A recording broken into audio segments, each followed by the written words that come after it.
Welcome back into GarageCon for part 2 of day 1.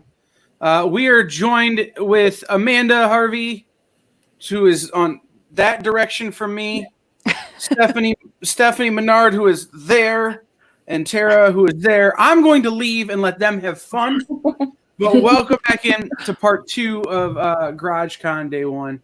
Guys, have fun. I'm not far away if you need me. Thank you, Kyle. We'll miss you. No, shh. Don't lie. You won't miss me. It's too much fun because it's going to be officially Ladies Hour. Yeah. I know. A little preview of Ladies Hour earlier with Kaylin Smith. So now it's you two lovely ladies. So are we ready to talk comics and spend some time together for about the next hour or so before we get booted? Yeah. Absolutely. Yeah. Oh, girl, you have wine. I am jealous. Right. I needed wine if I was going to be alive. I'm like, water. I have a little tea, but I am wearing it, drinking it in a very, appropriate cup. It is an appropriate glass. You are.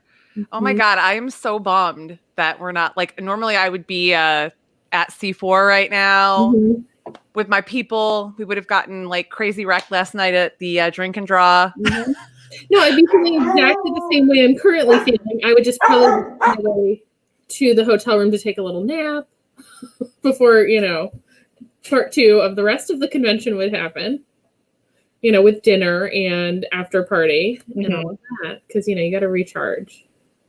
So, sorry, my dogs are barking, so I'm just going to mute myself. So go ahead, Tara, talk. Can you hear that? Isn't that amazing? What if we want to listen to your dogs? Oh my goodness. Okay. So Tara, tell us a little bit about yourself, who you are, kind of what you do within the industry. She is getting those dogs. Yeah, I'm kind of new to the industry. I've only done a few conventions. I mainly do C4. That's my home convention. I've done that. I think this would have been my 4th year. Well, I'm still hoping for Halloween, but you never know. So yeah, it's been really hard. It was nice doing the drink and draw with people last night because the drink and draw is my favorite part of C4. Just being able to sit with creators of all different backgrounds and just draw together and help each other out, feed each other ideas. That's my favorite part of C4. So I'm really thankful that you guys did the drink and draw last night because that helped a little bit. That was very much this weekend. That was very much Pat's little baby was doing the drink and draw and keeping that. And we were like, well, that's perfect because that'll kick everything off. Let's get us in the mood for a convention. Yeah, definitely. Absolutely. Even if it does have to be virtual and social distanced. Because last year was my first year at C4. I'd been being told for years and years and years I needed to come. And it finally, the timing and vacation worked out. We went. And I completely agree with what you were saying about drink and draw. It's just there's this immediate camaraderie that occurs. And the number of people who might just be meeting, but are sitting at the same table, having something to drink, whether that be water or a cocktail or whatever, and just working through maybe a problem. Maybe they've been having trouble getting their hand position the way they want it. And then everyone's helping each other and talking it through. And it is such a wonderful environment to be a part of. So Stephanie, tell us a little bit about yourself. Now that my dog shut up. I'm so sorry about that. Rude. Yeah. I'm Stephanie. I'm a writer. I've been writing comics and stories and prose for a long time, but just actually C4 was my first convention, I think 4 or 5 years ago. It was the first convention that I ever did. So it has a very big place in my heart because that's kind of where I cut my teeth and got to learn the ropes, and I was super shy and things were so different than they are now. I had one comic. Now I've got a plethora of comics and books and stuff. So it's just been a really fun journey. And my dogs are really loud and inappropriate. They don't care that I'm recording stuff. They're just whatever. They're what's up? Yeah, they want to be a part of it, but you know, they don't speak English, so I figured They're leave them bad off interviewers. camera. Yeah. The All right. worst. So, if any of our people are new to your work or interested in checking it out, where can they find, your books to purchase? Well, mostly everything that I've done recently got picked up by Rocket Ink Studios, which is awesome. Like, I'm super pumped to be working with Tony and Bill and John and all those cool cats, Eric, yeah, all those guys. So you can either go to my website, which is stephaniemenard.com. And if you click on anything that I have on there, it'll take you to the Rocket Ink link, because now they're, putting the stuff out. So I have like a limited supply of my own like physical copies from before they picked up my book. So like you can contact me directly on Facebook if you're interested in like a first print run. And I have some. So that's the best way.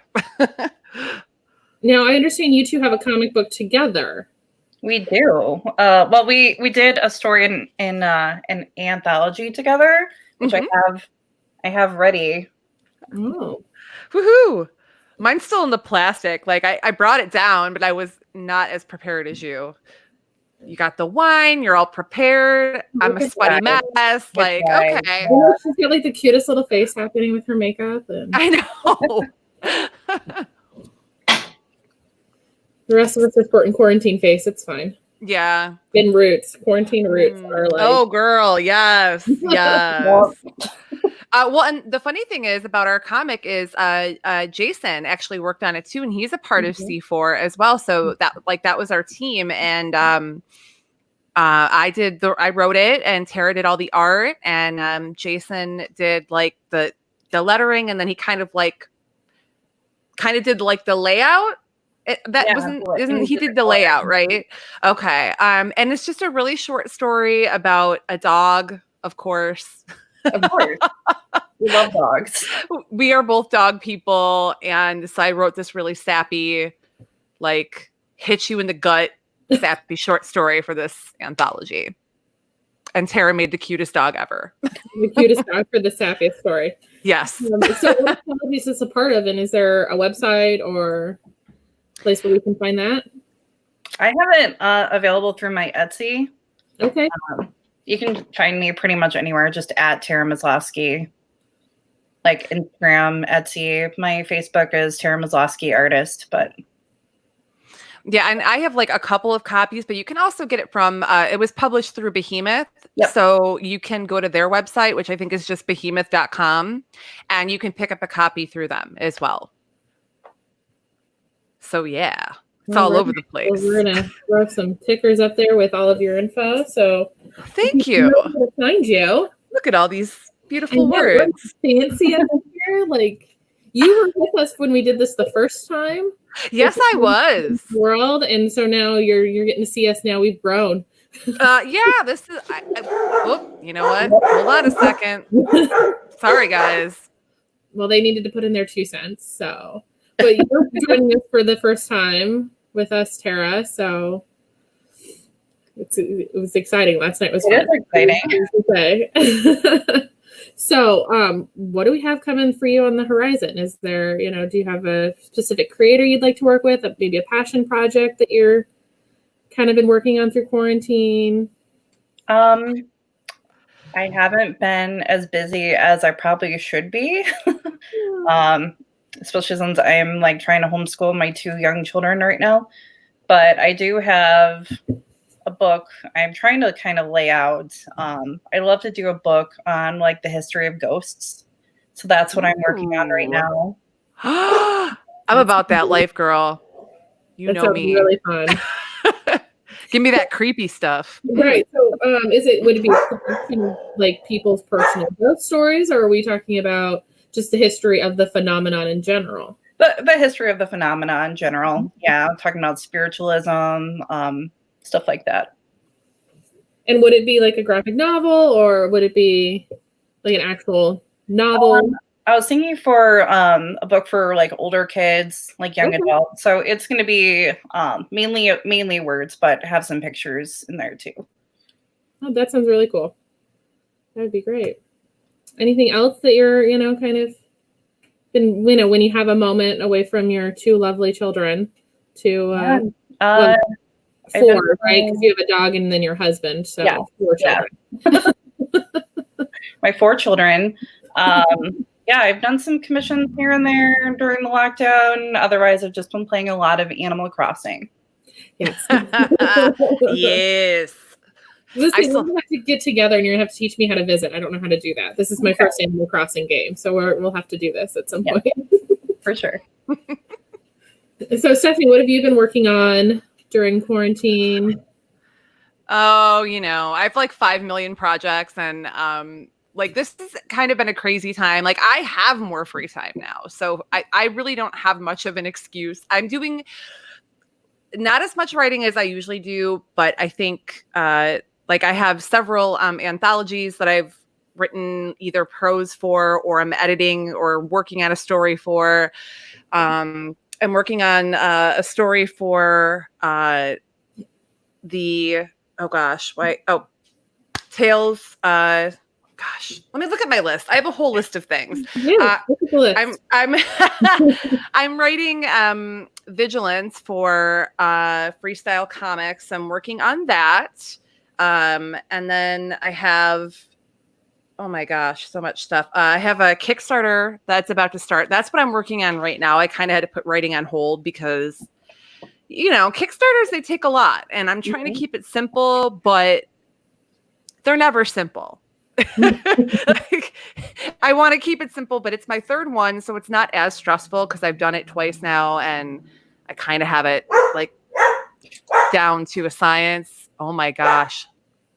These dogs are killing me. Everybody's out in my neighborhood walking, and my dogs like to say hi to everybody, so I apologize. They're the neighborhood watch.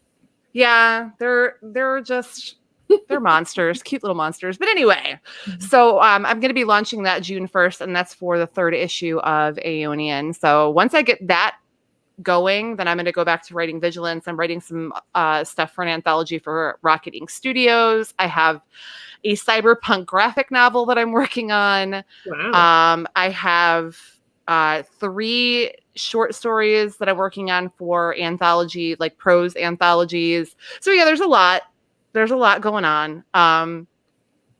Hi everybody. Hello. Yeah, so as we can see your comments, we can feature your comments. So if you have any questions for either one of these lovely ladies, please just drop them, because I can see them from YouTube, from the Cherry Capital Facebook page, as well as from our own Facebook page at the Nexus 419. So we can, turn this into a real good Q&A, ask me anything kind of situation.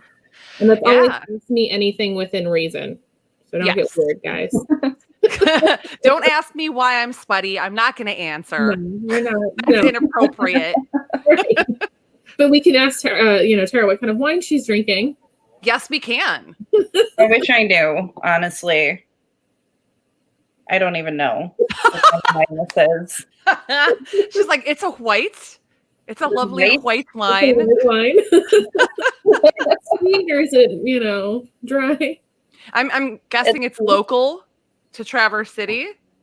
Is it a local wine? No, it's not. Dang it. I've been wined a few times. I don't know if you guys know about this thing that's going on, where like people drop off wine on your porch. Mm-hmm. So this is one of my wined wine. Okay. I got wined, but I drank that bottle of wine like days ago. Like that wine was only in my fridge for like 2 days, and I was like, yeah, I kind of need this right now. So yeah. Goodbye, wine. So how have you guys been holding up during during the quarantine? Like I know for myself, like I'm used to being out at cons, and like that's kind of like thrown me off, like how my year normally goes. So how are you guys holding up during all this? Look at me taking over with questions. I'm just going to sit back and just not. I mean, I'm working. So I'm work in pharmacy at a hospital. So okay. I do transition of care. So that's what I'm, still doing, is I still go to my day job. I get up in the morning, I put in 8 hours, at work, transitioning or discharging patients home. And then I come home. That's I think the biggest change is I just stay home. Right. Anywhere, and then everything closes early. So when I work late and I get off at 6:30, like if I don't get dinner ordered within that like half hour after work, I'm not getting dinner from anywhere because everything's closing early. Yeah. So that's my life hasn't changed too much. Mm-hmm. It's just I miss all of you guys, of course, and so this was very much an excuse to just see everybody.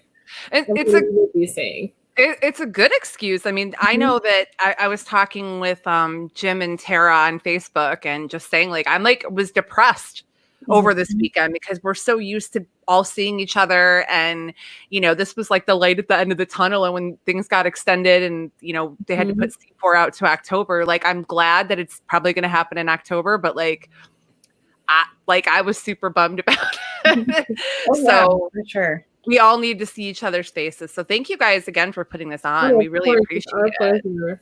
We just want to be able to put we know like, especially for a lot of you guys who, are out there hustling, there's a lot of eyes that aren't seeing you right now. And so if we can put you in front of some more people, then let's do it.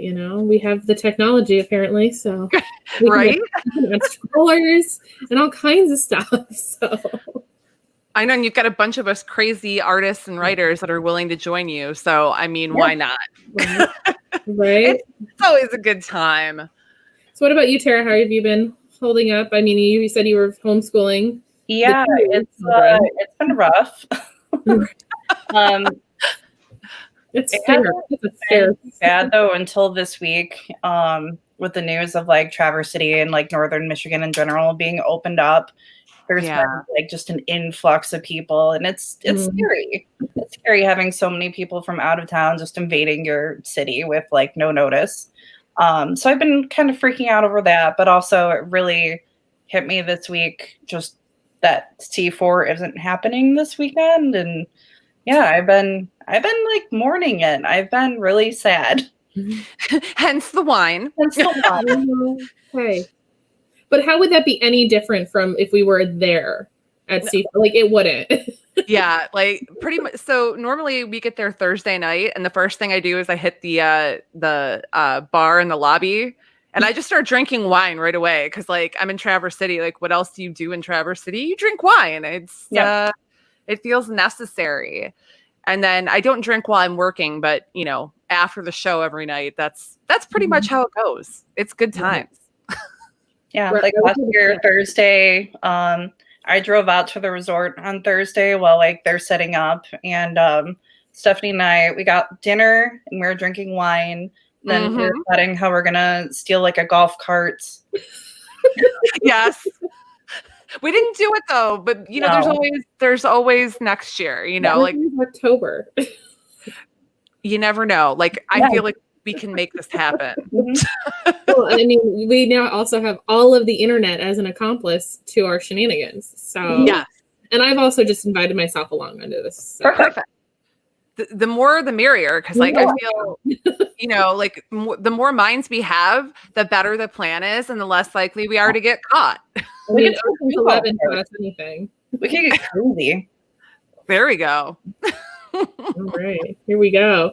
That's gonna be a party. I know. Yeah, no, it really will be. For myself, other than I've always like my part-time job. I work from home. I do sound editing and engineering for Podcast Detroit. So I do all that from home anyway. And then I write. That's my other job. So I'm used to being at home, but I'm not used to like not being able to go to Target whenever I want, like when I'm bored and I want to go to Target.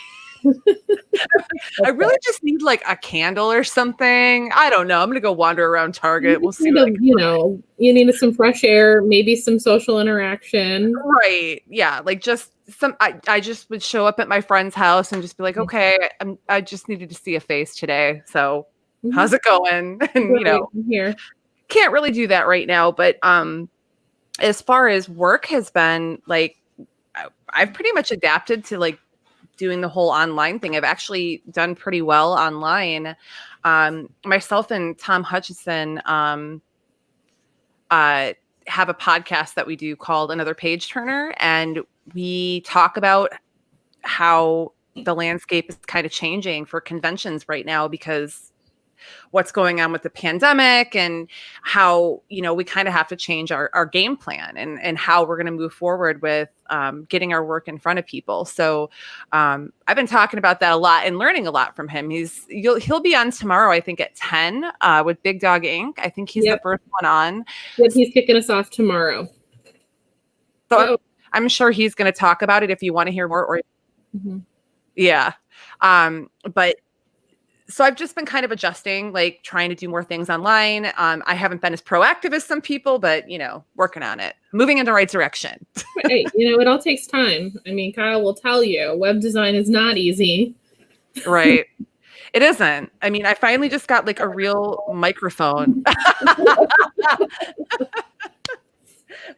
Like I finally just got like an actual microphone, like a decent one. And I have, I purchased an actually good webcam. So my face isn't pixelized whenever I do all these live podcasts, because I look terrible.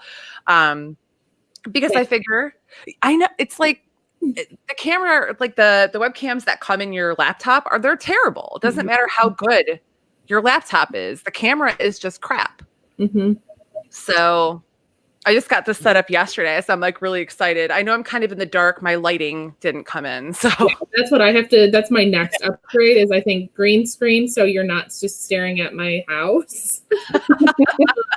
And then I want to get a ring light. So I have even lighting versus this weird coming down. And like, I currently have my blinds open. So I have all this natural sunlight. So I look pretty good now, but when it gets later in the day, I'm going to lose some of that good. And I was gonna say I have also upgraded my webcam. I actually have like a full mic set up, like woo! Here, like got an arm that moves around. Right? Woo! I'm not that cool. I do like so many podcasts, so I kind of was like, I need to do this. I have like 4 podcasts. I'm actually starting another one next week because I apparently just can't stop doing podcasts. So I mean, it's fair. We should just start one. I mean, we really should. And I mean, the one I'm starting I'm going to be recording a couple episodes next week. It's called 15 Minutes of MAME. And I'm just going to review horror movies for like 15 minutes a week because I started a Netflix challenge where I'm just watching every single horror movie on Netflix from like the beginning of the list to the end, unless I've already seen it. So I'm watching every piece of trash movie. And I'm like, I can't waste this. I have got to do a review podcast for this. So I'm doing it. I want to guest on this one. We need to pick a movie to watch. And I want to guest on that. Oh my God. I watched this one the other night called The Car. Oh God, I have a list of these too. It was called The Car Road to Revenge. It wasn't even a horror movie. It was an action movie with like a lot of blood. So they labeled it horror, but it was like the dumbest thing. It felt like it was 8 hours long and I watched the whole thing. So I watch them so y'all don't have to. That's going to be in my tagline. Your tagline? Yeah, I like it. So there's that. Yeah, I'm keeping busy. You guys want to give us your social media plugs again, where they can buy your stuff, because it's been a few minutes. So let's remind the people. I forgot to say it has to be www.stephaniemenard.com. My husband just put a note in front of me to remind. And I'm like, people know that. People put W. It's 20. Yeah. Do you know that now? I don't know. He's crazy. I'll fix the banner. Tyler. I know. Tyler's such a dick. So I have everything on there. I just updated it. So there's links to everything. You can also, I don't have this one on there, but Cafe Macabre, which is through SourcePoint Press, you can get that. I have a story in this one. That's you can get through sourcepointpress.com. www.sourcepointpress.com. Yeah. So there's all that. And I'm Stephanie Menard on all the socials, so you can find me anywhere under that. I'm sure if we ask Kyle really nicely, he'll update GarageCon.live, where we have the links section where you can get links to everything that we've been kind of talking about. Right, Kyle? I can't hear him.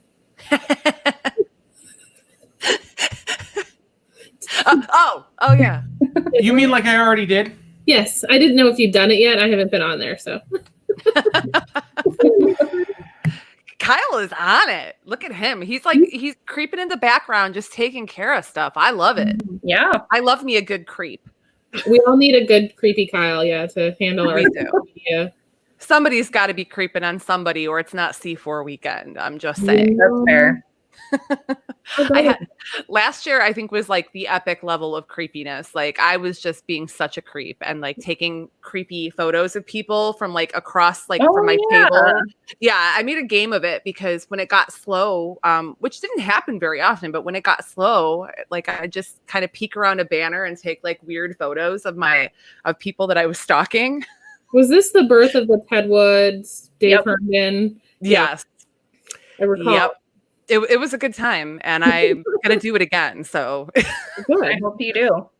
You're right. Like I said, somebody's got to be the creep, and I'm more than willing to do it. I'm pretty good at it, so that's everybody has their thing that they're good at. I'm good at being a creep, so You're good at being, all right. You should put that on your business card. Yeah, I was gonna say, Yeah. creep.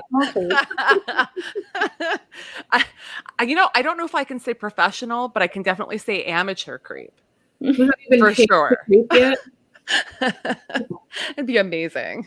I mean, I'll pay you $1 now just so you can call yourself a professional. There we go. Then you've See, been yeah. paid. Once you get paid for it, you're officially a professional. Exactly. I love it. This is good times. Yes, it is. Other than the humidity here, like in Michigan, you guys know, Michigan and Ohio are essentially the same thing, in my opinion. Mhm. Especially, Pretty I'm like 30 minutes from Toledo. So like for me, I basically like consider Toledo like part of Michigan because it's so close to my house. But like we get like the crappiest weather. Like, okay, it's finally going to be 74 and it's muggy and like just gross out. Mhm. Well, we've had 3 or 4 days of rain. Mhm. So of course it's going to be muggy because everything is soaked and saturated. And it decides, we're going to be 80. Yeah, it's pretty disgusting. I wish I had a swimming pool, but I don't. That black swamp life. That's all I'm saying. Dude, for real. Like I put on like 4 layers of deodorant just to be safe today because I'm going to be going to a fire at a friend's house for just me and 2 other friends in their backyard, social distancing now that we're allowed to. Mhm. But I don't want to like offend them with my bog witch stench. So I really layered it on.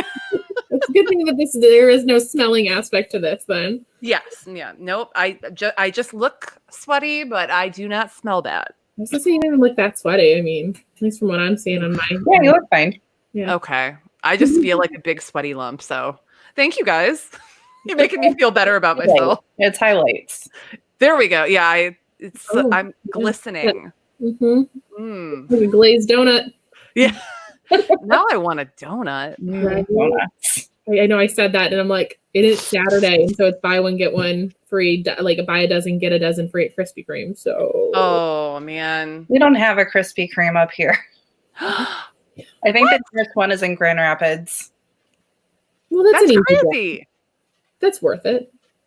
But you guys up in Traverse City have like the best like breakfast places though. Like when I came and visited last year, we went to that little place that had that I got French toast there. I think it was like, it was the most amazing French toast I've ever eaten. It was so cute. I love Traverse City. Frenchies. Yes. Yep. Yes. Yeah, I love that place. In there. Yeah. You walk in and it looks just like some old woman's kitchen. Yeah. and it's all like cute and quaint. And then, like the breakfast food is just disgustingly good. I would take that over a Krispy Kreme any day. Oh, it sounds like going to grandma's house for breakfast. Mhm. It really is. It's a very small, cute little place, but the food is hella good. So I definitely gained a few lbs after our trip to Traverse City. It was not cute when I got on the scale, but it was totally worth it.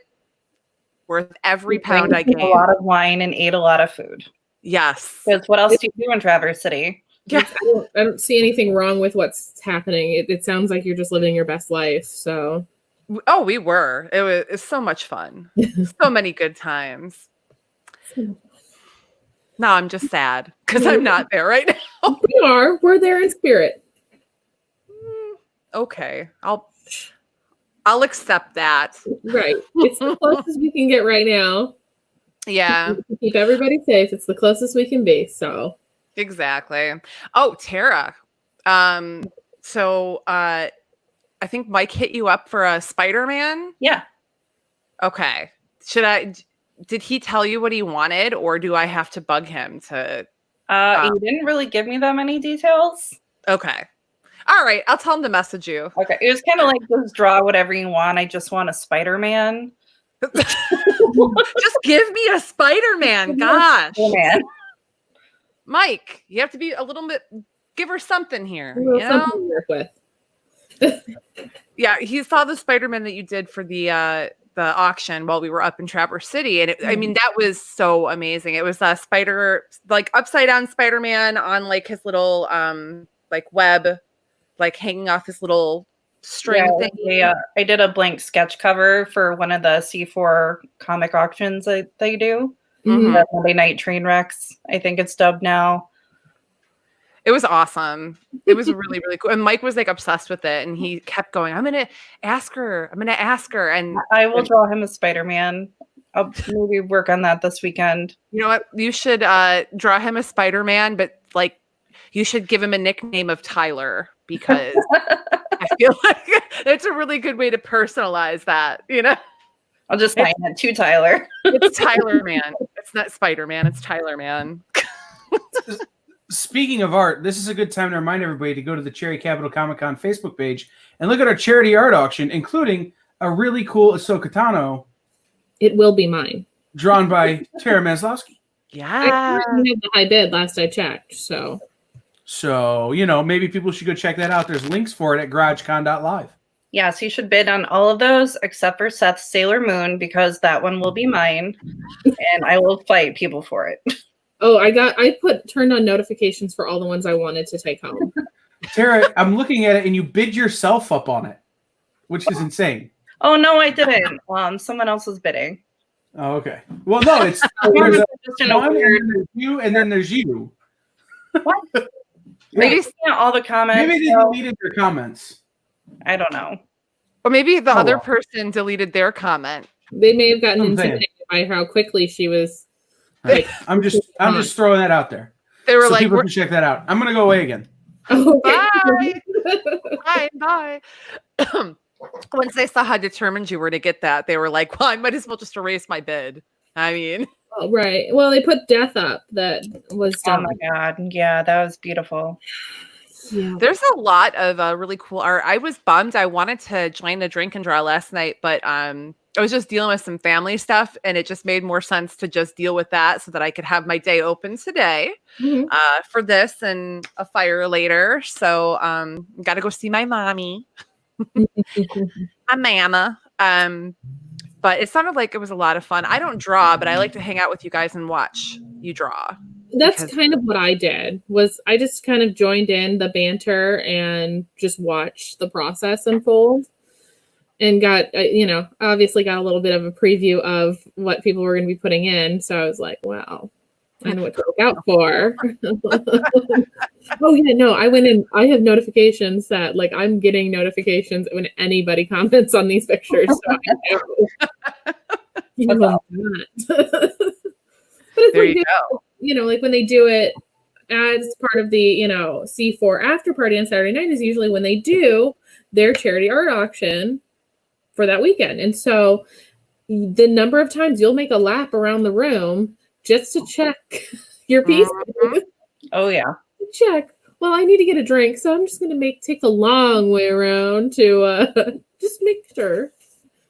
Oh yeah, it's fun. We always make sure to take at least one piece home every year. And last year it was Jazz Thanos by Dan Doherty.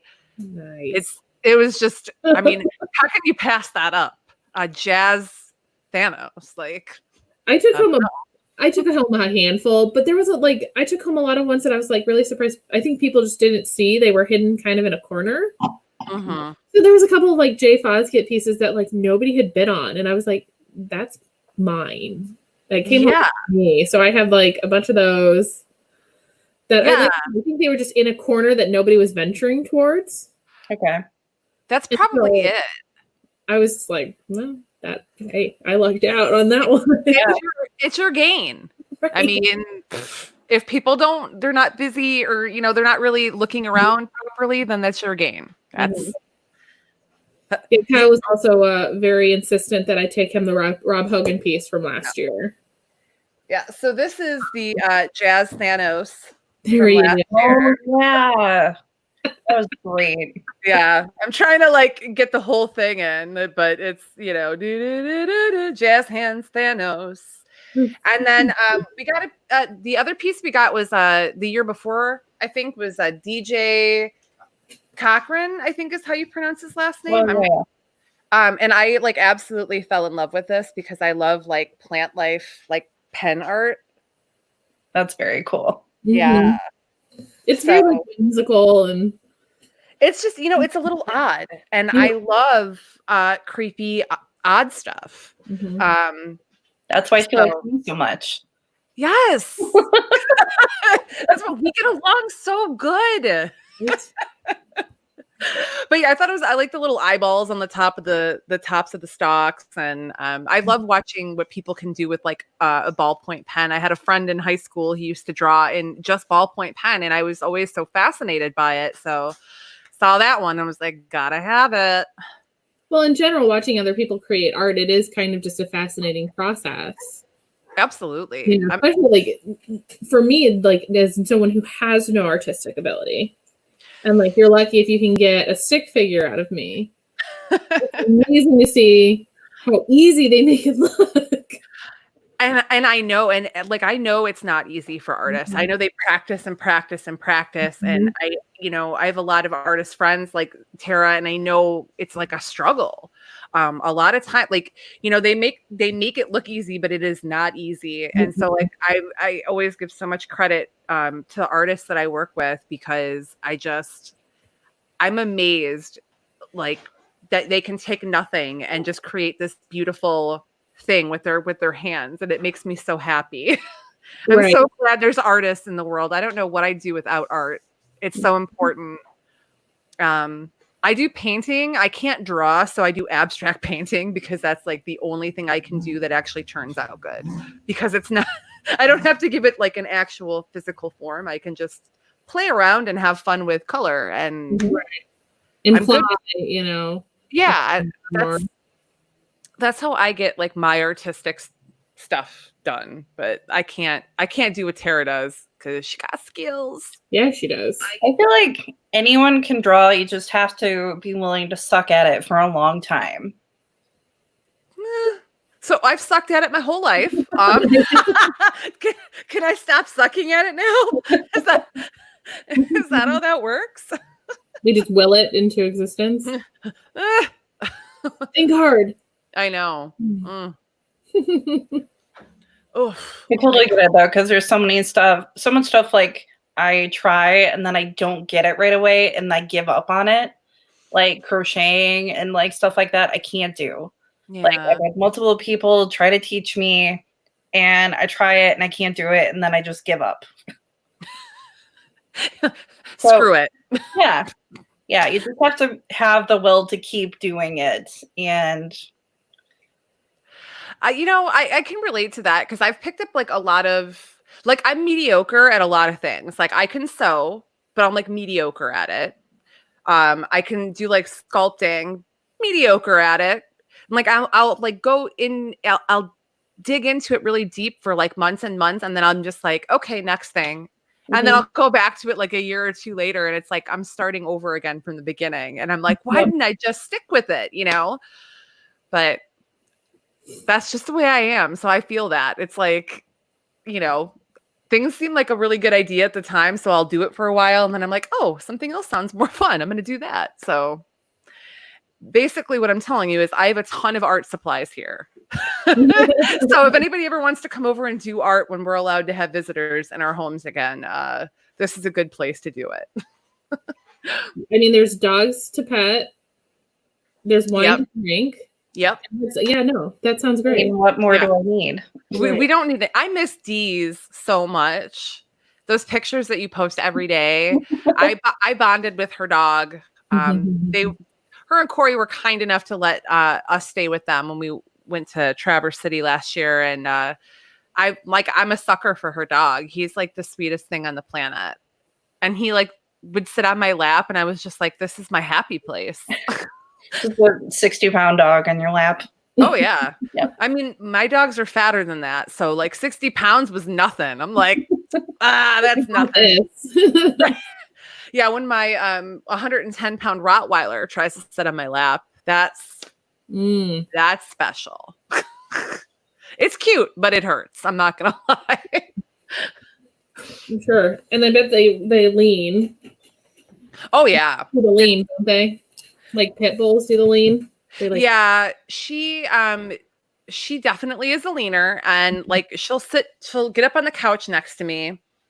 And she'll like lean into me, and then half of hers on my lap, and she's like sleeping on my lap, and she just keeps pushing her way in more and stretching out. So like I'm in the corner and she's across the entire rest of the couch. I'm like, this isn't how this is supposed to work. Okay. But it does. Cause I mean, how do you say no? Right. I mean, I do sometimes, but like, it's so cute. So cute. And then she's like, Oh my God. the whole time. Diesel too. The snoring has gotten bad. There's your ASMR moment from GarageCon was Yes. I can fake snore all day long if you need me to. I've had a lot of practice because she'll snore and then I snore back at her because I'm a mean mom and I'm making fun of her. She doesn't know it, but you have to do those little things to entertain yourself or you'll go crazy. Well, I think I just found your next podcast. You record the dog snoring and then you snoring back at her. I know. I honestly think that I should start recording the songs that I sing to my dogs every day because I make up songs for them. Just I'm bored and they do something cute and I'm just like, I sing like 4 lines of a song I just made up, like tailored for whatever they're doing in the moment. It's quite sad, but oh, I want to hear those. The Ramblings of a Mad Woman. Pretty much. I mean, so you know what? If tomorrow, I'll probably sing some songs. I'll try to remember to record before I start singing to my dogs, and I'll put it up on my Instagram. That would be great. Because why not? I have no shame. I already have one video of me singing about bunny rabbits eating dandelions on my neighbor's lawn. That was a very short one, but that's on my Facebook if you really want to hear a terrible song. That's at Stephanie Menard on Instagram if you want to check that out. Yes. Yeah. It's, we're all quarantined. We're all trying to stay safe. So you have to find things that just give you life in those moments, and kind of alleviate the boredom and the craziness. The world is crazy right now, and everything that we're reading on the news is so negative and people are so negative, and I'm just over it, you guys. Like, I'm going to sing songs to my dog and I'm going to drink wine and I'm going to sleep whenever I want because nobody can tell me no. Right. And enjoy my dogs and, let everybody else be. Yeah. Like, everybody else can be jerks. I'm just going to try to live my best quarantine life. I mean, I don't know where we go from there. I feel like that was just Now's the time when you send everybody to your social media links one more time. Go ahead, Sarah. Okay. Yeah, all my stuff is at Tara Mazlowski. I'm on Instagram. My Facebook is Tara Maslowski Artist. Etsy is just at Tara Maslowski. I have a Twitter, but I don't really use it for art. It's mainly just me posting weird stuff after I take edibles. So what she's saying is you have to follow her on Twitter Absolutely. That's because that sounds amazing. Mm-hmm. That seems logical. Yeah. No, I'm hopefully I'll have to check. I never go on Twitter, but I'm going to check and see if I'm following you because now I'm like really interested. right.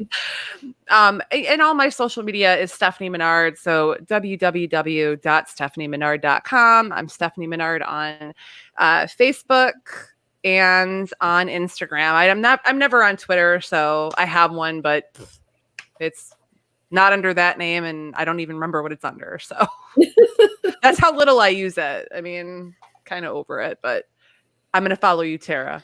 Okay. Right. I'm going to set up notifications for whenever Tara tweets. So. Yes.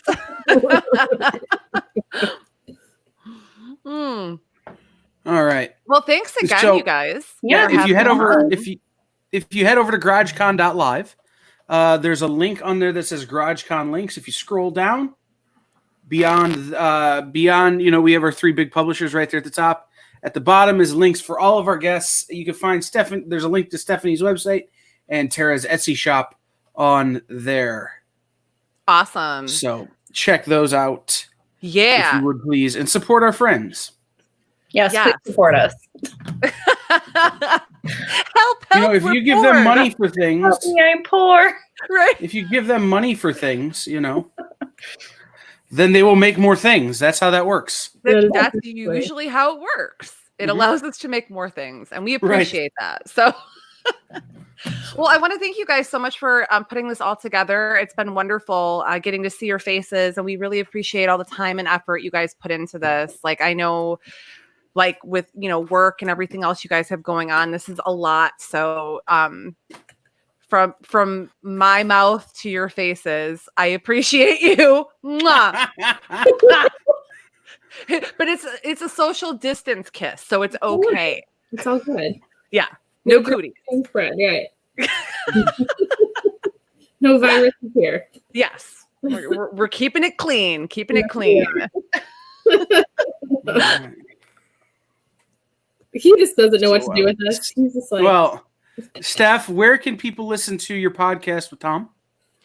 Oh, www.podcastdetroit.com. I have several shows. Another page turner with Tom Hutchinson of Big Dog Inc., The Way Station, Shot of History, and then my newest one will be out on that website next week called 15 Minutes of Mame.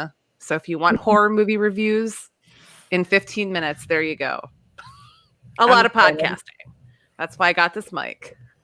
hey, Upgrade. that's right. Well, we have some extra time because we're waiting on our next guest. So let me come up with random questions. Okay.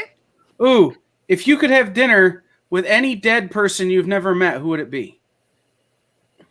Dead person I've never met. Oh, Uh-huh. Freddie Mercury.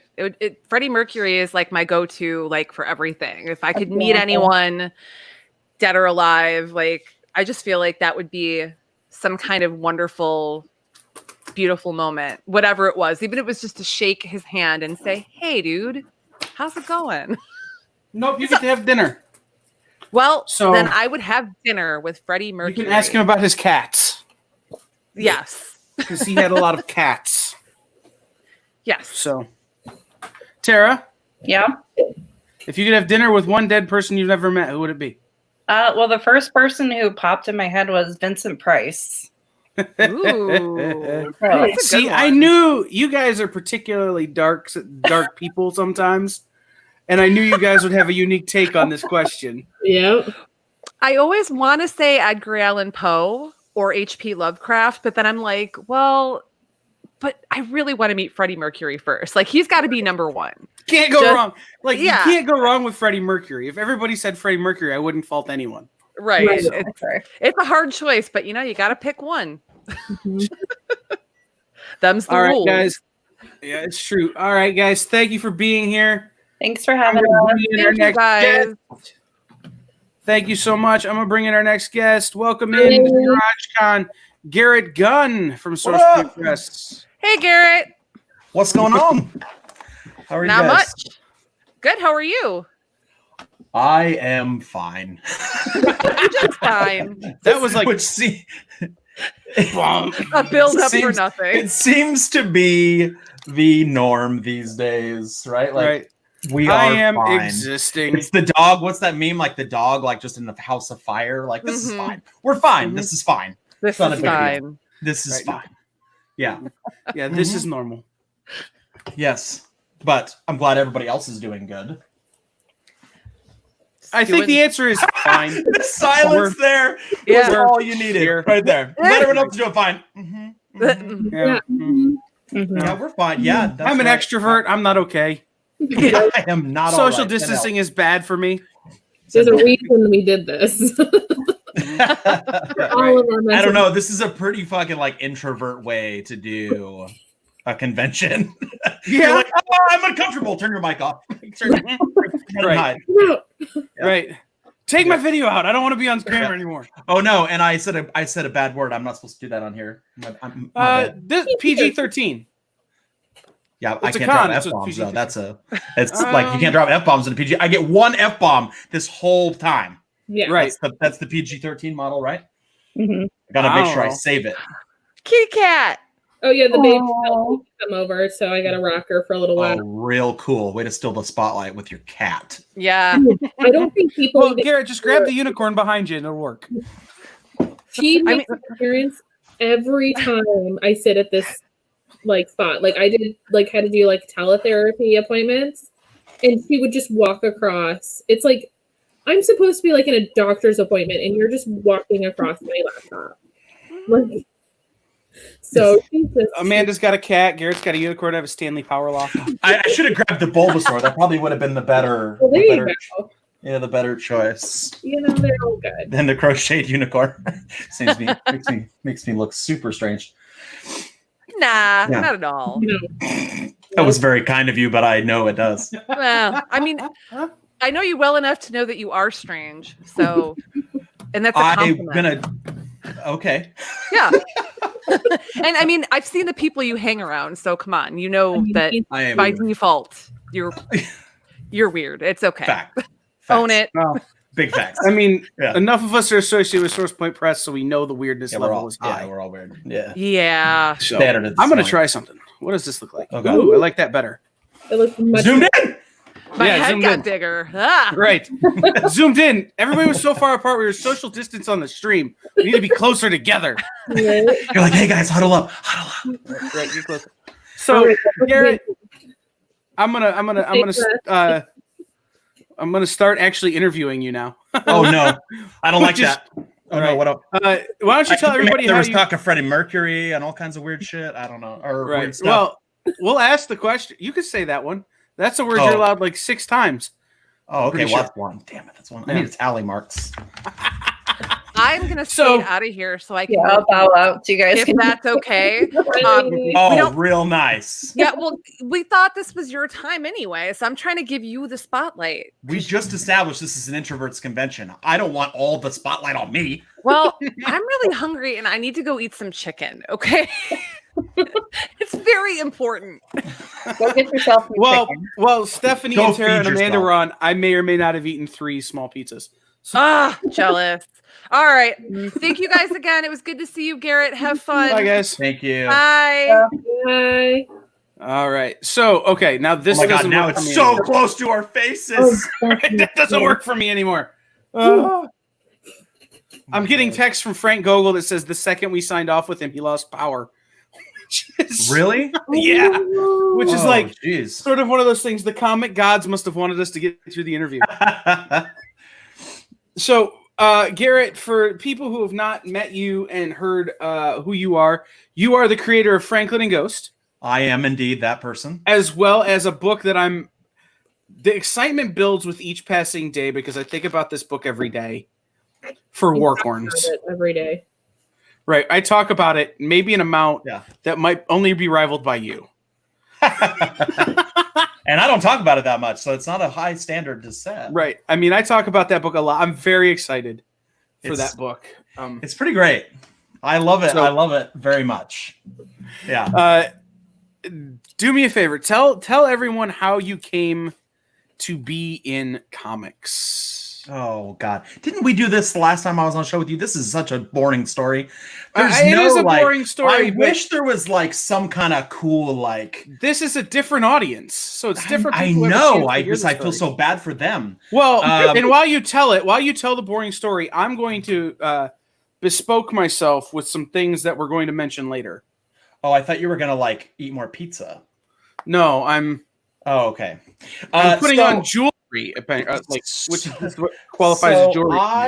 I wrote my first comic book while I was deployed, as part of a thing that my therapist had given me to deal with some stuff that I went through when I was deployed, and I wasn't supposed to write a comic book, so she told me to like write out write a story, like I don't know, some dumb therapist thing, like getting you to like, it was like a Michael Scott, Toby Flenderson like thing. I was like, I don't want to talk about it. And Why she's are like, you the "Oh, way you so are?" why-" Yeah, exactly. Yeah, and we're just playing checkers or playing fucking whatever you call that game. You drop the little red tokens down.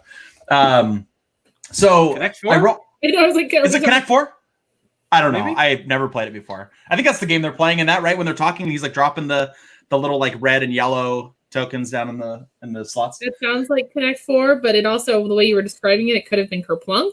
So I just don't know. Oh, I don't know. I don't know games. So I said, I was like, well, this is dumb. I'm just gonna just like write a story that I want. And then I'll just like convince her that it like has something to do with my emotions. So I did. I like wrote the book, and then when I got back from deployment, my wife was like, "You should like make this into a real comic." And I was like, "Why? Like, why would I do that?" She was like, "Cuz like you like comics, that'd be cool. You'll have your own comic." And I was like, "All right, cool. Yeah, we'll do that." So I made it. It barely funded on Kickstarter. Like I was like begging my parents like in the last like 3 minutes of the campaign to like put more money towards it so I would like get funded. And then I made the first one. I was like, cool, I did it. And then a publisher saw it and was like, hey, like we'll publish this. I was like, wow, all right. And then they published it, and then they were like, cool, where's the second one? And I was like, what? I'm not prepared for a second one. Be right back. And I just like started writing this book series. It is god awful. It's the worst thing that's ever been made in comics. And I don't ever talk about it anymore. And after that, I just like kept writing more and more stuff. And it wasn't until like I really like got burned a bunch of times in comics and like was ready to like walk away from comics because it was like destroying my childhood, that I finally wrote the story I really wanted to write, which was Franklin and Ghost, originally titled Sherman and Ghost. So glad I changed it. Yeah. I like Franklin better. Yeah, that's a good one. Yeah. Oh, look at that. Look at that boy. Mm-hmm. He's That's purdy. Mhm. I just had a retailer I buy like all of those. I'm sold out of all those slabs. They like came in and bought all my slabs. That's awesome. It's so pretty. Mm-hmm. It's one of my favorite covers we've ever done for Franklin and Ghost. I especially love that it's like I asked the artist, I was like, hey, make sure you draw like Franklin and Ghost on this cover, blah blah blah, like not just Delilah. And then when I sent it to the letter, I was all, make sure you put like not featuring these characters because they're not in it. And they were like, why'd you put it on the cover? I was like, because brand recognition. I don't know. Yeah. So tell people about Franklin and Ghost. What is Franklin and Ghost about? Franklin and Ghost follows two alien symbiotic organisms that basically come from this super boring mining planet called Dephilion. All they ever do all day is break rocks, and it sucks. And they're like, you know what, man? Like, this blows. We got to get out of here. We got to see the universe. There's got to be more to everything than this. So they steal a spaceship, take off, immediately crash because neither of them can fly, and they're symbiotes, so they need hosts. So as they crash, they kind of like parted ways mid-crash. One of them lands in the forest where there's a fox being hunted by like these crazy hillbillies, and he takes over this fox's body and kind of like wreaks havoc on these hunters that are trying to kill this poor little defenseless animal. And the other one lands in a graveyard on top of the grave of one John Pewter, aka Ghost. And he takes over his body, but he's like, "This is dumb. I can float. I don't need a body." So he just like shuffles off the bones, and he's like, "I'll just be a floating head." And then they just like kind of reconnect and go on like this just rage-filled adventure of stupidity. Interesting. Yeah. Rage-fueled Rage- adventure yeah. of stupidity. Yeah. Yeah. Well, rage fueled more like from Franklin's perspective. Franklin's like, you know what? I want to just mess shit up. Like, let's just have fun. Let's go where we want. Let's break what we want. Let's do whatever. And Ghost is always like the conscience because he's like much older than Franklin. And he's like, yeah, so maybe we shouldn't do all that. Maybe we should like, fly under the radar a bit. And he's like, no, whatever, dude. Just like starts blowing shit up. Which immediately like attracts all the attention in the world, including the people that are trying to bring them back home because they're not supposed to be gone. Right. So then it just becomes, oh no, like we need to not be followed by these people. Let's go hide. And they get some help from somebody who has like a mysterious tie to their planet and everything that goes on where they live, which is Delilah. So I don't even know. You ended. He's had a- I was so good for a minute, and then my brain just shut down. Yeah. So it's Happens to the best of us. It's true. Franklin and Ghost is what brought you to SourcePoint Press. No, it's not. No. The thing that brought me to SourcePoint Press was Boxmasters. So I was writing the book for Billy Bob Thornton's band, the Boxmasters, and I was already working on the book, and we needed a publisher, and I was looking for a publisher that had experience with like dealing with either music industry people or celebrities or whatever. Like we talked to like American Mythology, who was doing like the Three Stooges books and like other like Hatchet, a bunch of other like books that included like TV personalities or movie personalities or whatever. And Bob Sally recommended, he's like, hey man, you should check out SourcePoint Press. Like they're doing this stuff like with music stuff, like music people and a bunch of other things. Like they're really good. And I was like, I don't know, man. Like I don't know. And he was like, trust me, those dudes are squared away. Like hit them up about this. So I did. And they were like, yeah, we'll make this book. And it was just like they did. And then after I was with them with Boxmasters, I kind of like brought up to Travis McIntyre, editor-in-chief. I was like, hey, I've got this book, Franklin and Ghosts, with this other publisher that's kind of screwing me around, doing some stuff like I think is kind of shady. Do you think you could help me like get this out of that publisher and like bring it somewhere else? And he was like, well, he was like, your contract's up. He was like, you can pull that book from that publisher and we'll publish it. And I was like, dope. Sounds good to me. So that's how Franklin and Ghost got there. But it was Boxmasters first before anything. Okay, how did you come to be on Boxmasters? Again, this is a question that we've talked about, but I think it's a really dope story. Like, I mean, I think Billy Bob Thornton is one of the coolest people on the planet. He is 100%. And so this story always, like, I've heard it a couple times now. This story always makes me so happy.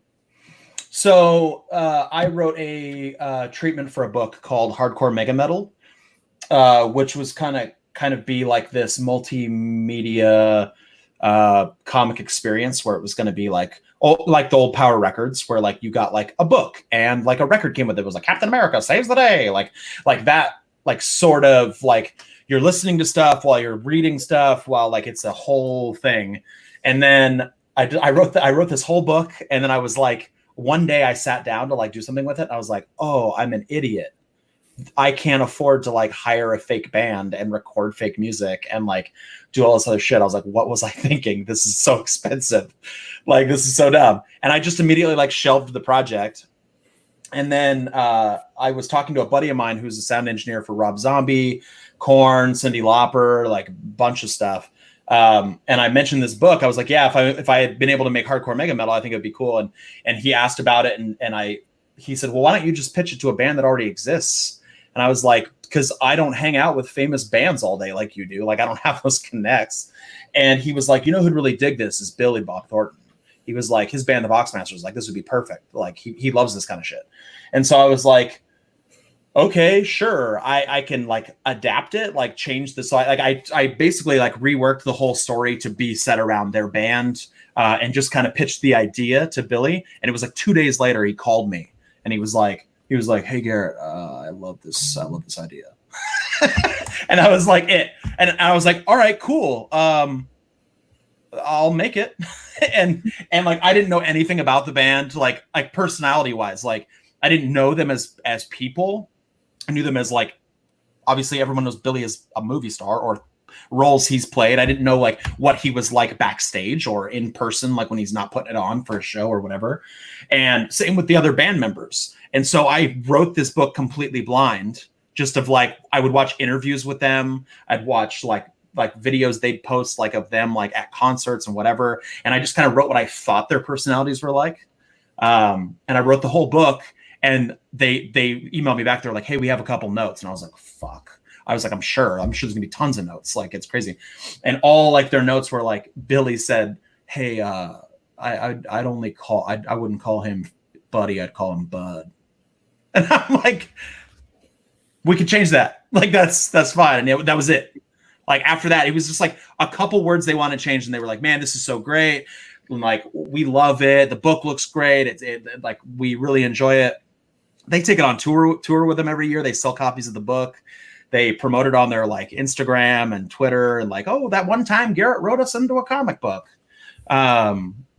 So it's really awesome. It was definitely like the most fun I've ever had working on a book. Especially since like I got to interact with these guys after that, like go to shows and like sit down with them and like talk to them about books and do all kinds of stuff. It was really cool. They're really, really genuinely awesome people. So the new book that's coming out is Warcorns, Combat Unicorns for Hire. Yes. Give me the rundown on that. So we did. Oh, go ahead. It's one of the most funny, unique ideas I've ever heard.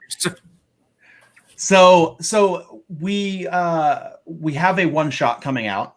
Warcorns, Combat Unicorns for Hire. It's just I wanted to make a book where I could sort of simultaneously pay homage to people I served with in the military while also making fun of them because they deserve it. And also like just create the most like 90s Rob Liefeld fucking just ridiculous book like ever. Like there's stuff that happens for no reason and like there's no explanation, like nothing. I just literally did whatever I wanted and was like, there's no repercussions. It's fine. Like whatever. It's cool. And I knew that like, you know, if it was only going to be something, and I had originally only planned to break one book of it. I just wanted, like, I didn't know if people would really dig it. I was like, this is really weird and like funny and like ridiculous. And so I was like, if I'm only going to make it one book, I need to sort of center it around like the Franklin and Ghost universe so that if we only make one, people are fine with that because it's like just to tie into Franklin and Ghost. So I came up with like, I conceived the plot to like, oh, like these guys are like obviously from this badass planet and they're going to, you know, get hired to hunt down Franklin and Ghost because they're shitheads and the Warcorns are like the most badass dudes in the universe.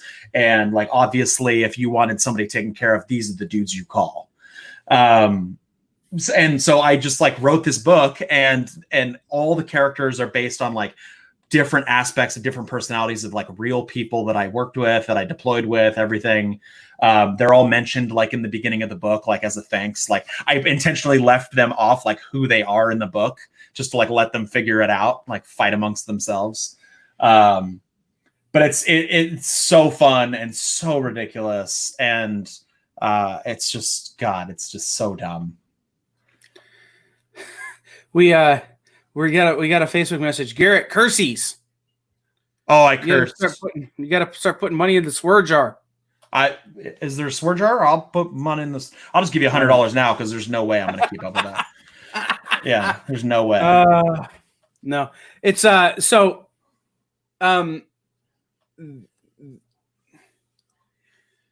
Warcorns. This is what happens when I get distracted. Right?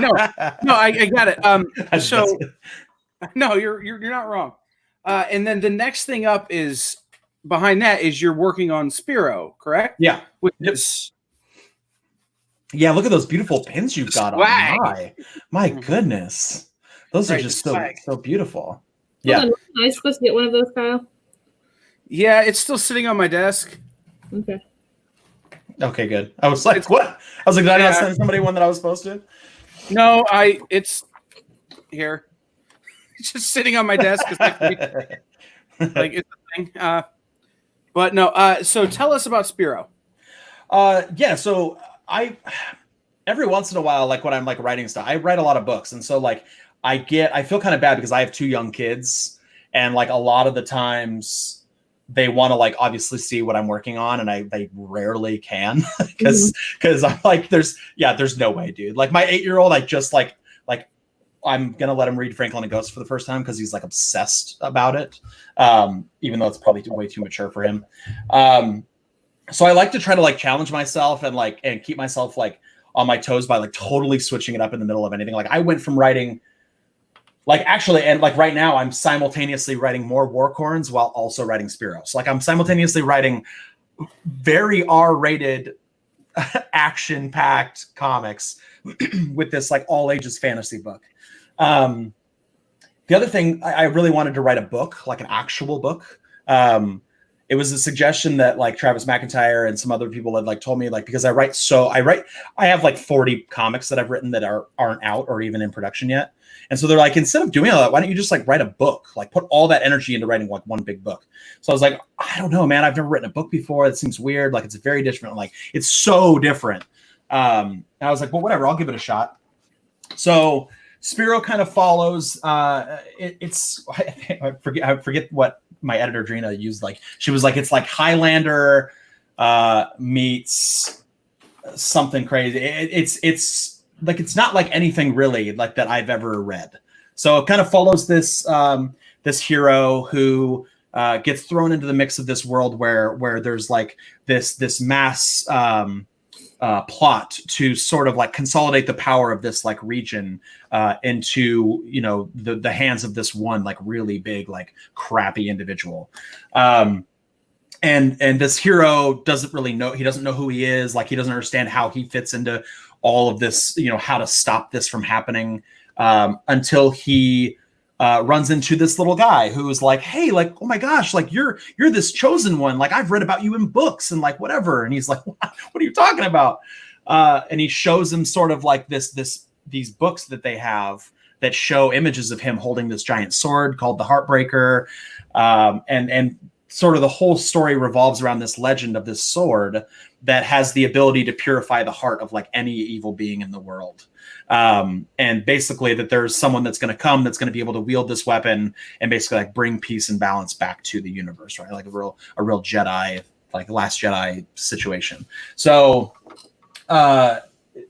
it's a, for all intents and purposes, a actual book. The first one's like 180 pages. And the first book kind of follows like the origin of this character and like how he kind of gets sucked into this weird crystal universe, how he finds this ancient weapon, and how he basically trains to use it to you know, try to take down this crappy dude that is trying to like ruin everybody's day. So to take a step back, Dan Doherty would like to know, remind him when Warcorns is coming out and how. So Warcorns was in previews last month. It, I believe, still has, it should hit shops June 29th, I think is the date, at local comic shops. You can also pre-order it still on the sourcepoint.press website. But yeah, I think the street date is June 29th for comic shops that ordered it. Awesome. I ordered it. I ordered many copies. My man. Well, I'm sending, I don't know if I've told you this, I'm sending several copies to an Air Force base in England. That's amazing. Because I started telling someone about it and they're like, so I sold like 8 copies. Can you get them for me? So we, what's funny is I have some friends, like I have friends that are contractors that still like work in, you know, Kabul and Kandahar City and a bunch of stuff. And they're part of like these like, you know, multi joint base operation places. And so a couple of guys were like, hey, we've got like this community thing here, like that everybody puts stuff in that gets mailed to them or whatever. He was like, do you think you could send us like a Warcorns package? And I was like, absolutely. So I put like 3 large like APO flat rate boxes together of like copies of the book, the challenge coins, stickers, like all kinds of stuff. And I started getting messages from these people like, dude, like we put this stuff out in the community thing, like it were all gone instantly. People were freaking out. Like one guy, like they were like passing the book around like in like the JTOC, which is like the like joint operations center, like, you know, where everybody's working. And they're like, dude, look at this dude, you know, he like messed this guy up. Like, this is crazy. And then like some of them were like mad that it was a one shot. They're like, dude, I need more. What the hell? Like, this is bullshit. And so I had to send them messages and be like, there's more coming. Like, I will send the sequels to you guys for free. Just like, be patient. Like, it's coming. It's coming. But I love the joy that like it brings these people, like, because there's a lot of stuff in Warcorns that is still funny, I think, to the general public, but like has a real like really resonates with certain service members because it's a lot of it is built on massive stereotypes like that each of the branches make fun of each other for. So I think you like get enough out of it as just like the general public, but I think like veterans reading it, it's like really, they're like, oh my God, what? This is ridiculous. Like, I can't believe they put this in here. The big selling point that I've given people is that the Coast Guard unicorn is just a horse with a cardboard horn. Oh yeah, he is. Because he Like- wants to be a real branch of the military. Right. All my military friends are like, dude, that's so funny. Yeah. Well, and You it's know? funny. What's funny is it's never mentioned. It's just sort of like there. And like that, the whole point of that was to just be like, again, like a subtle thing to, you know, people who read it that understand that like dynamic that are like, wait a minute. The Coast Guard guy in the background isn't really a unicorn. He's got a cardboard horn like strapped under his chin, like he wants to be like in the group. Like that, it's stuff like that people are like, oh my God. The Right. new series. So I'm in the middle right now. I've about halfway done with the last issue. We're doing a 4-part mini series of Warcorns that comes out in the fall, and it's even more ridiculous. Like, there's so many horse puns. There's so many like military, just like stupid jokes. I think the first issue is like called like the Big Rainbow Weenie. Because like thing in the military, right? You get the big green weenie. That means like the army screwed you over somehow. Like, but instead, like obviously it's not the green weenie, it's the rainbow weenie, the big rainbow weenie. It's so dumb, dude. It's so dumb. I love it so much. Like, it's just so crazy. Like every time, like my wife will like read it. My wife is like my first line proofreader of like, how stupid is this? And like, is it okay that it's this stupid? And like, when she looks at me and is like, really? I'm like, yes, perfect. That's exactly what we need. On a normal book, I'd be like, oh, damn, what? Like, what's wrong? On this book, I'm like, oh, I want you to be disgusted with me after you're done reading this. I think there's a line like in the first book where it's like shows them going through basic training where like the drill sergeant is like screaming at them and he's like, you will not smile, you will not talk, you will not neigh. And she's like, bro, so dumb. And I'm like, I know, right? It's great. So dumb. I'm so in. Yeah, it's gonna be great. Yeah. Where, if people want to pre-order the one shot of Warcorns, that's at SourcePoint.press. Press, in the pre-order section. If they want to pick up your other books, where can they do that? They can do it at lastwolflegion.com, where like most of our stuff for our company is at, or they can message me on Instagram, Facebook, Twitter, whatever, at some writer guy. There you go.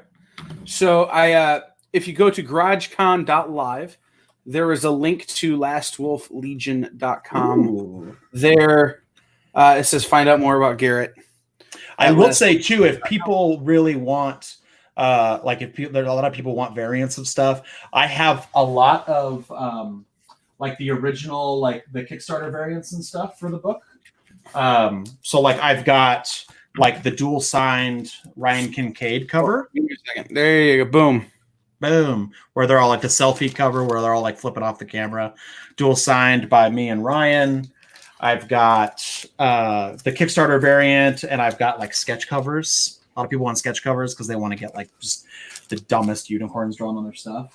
But all that stuff you can get by messaging me, and I can show you what I've got or whatever. Those are all like ones that are in the like private collection that just gets sold whenever people want to look at it. Oh, hi, Drina. The boss is here. We got to talk nice about her now. Oh no, because she will beat us all. Oh no, she's the boss. Amanda's the boss. No, Drina. Oh, Drina's the boss. Yes. Oh, here. Drina will beat us all, like without really trying. She's real small. Yeah, but she's got that scrappiness to her that kind of terrifies me. Well, I called her a goblin the other night on her stream because she was small and had big eyes, and I'm still scared for my own life. Oh God! If anything, though, she's more like an orc. She's not like I mean, she's got the feistiness of an orc. Like goblins are too like gross. I just said small with big eyes. So I mean, that's worse. Like I think like at least like orcs take charge and all kinds of stuff. I draw the heck out of one of those sketch covers. I mean, I can send you one. She's not that scary. No. Screw you all. We love you, Drina.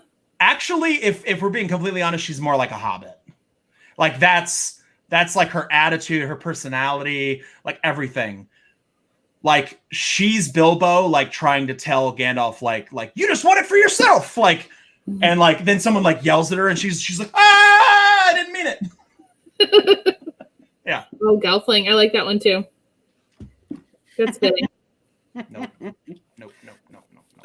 What was somebody saying about New Zealand? Is that it's always warm and they have hobbits? Seems like the greatest place on earth. I mean, yeah. So I met a friend through like a local card shop that we go to, and he like watches our streams, our D&D streams on Fridays, and he lives in New Zealand. And I told him, I said, look, dude, if you go and get me a jar of dirt from the Shire, I'll give you whatever you want. And he was like, I can do that. He was like, I can get you a jar of dirt from Mount Doom too. And I was like, kill me. That deal. Yeah. That's a baller move. I know. And so he's like currently packaging this up, like to send me 2 jars of dirt for the Shire and Mount Doom. You know that when that comes through the post office, they're going to be like, what is this? This is some weird, like, this is drugs somehow. This is somehow drugs. They're going to be testing it. They're going to be like, waylaid for needs to include a letter. This is dirt from the set of Mount Doom. Yeah, for sure. From the set of the Shire. Yeah. Don't tell the government of New Zealand. Yeah, for sure. Yeah. So, do you see how off track you get? Do you see how off track you get? You get me talking about Lord of the Rings, and it's just like all over. Right? No, it's true. You could do that. I'm not even a Lord of the Rings fan, but I think that's so dope. Do you see what's right over here in the corner of my? I had to read Lord of the Rings in school. That's why I'm not a Lord of the Rings fan. I was forced into it. I'll bring him here closer for you. I love it. I love it so much. You should see the picture that Dan Doherty drew in my Lord of the Rings sketchbook of Gollum, and it's fantastic. There's also the White City.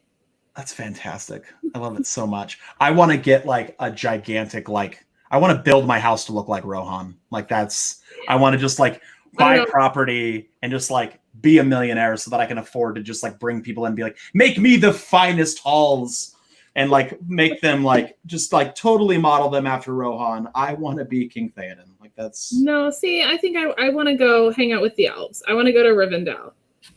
You know what's funny about that? I saw a article yesterday from Weta that was like it was like a memories thing where they were like back to when we were building the city of Rivendell, like the miniature scale model that they used for the shoots and stuff. and they show you like tons of really cool pictures of like how that was being built and stuff. It's amazing. Okay. Kyle's getting so mad at us because we're just like going off on Lord of the I'm Rings. good. He's like, I had to read Lord of the Rings in school, so I was soured on it by being forced to read it. I didn't get to read it on my own. I love that, like, well, and so look, here we go. I'll circle it back for you. So now when I'm writing Spiro, there's a lot of stuff in Spiro that's like sort of like, this is like my thank you letter to like everybody that I grew up reading. So in the beginning of the book, there's like a thank you to John, to Brian, who's Brian Michael Bendis, to R.L. Stein, to like all the people that I read growing up that like shaped me as a person. And there's a lot of elements in Spiro that you'll read the book and you're like, I see the Tolkien reference there. Like that's the sort of like, I'm like, okay, if this is the only book I ever get to write, I'm for sure throwing in like tons of like throwbacks to like, you know, honor these people that were like the greatest creators in my opinion. Well, so that was going to be my question, is you have a clear love for some of this fantasy literature, like Lord of the Rings. I wouldn't even say some. There's like, it's only Lord of the Rings. No, like, I said some of the fantasy literature, like yeah. Does that influence the way you approach a story, having read those masters? First of all, I don't think like I can't even think like that, because those guys are like, I don't know, like those are giants, man. Like sure. I am lucky to like walk in the shadows of these giants. Like so when the only thing I do is like, one, I'm super terrified of like somehow like subconsciously like ripping off like material. So like when I'm writing, like I never read books when I'm writing, like when I'm in like writing mode. Like I haven't read a book in like 2 months, read anything, comics, books, or anything while I've been working on Spiro, because I don't want like anything to like wiggle its way into my brain and be like, you should put this in the book, and then get sued in 10 years. But like there's definitely notes that I've taken like throughout a lifetime of reading, you know, Tolkien stuff, even like reading like background notes and like his like speeches at Oxford, and like things that I'm like, when I'm going to write about a specific thing, I'm like, this is how the master would do it. So like maybe I could take some notes here and like add this stuff in. Like I have a real weird like way of like getting off on tangents into like shit that doesn't really matter. Much like Tolkien does. Like very, very much like he's like, here's the thing you need to know. And you're like, cool. And he's all, here's 4 paragraphs about why you need to know that. And you're like, I didn't need it. Nope. And so like some of that stuff happens like in Spiro, like I'll describe somebody in passing, and then I'm like, oh, so here's about this person. Let me tell you about their upbringing and about their family and about what they do every day, whatever. So I think there's like, I don't intentionally try to like add that stuff, but I think I try to be like conscientious of like styles or approaches to like creativity, and just try to like somehow add like a sprinkle of that talent like into those things. So that I totally get that reference is you know, my reference for what I do to that would be like somebody like Dan Patrick. Yeah. Or Bob Costas, right? Yeah. And so I can't listen to interviews from those guys have done when I'm going to do an interview. Otherwise, I get a complex. And you see, I'm not that great at this anyway, so I get a complex easily. You're doing a fine job, Kyle. You're doing right, a but fine I have very job, kiddo. strong Keep ADD. I have very strong ADD. I just keep looking at the All Might over your shoulder and be like, ask him about the All Might. Ask him about My Hero. Ask me about the All Might. Like, I love My Hero. It's my favorite show, dude. It's like The Office, All Might. Like that's yeah. Okay. See, now that's a really bold ranking. Yes. Excuse me, that's the only ranking you need. I mean, The Office, My Hero Academia. I don't know about My Hero being number 2. Do you listen to the Office Ladies podcast? I do. I love it. Also, massive congrats.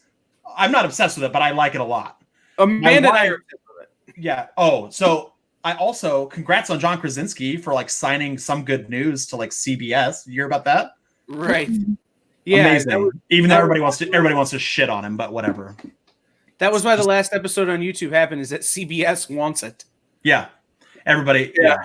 They're making a whole show, and he's not hosting it because he's doing like the lip sync battle model where he's like, "I made a cool thing, make other people do it." Ha ha. Right. I got to go back to being Jack Ryan. Yeah. At some point. I mean, he's pretty good at being Jack Ryan. So Right. That's what I'm saying. Can I fault him Like, for wanting to be Jack Ryan? I exactly. want to be Jack Ryan a little bit. Didn't Space Force just on a weird tangent come out this weekend? I don't know. Did it? I've been waiting to watch that show. It I think looks it's- so goddamn funny. I mean, okay, it's Greg Daniels and Steve Carell. It's going to be. Did you see Also, Michael Schur is somebody- like writing it. Right. Did you see that somebody went, I don't know if it was the White House or the Pentagon or someplace, but they had a picture of the guy who's in charge of the Space Force, and somebody just took and put Steve Carell's head on the picture? That's fantastic. Like, this That's was a fantastic. story on, like, real news. This wasn't the Onion. Oh, I believe it. Like, this was real news, like CNN or someplace. That's fantastic. So, I'm very excited for that. But, no, you're working on Spiro. Yeah. Huh? I said All Might's important. It's okay. You can talk about All Might. Yes. No, we're Spiro's good. important. And Yes. just to answer our previous question, it's next Friday. For Space We're working on Spiro. There we go. Right. Okay. We got to just start counting down 7 days, 6 days, or whatever it is. So I'll set alert my phone. So, and you're working on the mini series you're almost done with the mini series for Warcorns. Yep. Do you have a next thing up? Yes. Can you talk about what it is?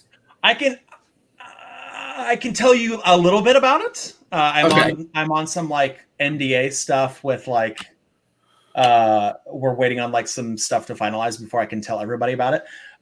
But we are developing. I mean, we've already developed. It's getting ready. Like we just cast it and stuff. But we are working on a basically adult version of Pokemon. It's Pokemon meets Norse mythology. We've already made the first book. We are in the middle of producing a motion comic based around the first book. We've already cast voice actors to voice the characters of these people in the motion comic, and then eventually in a radio show version of the comics that will be coming out. And it's a lot. It's really, really cool. That sounds like a lot of fun. That sounds amazing. I don't think I can like share my screen.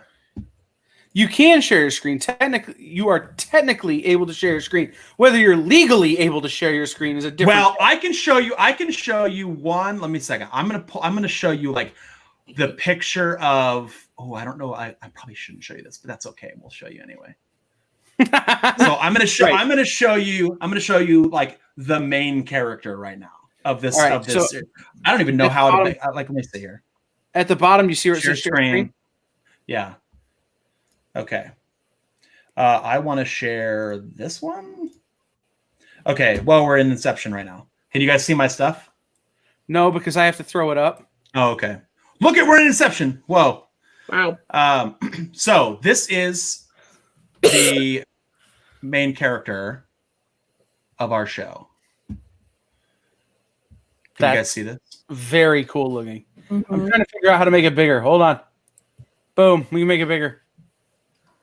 Boom.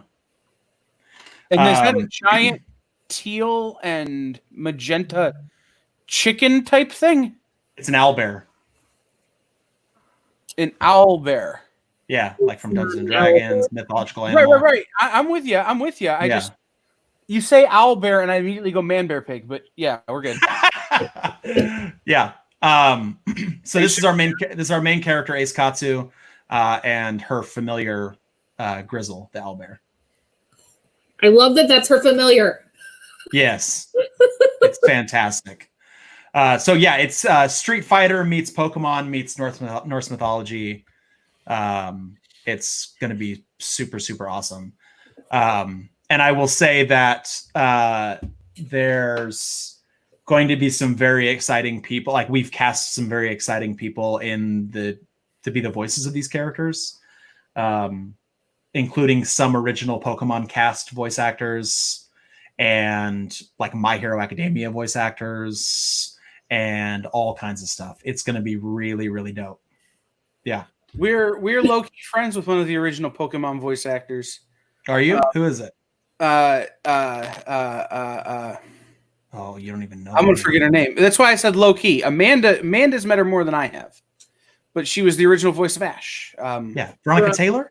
Veronica Taylor. Who's the star of Franklin and Ghost? Come on, bro. You got to get with the program. Dude, I'm really bad at voice actors unless it's Morgan Freeman. That's the only voice actor I can recognize immediately. Veronica is a very dear friend of mine and is one of the stars of Franklin and Ghost. She voices Delilah in the animated TV show. But she's incredible. So we've got original Pokemon voice actors. We've got My Hero voice actors. We've got people from like One Punch Man and One Piece and like Attack on Titan, like every like big anime ever. It's gonna be super awesome. I'm gonna take this opportunity to say, if you need slightly hacky people from the Midwest, you know where to find me. Oh yeah, we could. Yeah, we'll bring you out. We'll bring you in on some like some background like chanting in the crowd, like. Right.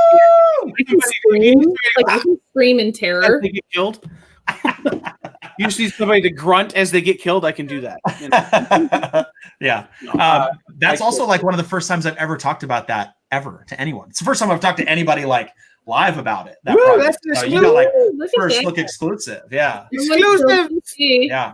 GarageCon exclusive right there. The book is going to be really cool because the book is going to be printed in a Golden Age format. So it's going to be like a bigger sized book. Like close to magazine size, but like still in like a format where like you can get bags and boards and like put them on shelves. But it's gonna be the art. What was that? So they'll fit in a short box? Yeah. But it's I love it. It's a really, really fun project. And we've got a lot of really big plans for it. We're in talk with we've got an animation team right now that's like building a like intro animation like you'd see in the beginning of a TV show. We have a theme song that's like in production right now, like from like a really famous artist. Is it Prince? Yes, from the grave. You know, it wouldn't shock me. I was just saying that it does not seem that impossible. I mean, he had a vault of music that was unreleased. Just be like, can we license this like unheard Prince song? Oh, Right. cool. That'd be $100,000. Awesome. Thank you. It's one of those things. I'm like, whenever somebody says from a super secret high end artist, even though it's Prince, you know it's Prince. It's got to be Prince. So, it's Eminem. So there. No, right.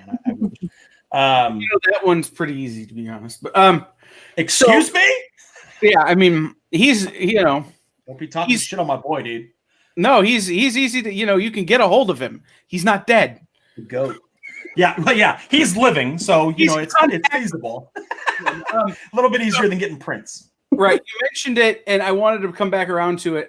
Franklin and Ghost is in development, and it's being made. Yes.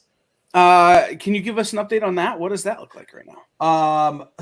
So I just got the final like animation stuff for the trailer, like the full 3-minute trailer that's coming out. I got to see the final cut for it, and it's stupid good. Like it's like, what's funny is that where we started with the animation, like even what was released in like the IGN article and like kind of like the little intro like teaser we put out, the final product is a million times like amplified from like where we started. The animation team in Ireland like really found like a groove of like, this is where we need to be. Like, this is how this needs to look. This is how like the special effects need to look. And like, this is the quality like we've got to hit. And like, they're killing it. So we've got a pilot's, being worked on. We've got animation for a full trailer that's going to be coming out really soon. Like literally the trailer's ready to come out. It's just like, we are waiting on like the proper news source to like come along and put it out. Like we've got people that like we're talking to that like big time news outlets, like bigger than IGN, that are going to be like, oh, like we have the exclusive trailer of this show. Things are going good, man. Like everything with that show is fantastic. We were just talking about, because like the Warcorns are going to be in that. So like we were just talking about like designs on like Warcorns, like for bringing Warcorns into the show. So like designing what they're going to look like in the animation. And then we were talking about bringing in this wonderful lady right here. Oops, I don't know if you can like see it. So DFN3 is a character that's being introduced into the Franklin and Ghost universe, sort of as like a independent contractor assassin. So she shows up in that preview book, which is available at lastwolflegion.com. And also she shows up in the Warcorns 4-part miniseries. Look at him boring him. He's yawning. No, you're good. I was laughing at the shameless plug. Right? You like that? I never do that. Yeah, because remember, if you go to GarageCon.live and click on the GarageCon links tab, you can go and get a copy of that. There's a thing where it says find out more about Garrett Gunn at Last Wolf Legion, and you click on the word Last Wolf Legion, and boom, it goes. So cool. So yeah, and she's going to show up in the 4-part Warcorns miniseries, which I think is like creates it's a really funny like dynamic of like her character versus these just blockheaded idiot bullet magnets like that are just like, we can't be shown up by a girl. This is ridiculous. And she's like, okay, you guys are ass at this. So it's really awesome, like their interaction. But we're getting ready to design her character for the show as well. It's all coming together, man. It's all coming together. My dogs are like freaking out. Somebody's at the door. Also, can confirm you click on Last Wolf Studios and it does come up. So it says Last Wolf Legion. Okay. Okay. Yeah. I got it right because I got it right. It's fine.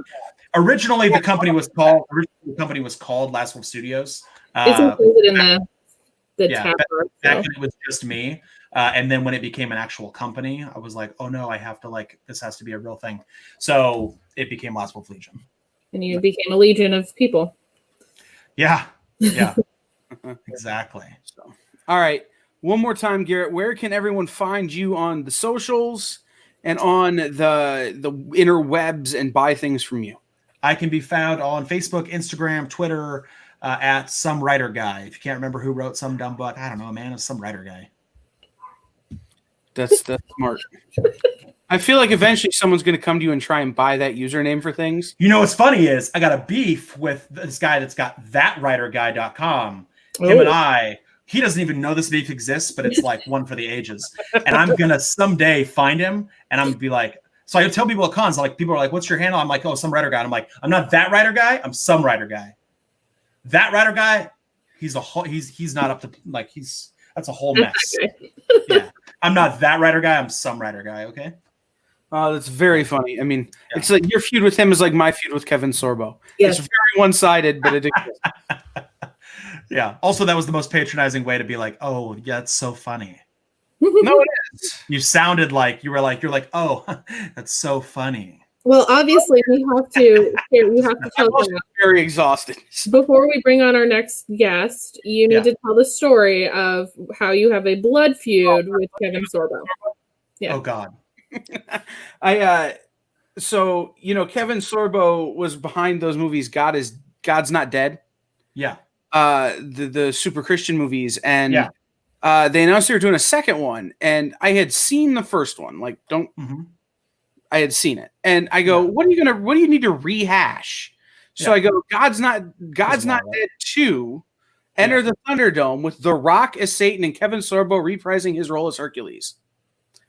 And Kevin Sorbo starts blowing me up on Twitter about how dare you be blasphemous like that. And I'm going, Kevin Sorbo lit you up on Twitter?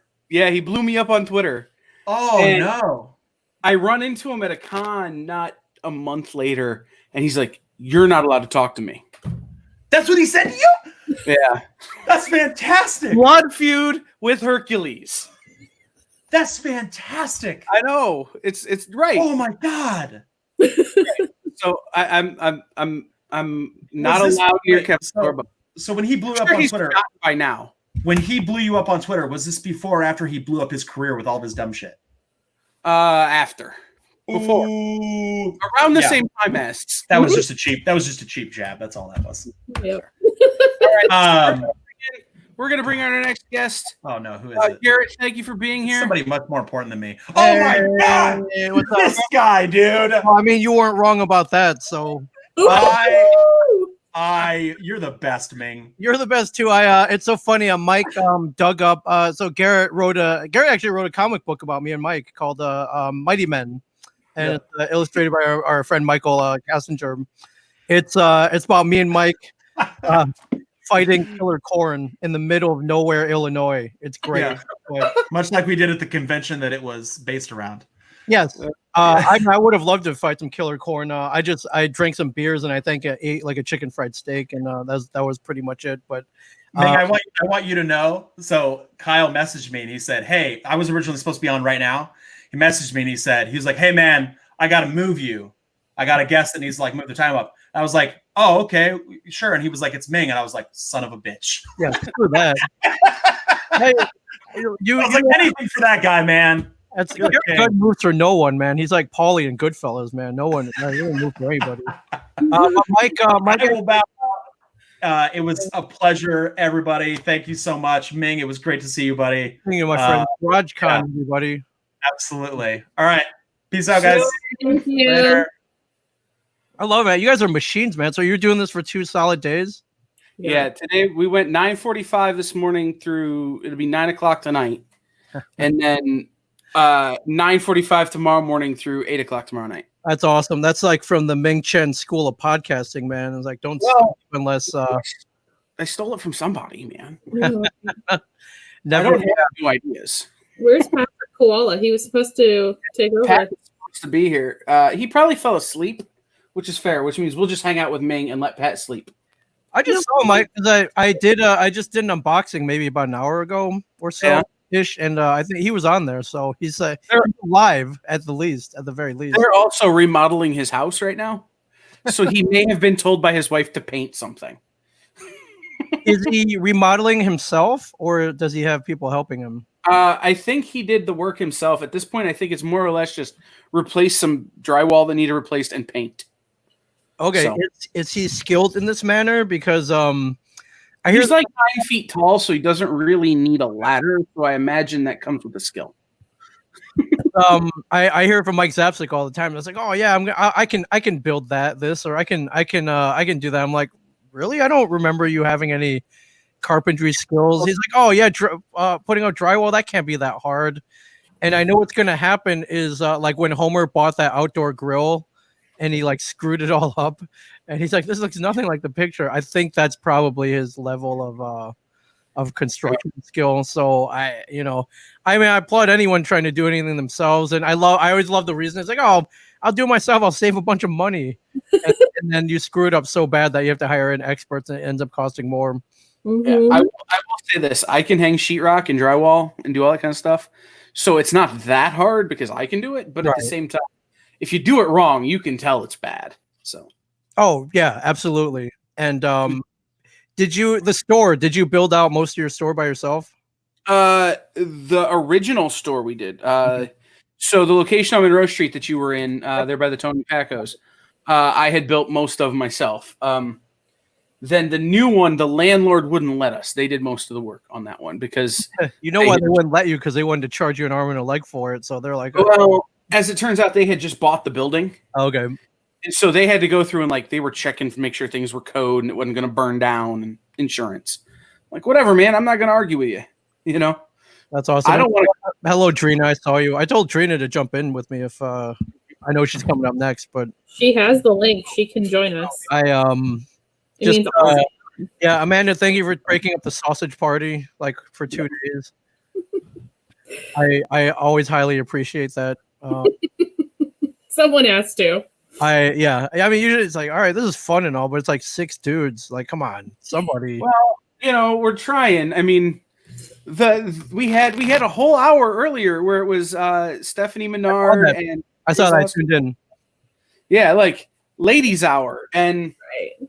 coming up later, Casey Pierce is gonna probably be the only one coherent on a stream later. I saw that. Aren't you guys calling that like the party stream, or there's 6 people on it? The mega panel, Mega panel, right? Yeah. We're gonna test how far Um, StreamYard will go. right? Yeah. After party starts at 9, and that's YouTube only. So that's the next 419 on YouTube if you want to be part of the after party stream. Well, I mean, I can't pass up a good after party. So Well, it's so right now, right here, getting ready for the after party. It's my little portable cooler. oh shoot, Chilling. I started already. I found out there's a local place here that sells mead and cider, and this is a blueberry cider, which is Heard of that company? it's pretty amazing. They just started here in the New Jersey area, so I can literally drive there in about 10 minutes. And I may have heard about them from you. Like, I'm not discounting that that's right. Cool. So- It's a father and a son. I don't even know if the son's old enough to drink. Even he looks pretty young, but hey man, Pat Cool, what's up? What's happening, man? Is that the project behind you? No. No, this is just the spare bedroom. We assumed you had been told to paint something when you weren't here right away. No, I was cutting wood actually. The shelf that goes around the edge of the between the blue and the tan paints. Also, that's what she said. Yes, that is what she said. I had to do it. Wow. Someone had to do it, I Pat. was just watching The Office, so Can we? I guess we were all Office fans here. So if I may, I had never seen The Office before this quarantine. I had not. Seen, Really? I'm not done with it yet, Ming. I'm only on season 7. so you only started 2. Right. Yeah. What took you so long? I mean, I'm guilty of this too, but what took you so long? Honestly, it never really just appealed to me that much. And it still does. It's like one of those things where I'm like, I feel like I should watch this to see what the deal is. But for the most part, I hate Michael Scott. Well, Like, you're supposed to. Yeah, you're not. I guess. Michael becomes endearing when you've watched it for the 100th time. Yeah. Like, he doesn't start likable. He's not supposed to be. The heart of the show is Jim and Pam.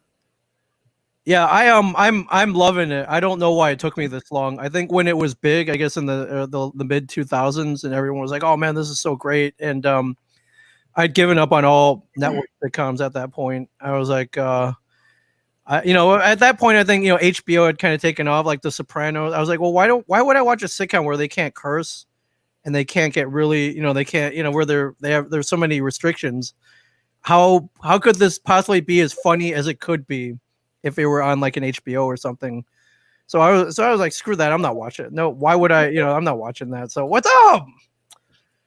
There Trina, it is. go in the house. What's up? I had to download Chrome just to come in. So. Well, that's good that I asked you to jump in then, because you would have been scrambling then. I know. I would have given Bob anxiety. Given? Yeah.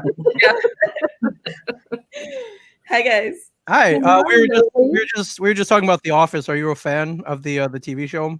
I never watched it. Oh, you did? Okay. Well, me and Pat never watched it until prior to this quarantine, and usually when I tell people, they're like, "Oh my god," they're like shocked. Yeah. And the only reason I never started was that I'd given up on any sitcom where you can't curse or like, or I was like, man, if I want to watch a sitcom, I want to see like Game of Thrones level of like boobage, And Have you seen Schitt's Creek then? I have not, so that'll be the next one. They drop a lot of F-bombs in that. Yeah, I think that a few months ago I started Fleabag, which is on Amazon, which is cool, but that's one where they can curse, like you say they say the F word like a million times in that, and but yeah, but I saw it was on Netflix, The Office. I was like, I'll give it a shot. What else? I guess like when push came to shove, and we had all this time, I'm like, all right, I'll give it a shot, and I was like, wow, this is really good. So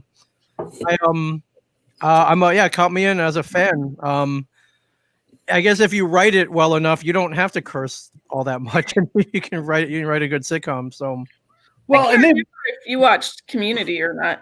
That's next too. That literally came up next on the queue, and Mike Zapsik has been like, watch Community, watch Community, watch Community. Dan Harmon writes it, watch it. So, and he and I, while usually we have pretty similar tastes, we differ in a lot of things too. I think some things that he thinks are really funny, I'm like, that's not that funny, dude. Like, I don't know what you'd see in that, but You and who? Mike Sapsik. Mike. Oh.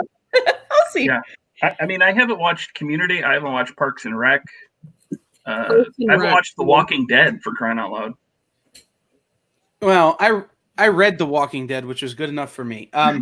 But with Community is one of those things is that watching it all these years later in the middle of meme culture, Community takes on a whole nother level. Like, because I watched it when it originally came out, I was a huge fan.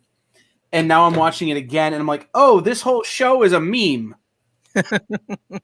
I got it now. Like, it makes so much more sense now when the whole world is seen through meme culture. So all of a sudden, this meme light went off, and you're like, wait a minute, I get it now. Mhm. That's awesome. I mean, there's no other sitcom where they have a whole episode devoted to the game The Floor is Lava. Like, and here's the thing. You've got the guy from Breaking Bad and Better Call Saul. I can't think of his name anymore. Odenkirk? Bob No. Odenkirk? Not Bob Odenkirk. No, he's an older guy with a real raspy voice. What's his crap? Shoot, why don't I remember? Michael something. Well, that's his name on the show, but it's Jonathan Banks. Jonathan Banks. Jonathan Banks is driving in this episode, he's driving a car that's propelled by fire extinguishers that's made out of desks Oh my God. so that he can run into people and knock them into The Floor is Lava. I love it. Right. It's sort of the Hunger Games meets there's no other show on TV where you can get away with that. And that was what Community was at the time. Right. So All right. I'm in then. I mean, how could I not be? well, and then they do the first few seasons they did paintball episodes that Yeah. were Those were my homages. favorites. A fistful of paintballs. It's so funny. I That's amazing. love that show. So Ming, I don't even know how to ask this. You podcast more than maybe any person on the planet. Well, that's good. Seeing that as I have a podcast business and it's kind of Right. my livelihood now. Right. I think before all this started, I was on Comic Book Men, and on Comic Book Men, in between the scenes of people bringing stuff in to buy or sell, you would see us podcasting with Kevin around a podcast table with these. This might actually be a mic from the set. We used our actual mic, our podcast mics for the first couple seasons, and that was Kevin's idea, was be like, hey, instead of if you watch any other like Pawn Stars type show or any other reality show, really, they'll cut to, or The Office, they'll cut to a talking head, which is like, hey, I wanted to sell my Action Comics #1 for $3 million, and Walt would only give me 15, so no sale. Like, they would explain why everything. They explain why they brought it in, how much they wanted for it, and be a talking head. And Kevin was like, man, that's boring. Can we do something different? And they were like, well, what do you got? And they're like, can we do it around a podcast table? Like, we're podcasters. Can we do it as a podcast? And they were like, what's a podcast? Because it was pretty early on. It was like 2011. And once they saw it, they're like, yeah, that actually looks pretty cool. If you see the set, we're podcasting around a poker table, which is very true to life, because that's how we started. Kevin had gotten really into the Texas Hold'em craze back in 2003 with like Chris I remember Money those. and the World Series. And he would actually hold 30-person tournaments at the store where, and you'll love this as a retailer, Kyle, if you wanted to get a seat at the table, you had to buy a blind box, $100 blind box first. 200. It was Or 200. 200. Or I think, yeah, because Drina bought one, I think. So I've done it before, yeah. yeah, it was a $100 or $200 blind box, just get a seat at the table. And then once you got in the tournament, it was a $100 buy-in. And it wasn't bad with 30 people playing. And we paid out like the top 5. If you won, you walked away with a pretty good chunk. So but that craze died maybe 2 or 3 years after we did that. So we just had the poker table left back there that we would sit at, but we weren't really doing anything with. And then when Kevin started podcasting, that's the table that we used. That's our podcast table. And it's kind of become our trademark because if you come to our podcast studio now, you podcast on a poker table. So once we started doing that on the show, and if you watch that scene, it's supposed to look like it's the stash basement, where that's where we go and podcast. and all the collectibles and stuff around us are kind of like basement stuff. Although, if you would zoom in and look really close, there's some really cool stuff back there. I'm like, man, I wish that was my basement. Right. It's like a Batman spotlight. There's some really cool on-air signs. The guy who built that set was like really into collectibles, and he just went on eBay and bought a bunch of like really what he thought was cool. And I was hoping they would make me an offer to be like, hey, do you want to buy this stuff? And my dream was to rebuild the set in a room somewhere and then be like, hey, podcast where the Comic Book Man podcast is, like on the TV show. And no one ever called me, and I think they sold all that stuff off. I was like, why didn't you call me? Like, I would have bought it all at one shot to rebuild it. Like, what a great marketing plan it would like tool. But hey, you could podcast on the set of Comic Book Man. It would be like rebuilding the Wayne's World set. Right. And having people down there. So I mean, I guess I could probably find maybe a lot of the same things and recreate that set. That'll be the next entry in the business plan that I have that I need to make it. Yeah, so it was supposed to kind of, it was very true to life. And so once the show ended, we're like, well, what now? And we're like, well, we love podcasting. If you listen to Kevin, especially now, his whole thing is like, find what you love doing and then try to make a living doing it. I'm like, all right, let's well, he did it. Of course he's insanely talented and he's a comedic genius and among many other things, a great public speaker and all this. But I was like, you know what? Let's see if this works. Let's give it a shot. So we opened up a podcast studio, and it was all going well up until about 10 weeks ago. And then they're like, well, you can't have people in the studio anymore. You might, we don't want people getting sick, and they've closed all non-essential businesses. And I'm like, screw you, man. Podcasting is essential. Like, ask any podcaster. This is essential. And that fell on deaf ears. So, but it was literally the governor, was like, hey, you got to close by 9 p.m. tonight. And I was like, oh crap. So I went back to the studio. I literally took all the gear. I packed it up into backpacks, like whatever, garbage bags, whatever I could carry it out in. And I brought it all back home. And I was like, all right, I'll run everything from here then. It was literally the next day. We're like, you know what? We'll just move everybody online. We can stream. We had, I know like up until 10 weeks ago, no one really knew what Zoom was, but we'd been using it to podcast with other people remotely for a long time. So it's like, all right, we'll move everybody on Zoom. We'll figure out a way to stream it out like we did before. And that was going pretty good. Although my main fear was, would the interactions be the same as if you were in a room face to face? Like I love that. I love sitting in a room with Mike Zapcic, and I love making fun of him on a podcast I love seeing his reaction as I make fun of him across the podcast table. And I was like, well, if we did it like this, would it translate? Can you make fun of somebody across a computer screen? And I found out very quickly that yes, you can still bust balls over a computer screen on a stream. It totally works out the same. So we used Zoom at first, as Kyle did, and it worked out well. But then I found the platform that we're on right now, and I was like, it really increased the level of interactivity with anybody watching. It just made things that we'd been doing for years that I was like, man, I wish someone would improve on this. And somebody did. And it made it so much better. Right. So this is how crazy it is. If we were on Zoom right now, this would have been ridiculously hard to do. But I just added us. We are now live on the Comic Book Shopping Network as well. Another outlet. We're here until 6 on the Comic Book Shopping Network. So I was able to do that without interrupting the stream. And on Zoom, I would have had to go into OBS and change a whole bunch of stuff. StreamYard really has revolutionized podcasting. Yeah. I think. Yeah. So, I don't know if you did any research on the two dudes who developed it. They do a stream every Sunday night where they answer people's questions and stuff. These dudes look like they're 12. These two kids are in Canada somewhere.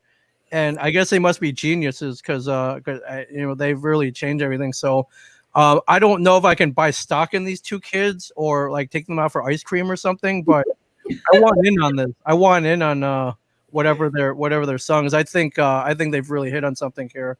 it's definitely made our lives easier. But I just love the interactive the level of interactivity was something that we had never seen before. The integration with comments and popping them up on the screen and being able to answer them, Right. to like putting banners up on the fly and scrolls. I think it's been great. Anybody can use it, and yeah, they've really hit on something here. So Yeah, and they're not paying me, not yet, anyways. So right. I would love to Soon. be StreamYard spokesman. I would do that in a heartbeat. Brand ambassador and spokesperson Ming Chen, right? No, so if you're watching on the Comic Book Shopping Network, make sure you go to streamyard.com/Facebook and enable comments. That way we can see your name and your picture. Otherwise, it just says Facebook user. Which So that Jen- one, Jen King. Jen King says Oh, these are God. my favorite people. I Hi, love Jen King. Jen. Right. Jen King, Space Cadets. That she runs one of the finest stores in the Texas Houston area, and I this weekend in particular was kind of for us kind of stinks. Their major Comic-Con, Comic Palooza, is down there. Was supposed to be down there this weekend, and one of my favorite weekends. And of course that's not happening, and they've postponed to 2021. But I made a lot of friends down there. I think I see Jen there every year, and I feel like I recently just saw her somewhere, and I can't remember. I mean, it's hard to keep track of where I've been in the last year. Well, it's funny because everything seems so long ago now, even though it's really only been 2 months, maybe at the outside. It feels like forever ago. So it's interesting. It feels like just yesterday we were at Monroe Pop Fest. Oh, It was, let's see how many. Oh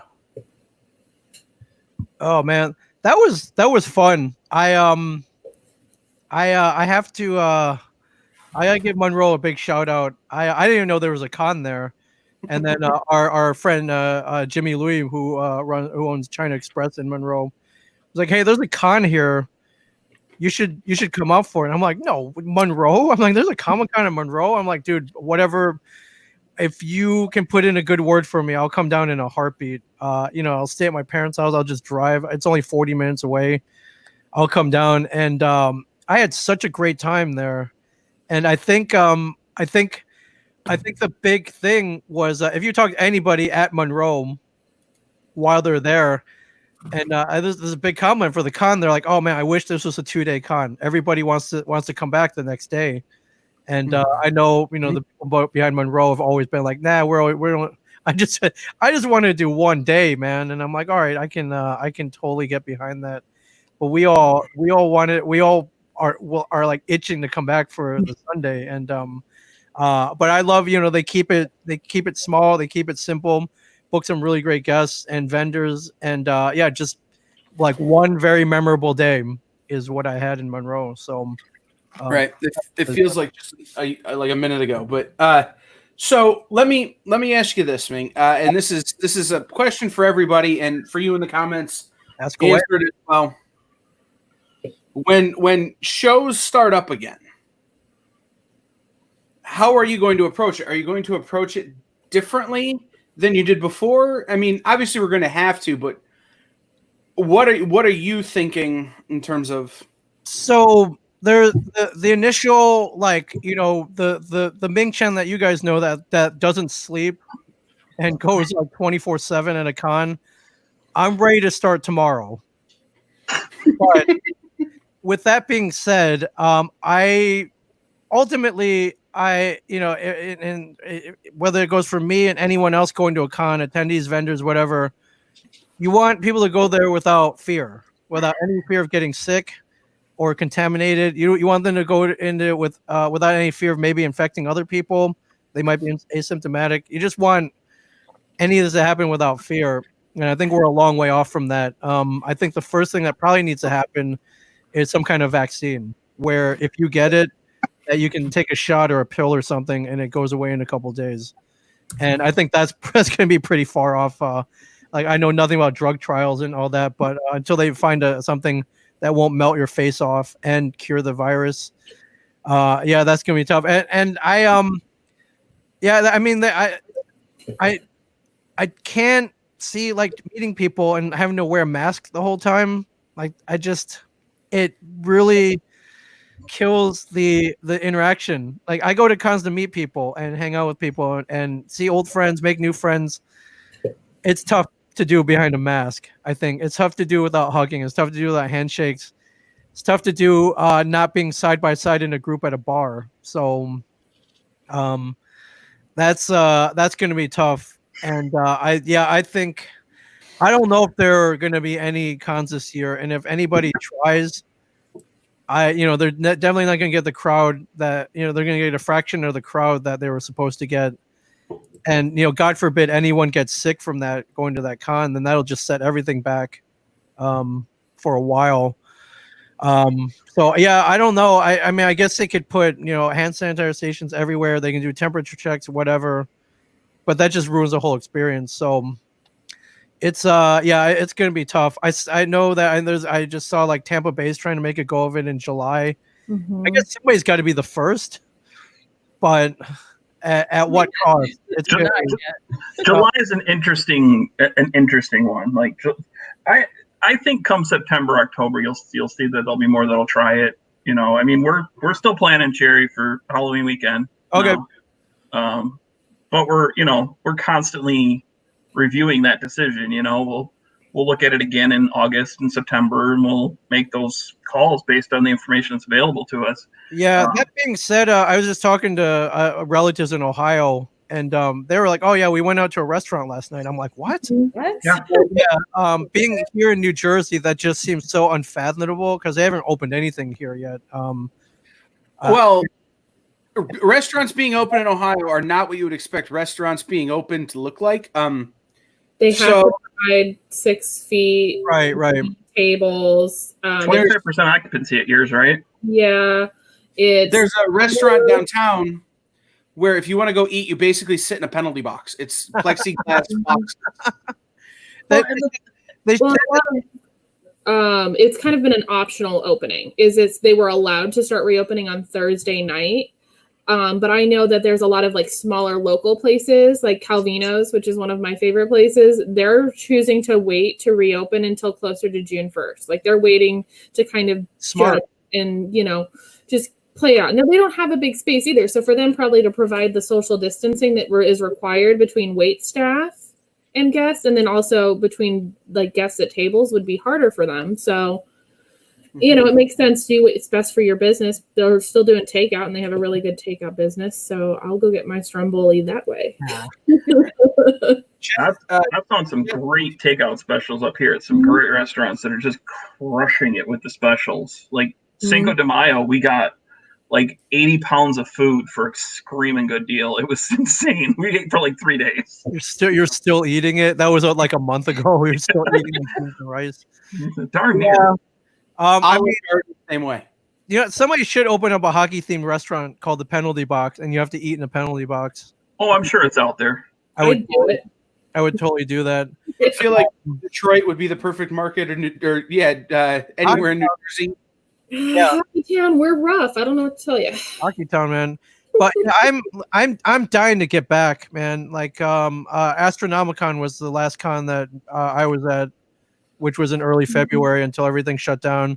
Somebody just commented, I think C2E2 was kind of like the last major con that happened before everything shut down. And last con period. Yeah. And I miss it. It pains me to think that like there's a possibility it might not go back to that kind of con again, which would be awful. I just couldn't see that. I just have so much fun running around, without getting worried about getting sick, without having to wear a mask. And I don't know. I mean, I'm sure you can find some kind of balance somewhere, but hopefully, I think there's got to be a way to just stop it or cure it, though. And I don't know how far we are from that. That's so John Leopold's right. You got to make sure it doesn't smell like a penalty box. Yeah. Although, Detroit style pizza sometimes has that smell. Hey. You're talking about the. What's the Detroit style pizza? So it's a very crunchy, thick crust, and then they put cheese and then the tomato sauces on top, and it's really good. I like it. I mean, I'm pretty picky about pizza being from the East Coast, but it's a style of pizza. It's a good style of pizza. Okay. Yeah, it's a crispy Drina- buttery crust. Yeah, is well, probably it's- the best way. They actually coat the crust in cheese. That's what makes it that crispy, crunchy. Like it's Okay. actually cheese on the edge. It's a deep dish, like a cast iron, like 2-inch deep pan. That's like Chicago, but Detroit. Yeah, it's very Chicago-esque, but it's not as. That's a great way of putting it, Trina. It's a I don't know. Chicago, I hate pizza. Detroit. I hate pizza. I don't like pizza. So There's I was definitely intrigued. Chicago Maybe I'll look influences. Yeah, Yes. well, but Chicago definitely has more of that. It's a thin crust, but it's really thick, full of toppings. Like Chicago pizza is about the toppings, where Okay. I think Detroit pizza is about the crust. Okay. Yeah, I'll try yeah, it. I could totally see that, and the sauce and the crust, because they really feature the sauce goes on top. Yeah, and there's a Josh Higbee who's like, I saw Ming at Buddy's in Detroit, which is after Astronomicon, which Buddy's is probably one of my favorite Detroit style pizza joints. So, Trina, next year at Astronomicon, well, you got to come with us Okay. for style pizza. You're invited. I think Astro is probably going to be the first con back. I mean, I hate to say that because I want to do C4, but I don't know. It's hard to get your hopes up with We so don't much either. uncertainty right now. Like it's just Like New York Comic Con, there's no way. There's no way New York happens. No. I can't. It just no way. Yeah. And if it does, there's no way I will go. Well, and the big thing is they might not even have a venue because there's no guarantee that the Javits Center is going to be vacated by the Army Corps by then. Yeah, for sure. Yeah, it's kind of set up as a hospital right now. So I that, can imagine it getting clean enough to open.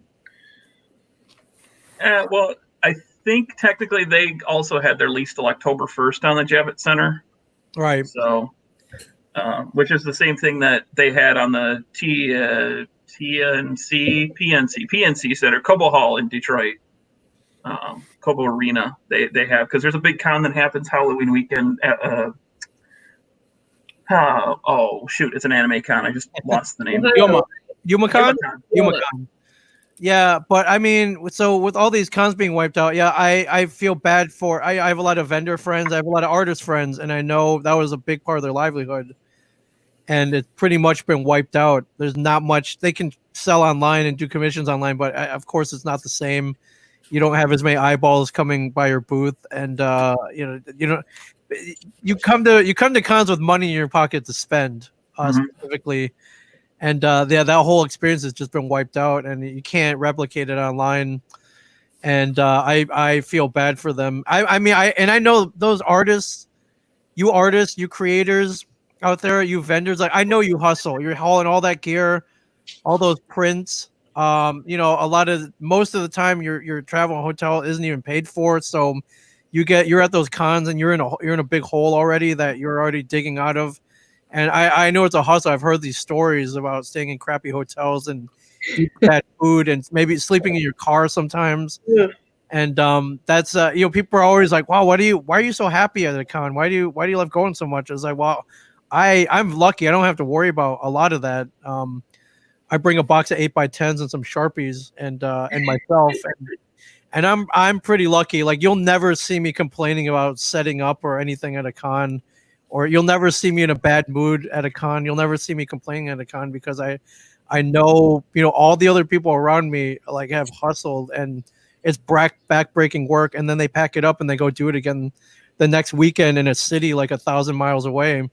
And yet, for the most part, I think like you don't do something like that unless you love it. So there's definitely, for most of those people, there's a love behind it, a love of collectibles or whatever, and I love seeing that too, and I'm gonna miss that as well this year, just not seeing a lot of those people. So and just buying things, just buying like impulse buying at a con, how great is that? And it all paid off. For a while I would just buy it, I'd bring it back home, and it would ultimately go on the floor somewhere like against a wall until I found a place for it. But now we have the podcast studio, and there's always a place for some random collectible to be displayed at the podcast studio. So now I have a place for it. But yeah, I definitely miss all of that. And I hope we get back to that soon. It pained me to see. I knew it was gonna happen, but San Diego being canceled is God. huge. That was the first time in 19 years that I'm not going to be there. It's a weird feeling. Wow, you've been there almost 20 years every year for wow. No, I skipped 2 years. I skipped 2 years in between. Yeah. But I just started recently going back, and I'm like, wow, why did I wait so long? Like I always have such a blast there. And it's and I know a lot of people are like, oh man, it's not even about comics anymore, but it is if you go and find the comics. It is if you're looking for comics. And if you go to the comic book panels, which is my favorite thing to do. I sit usually in room 6DE, which is DC, straight DC for 5 days. Yeah, it was awesome. And so last year, I think one of my favorite memories was Jim Steranko had his guy call me personally, and he was like, hey, Jim wants, I'm calling on behalf of Jim. I'm like, Jim, these are Jim Steranko. I'm like, oh crap, what? Does he want to kill me? Did I piss him off? Like, what's going on? And his dude was like, hey, Jim wants you to moderate his panel in San Diego. Can you do it? And and I'm like, yeah. I was like, why me? He's like, well, Jim asked for you specifically. And I'm like, wow, okay. I'm thinking Jim probably doesn't ask for many people specifically. So I meet him in the panel room, and we're waiting outside, and the room's filling up. And I'm like, hey, Jim, what's up? Is there anything that you wanted to hit specifically at this panel, or did you just want to ask questions? He's like, all right, hold on. He gives me a piece of paper, and it's got his whole bio on there. And I'm like, oh yeah, I know all this stuff: male model, escape artist, your work with Captain America, your comic book work, all this. I was like, I know all this. I was like, no, this is what I want you to do. When the panel starts, I want you to go up to the front, get behind the mic, and I want you to read all of this. This is my introduction. And I'm like, all of this? I was like, this is going to take me like 10, 15 minutes. He's like, read all of it. I'm like, okay. I went up there and I read the whole thing. And then like, it was literally 15 minutes.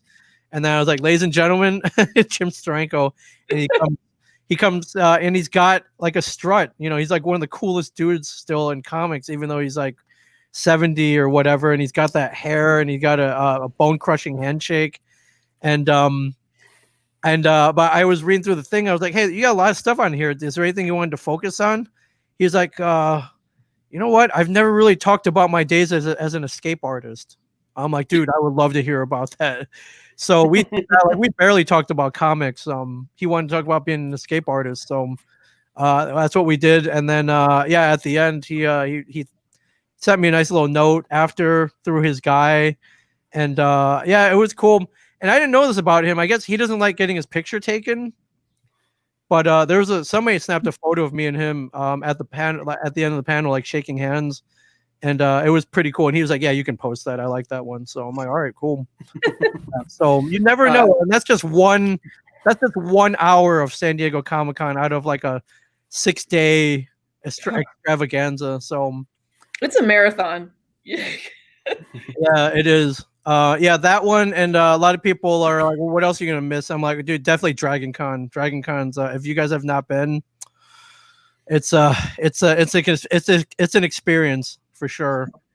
I think if you love comics and you love Comic Cons and you love to party, then Dragon Con's the place for you. So I've never done that one. But it's so hot though. I can't imagine being in that heat. You don't have to go outside. Most people stay in cosplay in an air-conditioned hotel lobby, giant lobby, and you're so drunk that you didn't even notice it's so hot out. So just vet your after parties wisely, because you can end up at the wrong kind of after party at that place.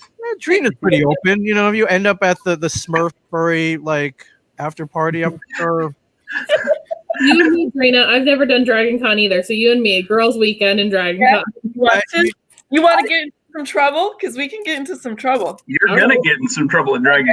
It's required. But I remember I was taking an elevator up somewhere and I hit the wrong button, and I ended up on the 7th floor of this hotel. The doors open and there was some kind of secret underground like stonecutters party up there from The Simpsons. And so the whole place was decked out like a stonecutters hall, and everyone was wearing the symbol and everything. And I got out of the elevator and they start handing me alcohol, and like I hung out there for a couple hours. So, and I'm like, where did this come from? Like, oh, we don't really tell people about the stonecutter party. I'm like, I mean, why would you? You're stonecutters. It's a secret society. So it's It's probably there's no chance it's happening this year, but put that one on the list though. Put that one on the bucket list for sure. That one would absolutely spread the COVID. I think for sure, man. I saw stuff going on in like hotel stairwells that I was like, wow, that's. I've never been. I've just heard the stories, and the stories make me not really want to go.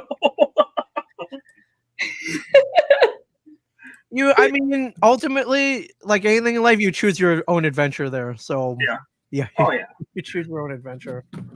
Jen, I think one day at con at San Diego, I walked 11 miles in one day. Wow. Well, that's because you had to keep going back and getting one of the members of Twisted.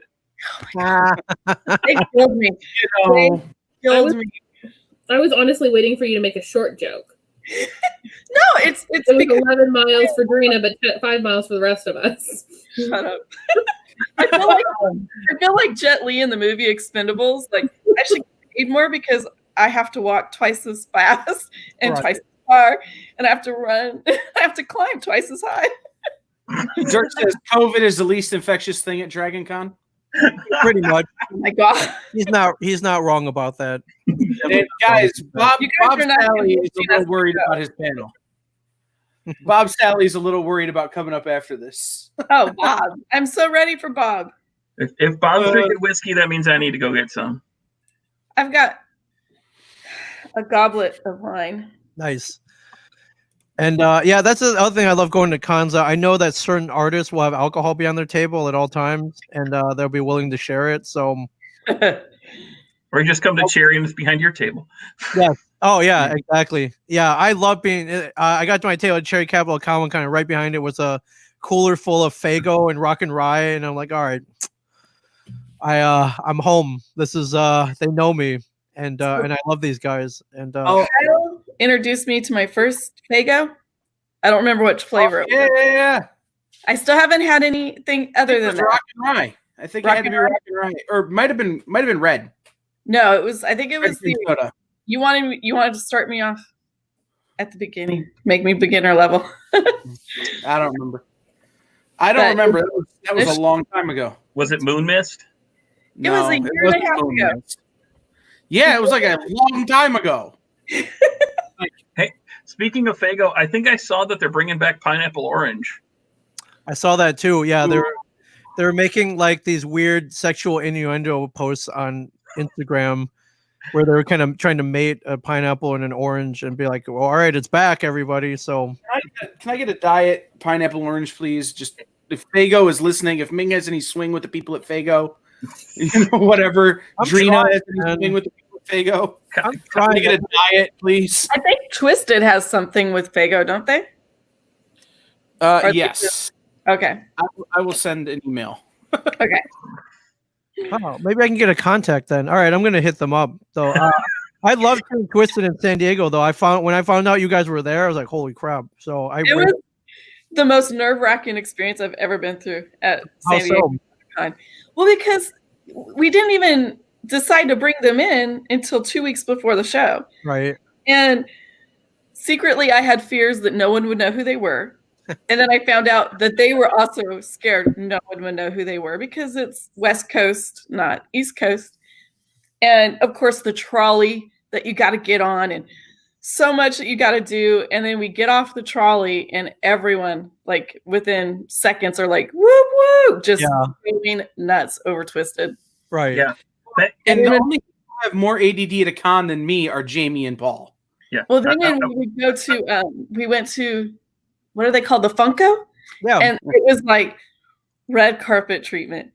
They were like, everyone get out of line. And they brought the guys in. And Yeah. I was- All right. What do you want? What do you I want was to it? standing there like, okay, I'm their bodyguard is what I am.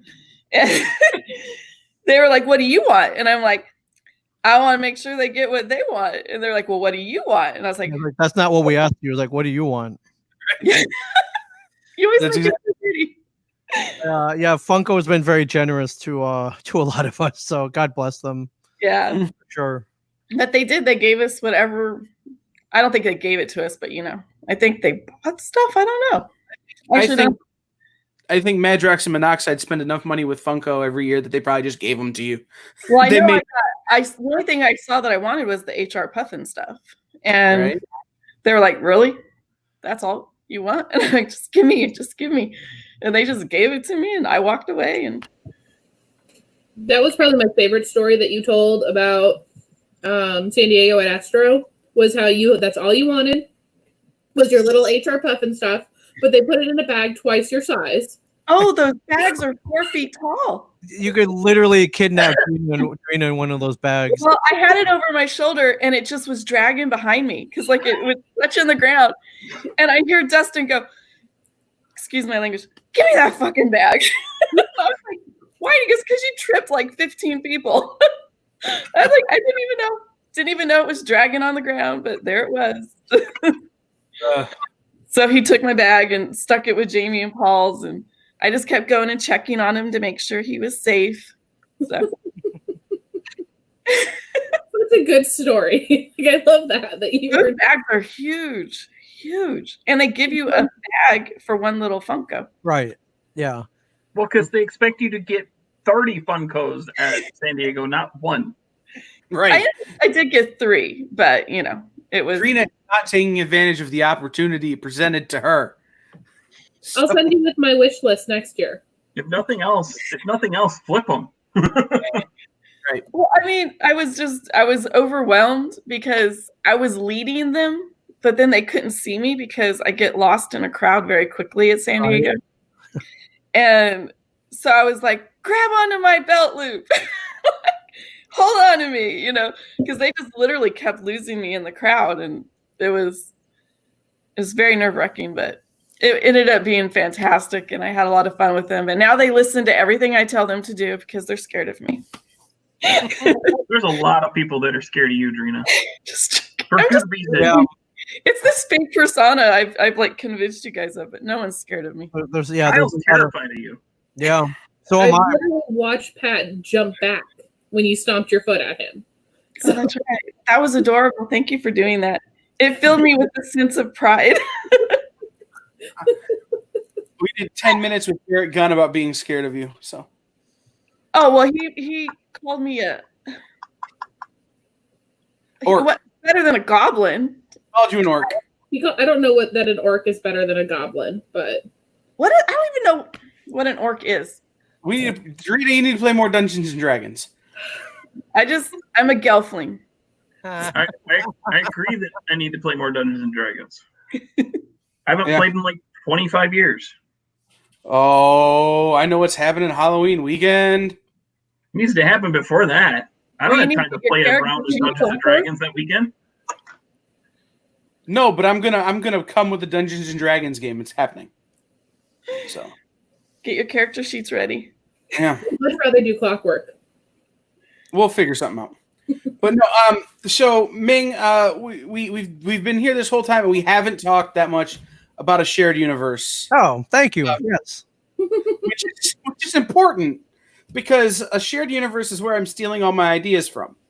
So That was kind of the point. Was I've learned so much about podcasting in the last 10 years, and which is funny because I didn't even want to do it. It was Kevin made us do it back like literally 10 years ago. He literally made us do it. And once I did it, I was like, holy crap, this is fun. Me and Mike got hooked right away. And since we started so early, it was everybody else, we were always meeting people who wanted to start and then wanted our advice. And that was the whole genesis of the studio, really. Was most people would approach us at cons asking for podcast advice or how do I start, things like that. And I was like, I can't really teach you in 10 minutes. I can try, but I don't think I could teach you the whole grasp about why we do it, how much fun it is, the mistakes we've made, how to prepare for a show, like all this stuff. We can't teach you that in 10 minutes. We'd always wanted to like a classroom or a studio or something. And that's what we did about almost 3 years ago. We opened up the studio now. We put we actually found some cheap office space. We built a podcast studio in there. And I love seeing people start and I love helping them out. And and if I can help out or inspire or answer questions in any way, that's totally what we're here for. So I love seeing you do this. I love seeing everybody do this. And who knew that it would be like one of the things keeping us all sane during all of this? Without this, my family's here, but I there are some friends I've been streaming with, or whatever, that I wouldn't have seen at all. And then had this pandemic not happened, like we wouldn't be talking together on May 23rd, 2020, or whatever day it is. Right. It just too busy. Yeah, there would have been no reason for us to get together if there was no no coronavirus. We'd had to be at the same time. Yeah, so so I definitely take that as a blessing as well. But I love seeing you do it. I love anything that I learn. I'm definitely passing on to you. That is like, oh man, I just found this thing. Like, you should try this out or whatever. Yeah, I mean, that's how I found StreamYard. Is Ming's like, try this, okay? Yeah, we were using Zoom, and I still use Zoom here and there, and Zoom and OBS is great, but for its purposes. But to literally just fire up a stream, and I love that I can literally just press a button, and I was like, you know what, I just got a new statue in, or a Han Solo gun, or whatever, or a silence blaster. Let's stream this. Let's unbox it, and if people love seeing it, great. If they don't watch, like, big deal. I don't care, but let's create some content, put it out there. Maybe somebody watches it and makes their day better. I don't know, but I wouldn't have known if I didn't do it. So, and we have the means to do it. So let's take advantage of it.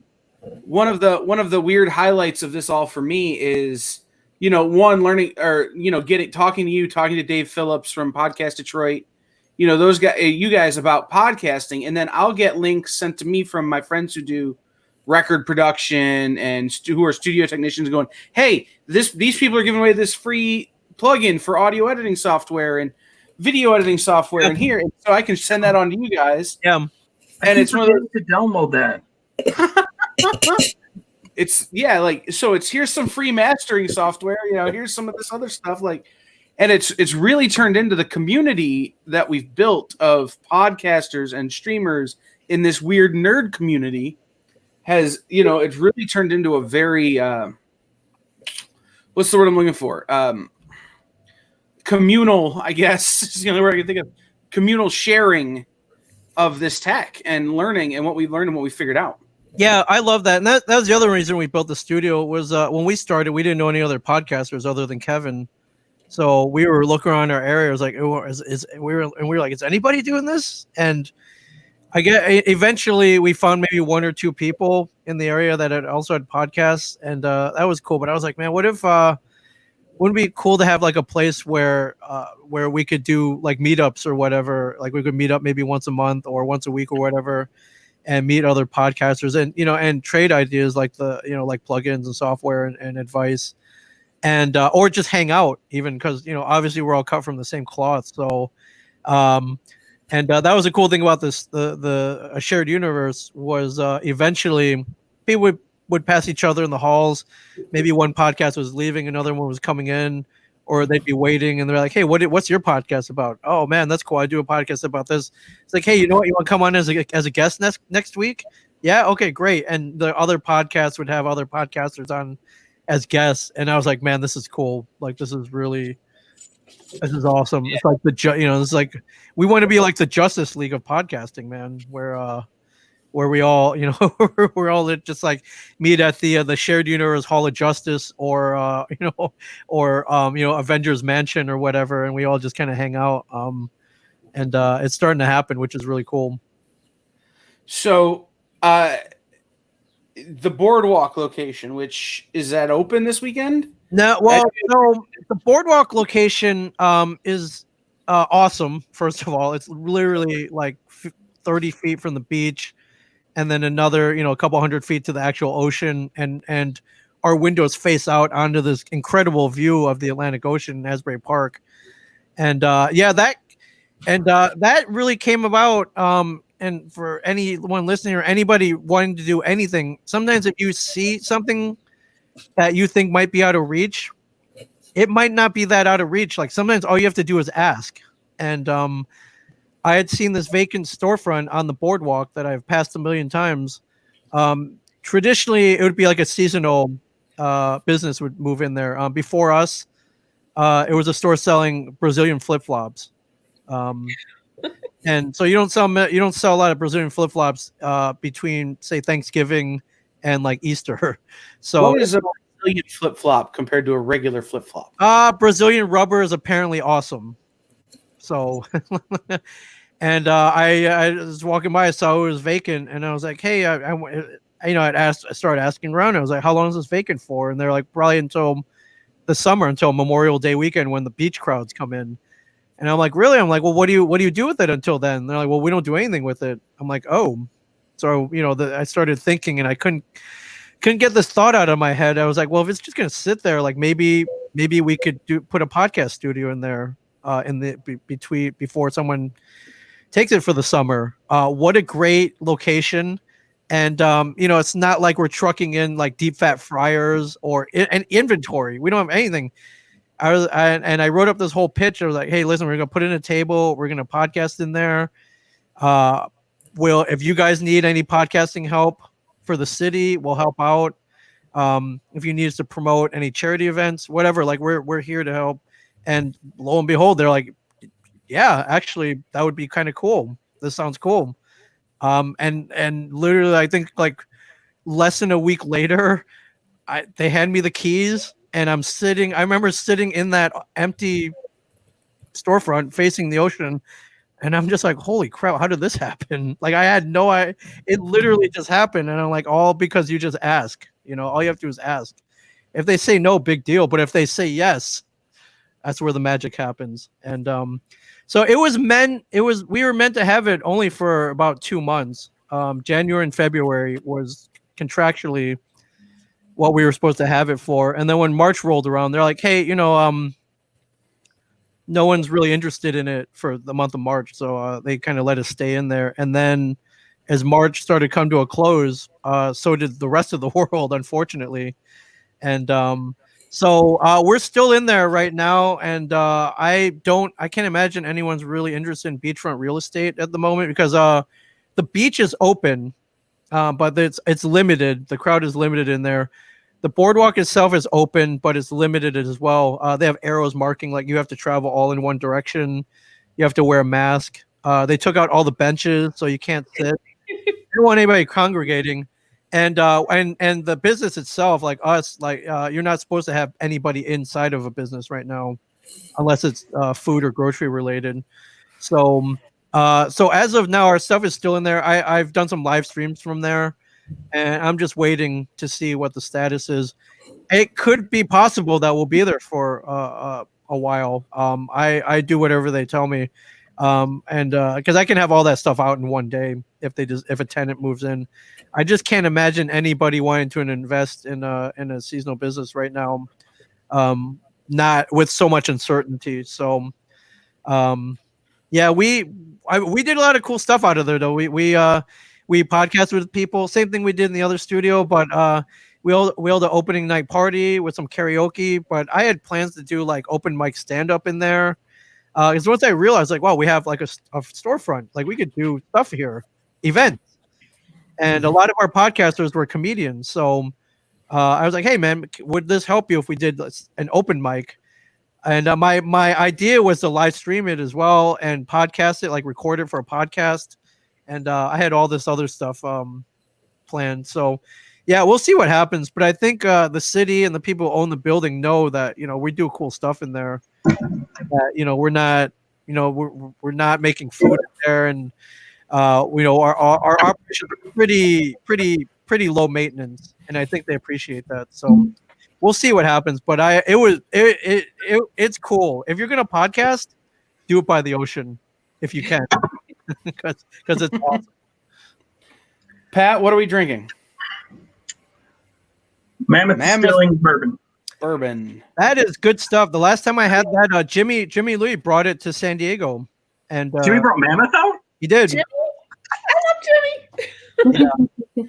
Jimmy did bring Mammoth out, and then there was about a half a bottle left. He was like, "Hey, do you want it?" I'm like, well, I'll see if I can bring it back. So I bought a bunch of packing tape, and I mummified the bottle, and then I threw it in my my check bag, and I got it back. So yeah, it's good stuff, man. Well done. That's a Michigan product. It's a Traverse City product. Yeah, for sure. So yeah, Jimmy's got a whole collection of the finest Scotch and bourbons like known to man. That dude's awesome. So Yeah, he hunts that stuff. He and I spent, when I was still drinking, we spent like 2 years hunting a bottle of bourbon because nobody could get it in the state of Michigan and the state of Ohio. I wound up finally getting it off Drizzly when I was in Chicago, and then had to like haul it home and be like, Jim, I got some, but just so you know, it's the most expensive drink you've ever had. yeah, not only does he know, he doesn't care either. So, and I love it. If he gets that, he's like, hey man, you want to try some? Like, he's very generous with it. So gotta love that dude, man. Big Jimmy's the best. And Brina All will right. take you to his family restaurant when you're next time you're able to, you know, travel and be with us. We will take you. We will go to China Express of Monroe, Yay. the only Chinese restaurant I'll eat at. It's so weird because like I've known Ming for I don't even know, Years. Almost a decades. decades, probably 2 decades at this point. And then I met Jimmy through Ming. And then I met all of you guys through Dirk. And then I was just at a con one day and Jimmy's over there with Kyle hanging out with Amanda and Kyle. And I'm like, it's Jimmy's such one a of my small world. customers. Yeah, Jimmy was a longtime pull lister of ours and like really good friend. Like we've gone to Red Wings games together. It's just such a small world, really, when you think about it. Mm-hmm. All right. Well, we're running short on time. But Here before with- you with close our it out, friend I'm Ming? gonna give Ming a little Easter egg because being a bourbon lover, Okay. was at a conference, at a work conference, and the after hours, the one of our vendors was putting it on. They had the after hours event. We're sitting there drinking 2 fingers of Blanton's all night. Wow. Which is very hard to come by these days. Very Yeah. hard. Good stuff. So Best bourbon I ever had. now my mouth is watering thinking about it, Pat. Thank you. 5 going on 6 years sober, and I'm really wanting bourbon now. Thank you. Jerk. No, you're good. You don't- No, I'm good. So Ming, where can people? I'm gonna go ahead and bring in Bob Sally. He's our next guest. Yeah, no problem. But Ming, where can people find you on the social medias, I'm on all the interwebs? Twitter, Instagram, Facebook, Mingchen37, MINGCHEN 37, and our website for the podcast studio. If you want to have as much fun as we did just now, I can show you how. For very cheap too. It is at ashareduniverse.com.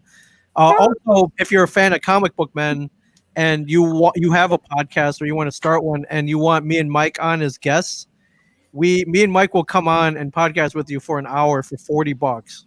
So we will be guests on your podcast for the price for way less than a bottle of Blanton's right now. You could for sure for the price of a couple drinks. You have me and Mike on as guests on your podcast, which and we love doing it. We've loved jumping on other people's podcasts. So and yeah, that's where you can find me. Yeah, if you follow me, I'm live streaming like 24/7. So it's not It's like true. yeah. My phone will go off and be like, "Who is streaming at 2 a.m.?" Oh, it's Ming. Bam. Yeah. So And then if you go, for watching the stream that he's doing at that hour. right, it's true. So if you go to GarageCon.live and you click on the GarageCon links tab, there is a link there where you can find out more about podcasting from a Shared Universe podcast studio. It will be live there as long as that site is live, as well as all the other links from all of our other guests here at GarageCon. We want to thank you, Ming, for. I'll be honest, we couldn't have done this if you hadn't taught me how to use this. Oh yeah, I love seeing you guys like at any time. You know, it's truly things like this, seeing you guys, talking to you guys, it's truly keeping me sane during all this. And you know, right now we do whatever we can to stay sane. Mhm. So, and I really and I look hopefully soon we'll be all back together again in person somewhere in Michigan, eating Detroit pizza, drinking Faygo, getting drunk off Mammoth bourbon, and just having a great time. And I'm hoping that happens soon. So thanks, guys. Thank you. Hi, Ming. Thanks, man. Derek says you look fancy, Bob. Hey, Ooh. thanks, Ming. championship shirt Hey. on. Hey, you gotta have it, man. You gotta have it. So How's welcome everybody in. doing? Very good. Welcome in, Bob Sally, creator of comics that you've heard of like Ogres and the forthcoming Broken Gargoyles. Yeah, I got. Don't forget, give Salvagers some love. Yeah, And Salvagers, like it's everybody's forgotten about that. It's Dirk, I miss your face. Salvagers is what got me into doing comic books, and it's been an interesting road. I lost my artist probably about a year ago, and it was we were 2 issues away from finishing this epic 12-issue series, which I highly recommend not doing that if that's the first thing you're doing, getting into comics. Keep it simple. But I was 2 issues away, and he had to back out for family issues. And and then I had all these other projects going on, and it was kind of a struggle to find an artist that could, replicate his type of style. That way you're not, flipping a page and you're like, whoa, this went from Jim Lee to Mike Mignola. So it's been, we're working on it. Hopefully soon we can get that finished. It would mean a lot to me because that's the first thing that I did, and hopefully I can get it done. Yeah, I mean, but Drina will find somebody for you because she's the boss. Well, I do. I actually have I have this girl out of Montreal who is working on it, but she's got a backlog of projects, so it's slow going. But again, like with all the other projects going on, just trying to pace myself. And Drina knows, like, she's actually the one always chasing me down to get working, which is nice, and that's why you should always get an editor. So you need somebody to light a fire under your ass. So Drina's awesome with that, so I appreciate her. Thank you. I don't have to chase you badly, though. It's rather amazing how many people forget about editors. They're editors and letterers are unsung heroes in the business. Absolutely. Well, it's funny because when I first started doing Salvagers, George Acevedo was the artist on it, and he was like, so who are you going to get? And I was so green. I mean, I didn't know anybody in the industry. I had no idea. I didn't know how to do anything. So he was like, who are you going to get to letter this? So I was like, well, can't you just do that? And he was like, well, I'm not a letterer, but I guess, I could give it a shot. So he lettered something, and I posted it on Facebook. And HDE, who is a letterer who's done many projects for me and other people, he saw it on Facebook, and it must have made his skin crawl because it was such bad lettering that he took it and he planted his own lettering in it, basically saying, like, look, I'm not asking you to hire me, but this is how it really should look. And it was like night and day. Like, you could see how bad George was as a letterer. So that was kind of like the steps that I was, you learn through mistakes. And that was one of the ones where I was like, okay, that was a learning opportunity for me. And I realized, like, lettering is, an art form in itself. And so that was just a learning experience for me. And then, just like most indie creators, we don't have a lot of money, or, we don't know what's the proper way of doing things. So you're like, I don't need anybody to edit my stuff. Like, I had my mom read it, or, my girlfriend read it and she loved it. So, but it's really like, it's next level to hire yourself an editor and them come to you and be like, I don't understand this part. This doesn't make sense. And you're like, wow, it's because of this. And it's like, okay, that, but it doesn't translate into the story. And for us, writers, like, you have blinders on where you're like, I know exactly what's going on with this story. And that editor can say, I get that you know what's going on, but you're not really translating it, the steps that you should be taking. So Trina's my first, Travis was my first editor. That was, so that was interesting. Yeah. So Drina's my second editor, and it's much, much, much nicer. Drina's everybody's first editor. There you go. She's the greatest. Was I your first, Pat? I don't think I was your first. Oh my God. we talking about editing? I'm like, that took an odd turn. See, this game I think is going to be how much can we make Drina blush? I was legit asking if I was your first editor.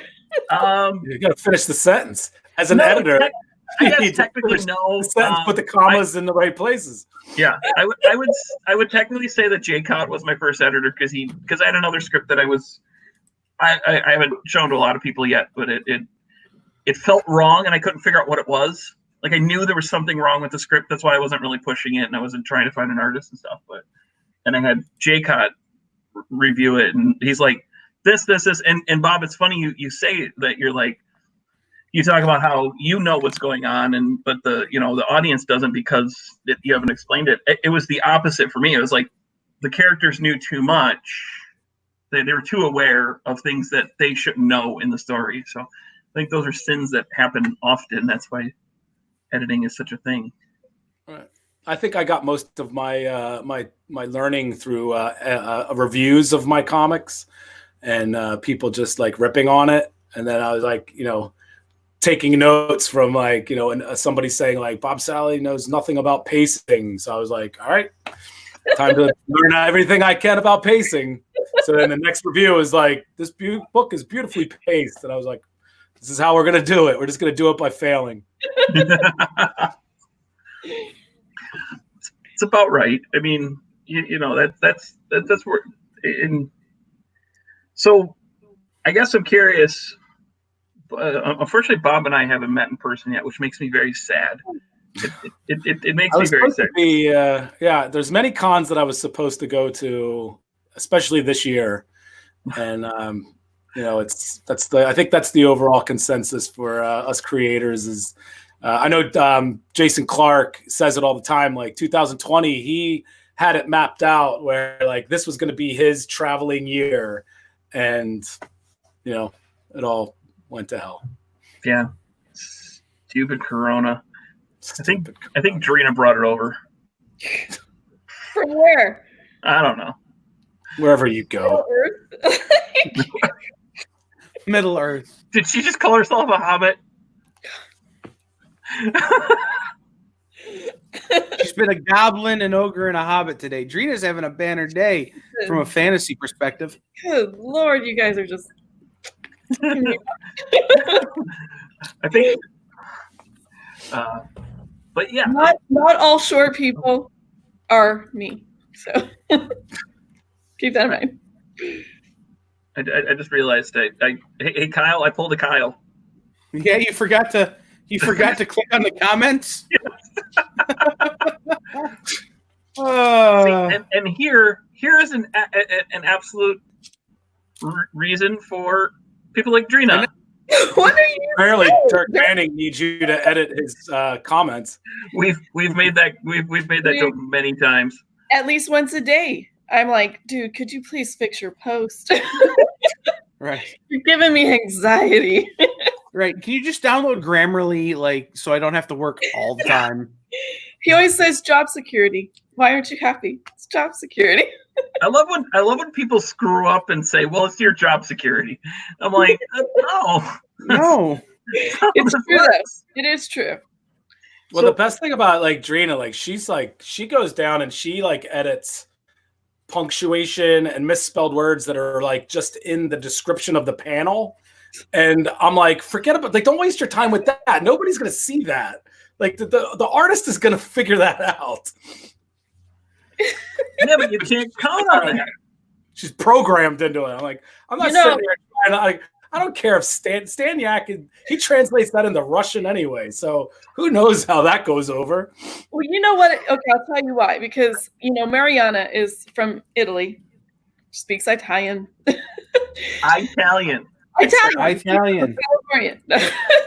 But there were certain things that Dirk would misspell, and then she would then get in the dialogue wrong, and it's a word. It's just not the right word. So, I would be like, oh, that's a ghost, not a stomach. You gotta get it.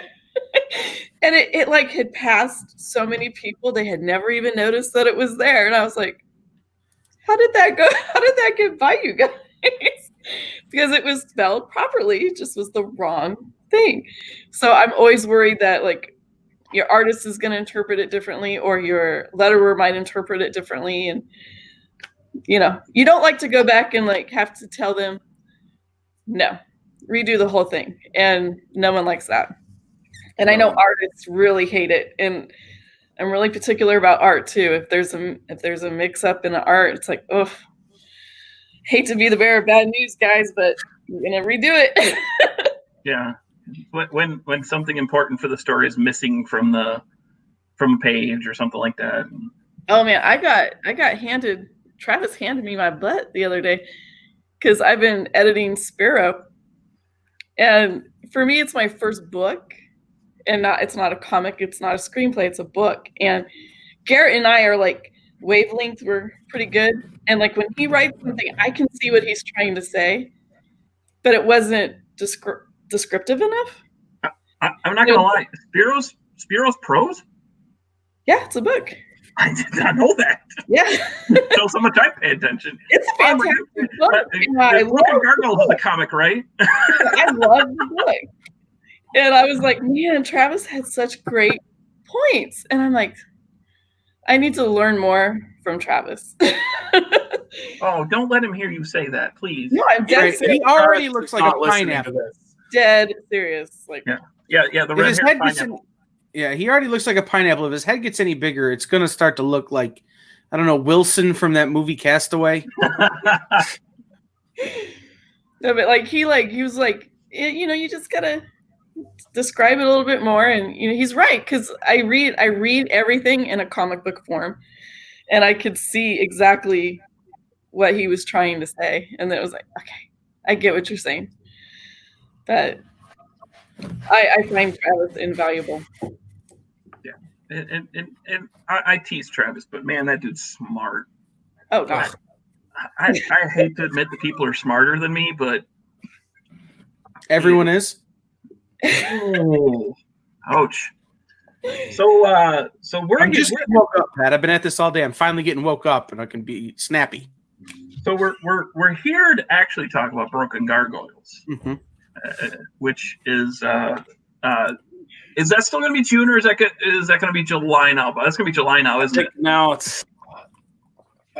Josh Warner just sent a message to all of us, and I can't really remember what he was saying. He writes so much everything's stuff, pushed back a month. Yeah, I asked somebody else. I'm like, what did he mean?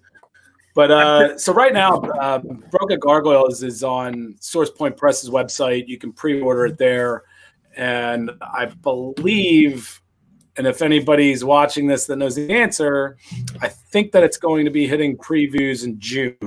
Yes, but that is correct. July. It's going to hit previews in June. Yes, because it was supposed to be in previews in May. It's going to hit previews in June, which means So we'll get on track. You know, it'll get there. I feel like when this all hit, like there was some people that were like bummed, where they're like, "Oh my God!" Like, you know, I wanted to get all this out, and there's other people where like, well, you know, everything's kind of on pause right now, so you know, there's nothing you can do. Like, you can't rush it, so you know, you just gotta go with the flow. So you know, it's like, all right, it's not coming out yet. You know, Source Point Press made it available to pre-order on their website, so we got to push that. We're going to be doing a Shelter Division Kickstarter that's launching on Monday, and one of the rewards on it is the first 30 people that back the hardcover of Shelter Division are going to get a free copy of Broken Gargoyles, issue number 1, first print. So there's, you know, like one of the great things about Source Point Press is that they were not exclusive to Diamond. So we kind of were able to do a lot of fun. Like, this all happened, and we were able to get creative. We were able to keep pushing the books out, and you know, so it not being exclusive to Diamond, I don't want to say it helped us out, but it didn't stop us. Like, it wasn't like we were done. It was like, well, now we have to wait for Diamond to, you know, start back up again. Like, we were able to keep moving forward with our own release.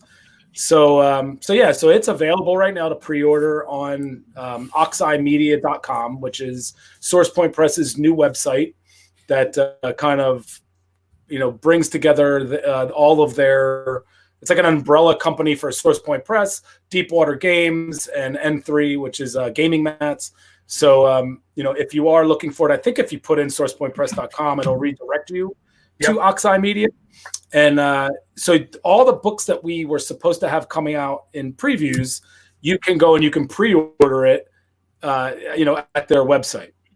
And then, of course, once it comes out, they'll be distributed there too. I'll make it easier for people. If you go to GarageCon.live and click on GarageCon links, at the bottom of pages, there's a link to go right directly to the pre-order page for Broken Gargoyles.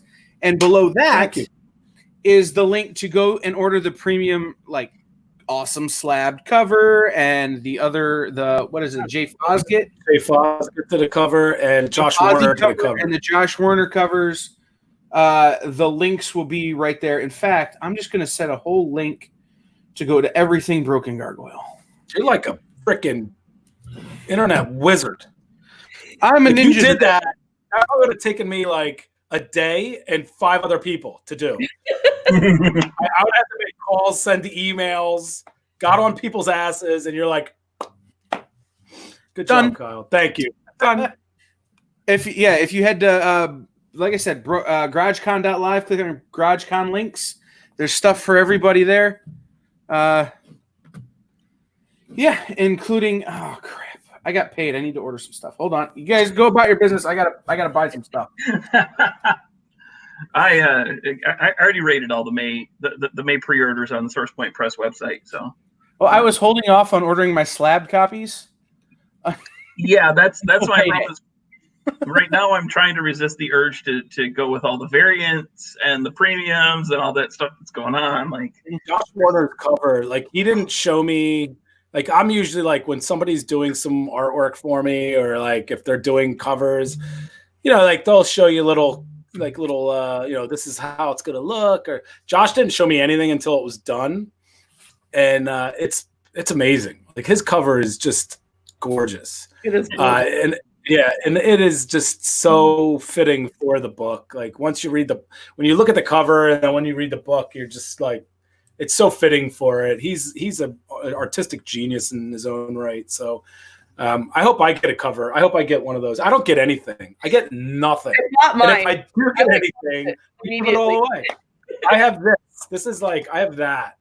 And I think I told Travis that I would give these away to Kickstarter backers. I was like, I'll give them away. My mom buys them, and I figure that she'll put them in her will, and then I'll just get them back. Garrett Gunn is crushing on Bob. Garrett Gunn, where's he? God. Somebody may want to text Travis. No, Travis. .com is down. Cool for the internet. What do we need to text Travis? You might see that he's online. The website is offline. I'm on it right now. That's interesting. I'm checking out ordering a financially unwise amount more of Broken Gargoyles. I think Kyle's our biggest fan so far. Well, they tell me that's a good book, so I'm hoping. Knock on wood that I'm in love with it. So you told me you read it 3 times. I've been telling people. I'm like, this guy Kyle. I sent him a copy of it, and he told me he read it 3 times. So I don't know if that's a good thing or a bad thing. No, I sat on the couch and I read it 3 times. I read it once just straight through. I read it twice slower, and then I read it the 3rd time while streaming The War Was in Color by Carbon Leaf, which we talked about. Yeah. We talked about that. Huh? And that's funny because, I told him that was a song that I listened to. I read, when I was writing it, I read All Quiet on the Western Front. And that got me into listening to The War Was in Color. And he was like, I listened to that song, and I was like, you got to be kidding me, because that nobody knows Carbon Leaf. Raise your hand if you know the band Carbon Leaf. Yeah, nobody knows them, and he's like, and that's one of those. Yes, anyway, I could go. Yeah, it's a small world thing. Carbon Leaf fans are not everywhere. Because they're really they only travel on the East Coast from like Virginia to Maine. That's it. Yeah. It's one of those things. They'll go that far, and they've come as far west as Toledo. Yeah. They do go to Ohio. Yeah, they come to Ohio because we've got a very strong sort of Celtic rock scene here, and they kind of fall into that a little bit with some of their later stuff because they got some of that influence. So, yeah, they play here. It's weird. I've seen them in very small clubs that they're way too good to be playing in. So. The biggest place I saw them was at a House of Blues. They opened up for Toad the Wet Sprocket. And I actually left, and I didn't even stick around to watch Toad the Wet Sprocket, which I've been like vilified for. I love Toad too. I saw that tour. So. Yeah, I love Toad too. But we could talk about 90s indie rock all day. But let's get back to comics. Yes. I don't know if Pat is doing his job as an interview. Have you given people the pitch on Broken Gargoyles? The elevator pitch? No, we have not gotten to that yet. We were getting there. Tell people about Broken Gargoyles. So Broken Gargoyles is did you want me to give it or did you want Pat to give it? I want you to give it. I want Pat to shut up. Every Monday night, I tell Pat to shut up live on the internet. It's pretty great. Broken Gargoyles is it's a post World War I story set in an alternate history diesel punk world where these guys come back from war and they are disabled, disfigured, and it's and then the world has kind of cast them aside, and there is it's kind of got this backdrop of a dystopian versus a utopian world that is kind of like the utopian world is taking over and sending the people who aren't with it into this dystopian reality. And these guys come back, and one of them is looking for redemption. He is he's facially scarred, which that is actually a term that they gave themselves after World War I. It was Broken Gargoyles, and they a lot of them they lost their jobs. They fell into alcoholism. They lost their families. They committed suicide because back then there was just they would people would look out for like if you lost a limb or if you were disabled like where you couldn't walk, but it was hard to like face people who were facially disfigured. So that was like a reality that people just didn't want to be a part of. So these people kind of were like just cast aside. And when I read all about that, I actually read that for another story that I was writing that was post Civil War. So it didn't fit. It was like, well, that was post Civil War. But the more I read, the more I kind of wanted to keep going on and tell a story about, these people. And when I brought the idea of, these two characters where one was looking for revenge and the other one was looking for redemption, and, the two of them, were on a head-on collision toward each other, he was like, that would be really cool if you put that in a diesel punk world. So I was like, Travis says something, and you're like, all right, I'll do that then. And the more I kind of like read up on diesel punk and the history of post World War I, it really did fit. Like I don't know if Travis like that was his intention, was that if you look at how the farming industry started declining and women's rights, like the women's rights movement was going on, and these vets that were occupying Central Park in New York, like it just had like a very like apocalyptic, post-apocalyptic feel, but also at the same time you had the Roaring '20s, and so you could see like when I researched it, I could see like that there was like a decline in society, but at the same time there was like this rise in society that the two of them were not intermingling. Like they did, there wasn't a balance where, like, I think today, you know, people are so engaged on helping each other and, you know, going out there and like being like the catalyst of progress, where back then, like, people were more like, I don't want to see it. I don't want to be a part of it. I just want to focus on my own world of, you know, uplifting shit. So that's where I kind of started with the idea. And then again, like going into a diesel punk, it gave opportunity to do really cool stuff. Like, you know, make Prescott, you know, have like this really cool kind of, you know, Darth Vader diesel punk kind of look to him. And, you know, I mean, like, I always like putting robots and shit. So, you know, to research like diesel punk and being like, let's make this robot here. So it was, you know, that's where it kind of manifested. And then the more and more I researched it, the more and more like the characters started to manifest themselves into the story. And then of course, Drina taking over and being the editor on there, and me being like, read this and watch this. Yeah. I think, you know, that's like, you kind of started getting like, all right, I get the feel, because you're like, this isn't just your typical post World War I story. Like, we're doing an alternate history. And right away, like in the book, you know, I wanted people to, you know, get that tone. And I'm going to show you, I don't know if you're going to be able to see this, but this is a page from it where, you know, like we had a billboard put up that said support third term. Now, if you look that up online, that's a real billboard that was, his thumb was down, and it was basically saying like, you know, no third term. So that, like, we wanted to do really cool things like that, like where we could see right from the beginning, like, okay, this is a different history. Like, this is a different world. So the reader could kind of, as they're reading it, they get that there's some real shit going on, but at the same time, they're like letting go of reality and just kind of being absorbed into the fiction of it. And because it's a hard story. Yeah.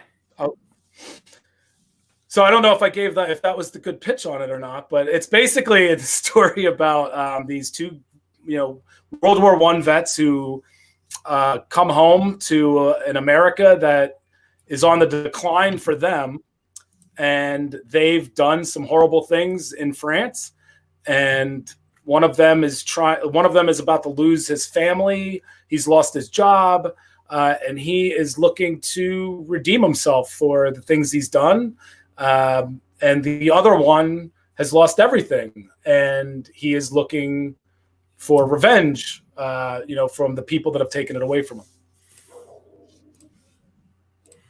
So cool. It's Bob sent me, like I said, I read it 3 times, and it speaks to me on a number of levels, which is just, you know, I have friends who have served and who are different people now than they were before. I have friends who, you know, I have a person I remember from my childhood lost a limb in the first Gulf War, and I know the difference in him now as opposed to then. And it speaks to me on that level. But then you start reading into it, and you get into that cyberpunk, steampunk, diesel punk, you know, kind of world that, you know, from, you know, 3 times to get the genre right. Good job. No. But it's so all of those worlds in terms of the style are similar. Steampunk is not that different from diesel punk. I'll give you steampunk. I won't give you cyberpunk. The punk part. The parts that funny, like researching diesel punk, like there's like, what is it, ion punk? Mm-hmm. Like there's a punk for every freaking decade. Like, it's amazing. Yeah. And when I was reading up, I'm like, I want to write one of all of these. Yeah, dude, I think you could do it. Like that. I think you could do it. There's stories to be told in all of them. But you start looking at it, but it feels so familiar. I spend a lot of time in the more steampunk world with an RPG I'm involved with. So it hits me in that, okay, this is a comfortable place for me. And then you start seeing the action in the story and kind of the different character archetypes that you're seeing. And each of those speaks to a different part of your personality, and you can feel it all. And it really is a cohesive story in the sense that your brain starts to be like, okay, I love that guy, but I want to be that guy. And oh my God, I know how he feels right there. And you don't see that all the time in a first issue of a comic. Well, thank you. I appreciate that. And Drina has a lot to do with that as well. She was awesome to work with. So one thing about Bob is he gives you homework. Yeah. He'd be like, your homework this week is to watch this, and next week you're reading this. Yeah. And it was a lot of fun. What were some of the things you had to watch and read, Drina? Well, not really read. It was a kind of a joke. But Band of Brothers, was it Band of Brothers that you were? So yeah, you didn't know me well because I don't do crying. I don't do crying. I don't do crying. So that was a little rough for me. It was like, but my favorite. What was the other one? Was the it was the other Band of Brothers one? No. It was the reality. It was World War I, where they took the footage and they colored it in. Yes. Okay. That was fucking hard to watch. Sorry, my cursing. That was hard to watch. At that point, I was just like, curses. But then he said, your homework this week is Die Hard. Die Hard. He speaks to my soul. That's not homework. That's just enjoyable. Right. Okay. And it might have been a reward. Hey, wait. So wait, I need to back that up. Had you never seen Die Hard? No, I had, but it was just okay. I'm like, if you hadn't seen Die Hard when he assigned that to you, I think maybe we need to have some talks. No, it was just like I feel like it was my reward for watching the other two really hard things. I was about to say there's more movies in the world than just Goonies. As much as I love Goonies, there's more than Goonies. Yeah, but that's the only one that takes place where she lives, Pat. I mean, so I find it fascinating that you're giving Drina homework to watch some of the greatest films ever made, and she's like, I don't do crying. I like Monday the HBO will show all of Band of Brothers. Oh yeah, they will, won't they? I was on Monday. I forget about that. Yeah, they do it every year. I have the metal box set of that and the Pacific because when Blockbuster Video went out of business, I'm like, I'm buying them. So I think it's interesting. What were some other influences in media that you brought into this, Bob? Mad Max. I think I was a big Mad Max fan. Not like the Mel Gibson one. And then I didn't like Fury Road, but I watched it again while I was writing this, and I liked it a little more. So, it was, but I think like when I was watching it, I was one of these guys where I was like, Mad Max isn't the main character in this, and I don't like it. But then when I watched it again, I was like, I get it. Mad Max is not the main character in this, and it's better because of that. So I enjoyed it. And then there was like this scene like where they were in this swamp, and there was these stilt creatures walking through, and so that I took something from that because I was like, like there was what do they call it? Plague doctors. I was like, I want plague doctors in my story. And I saw like these guys on stilts, and I was like, I can put plague doctors on stilts in no man's land, in like this diesel punk, world that I'm creating. So I told Stan, what's that? Spoilers. So I told Stan, I was like, Stan, you got to watch Fury Road, and you got to watch this part. I was like, and I want you to like imagine these stilt creatures as plague doctors. So there's plague doctors with stilts in Broken Gargoyles. Spoiler So alert. whenever I talk about Bob being brilliant, this is what I mean. Like he gets inspiration literally walking to the grocery store. He can take it and go, I'm going to use I that. went for a jog today, and I came up with a whole new story. Did you? And I got to talk to you about that. Well, because like I think of the story and then I'm like, it's probably shit. Like, because if I just thought of it as I'm jogging, somebody else probably thought of it too when they were like really hunkering down at a computer. So then I I'll take it to Drina, and if Drina's like, yeah, it's got legs, then I'll take it to Travis, and Travis, if he's like, and I'm like, I can't say no right away, so I'm gonna keep running with it. Right, I see what you did there. It's the curse of like a comic book writer. Because we're not an artist and we don't sit down and draw, and it takes up all of our time. We're like, we just wrote this, and now what am I gonna do now? And like, I got to write another thing. So it's just. I think that's probably the curse of any writer. Sorry, Kyle. It's probably the curse of any writer. Right. You're in the shower. Oh, that's a really good idea. Where do I write this down? Crap, I can't write this down anywhere. Don't forget it. Don't forget it. Don't forget it. Then I forgot. You write it in the glass. Right? You write it in the glass of the steam. Right. No, I mean it's true. Well, and I think it's really interesting, Bob. That's super like crazy. Of not to make this about me, but I'm going to make it about me a little bit. No, on here, but it was 3.5 hours. You talk about you talk about like you just randomly you're running and you found it.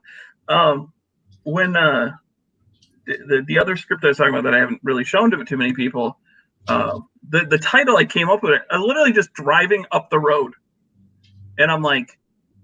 I look at my wife. I'm like, "Do we have anything to write with? Is there pen, paper? What the?" I'm like, "Write this down."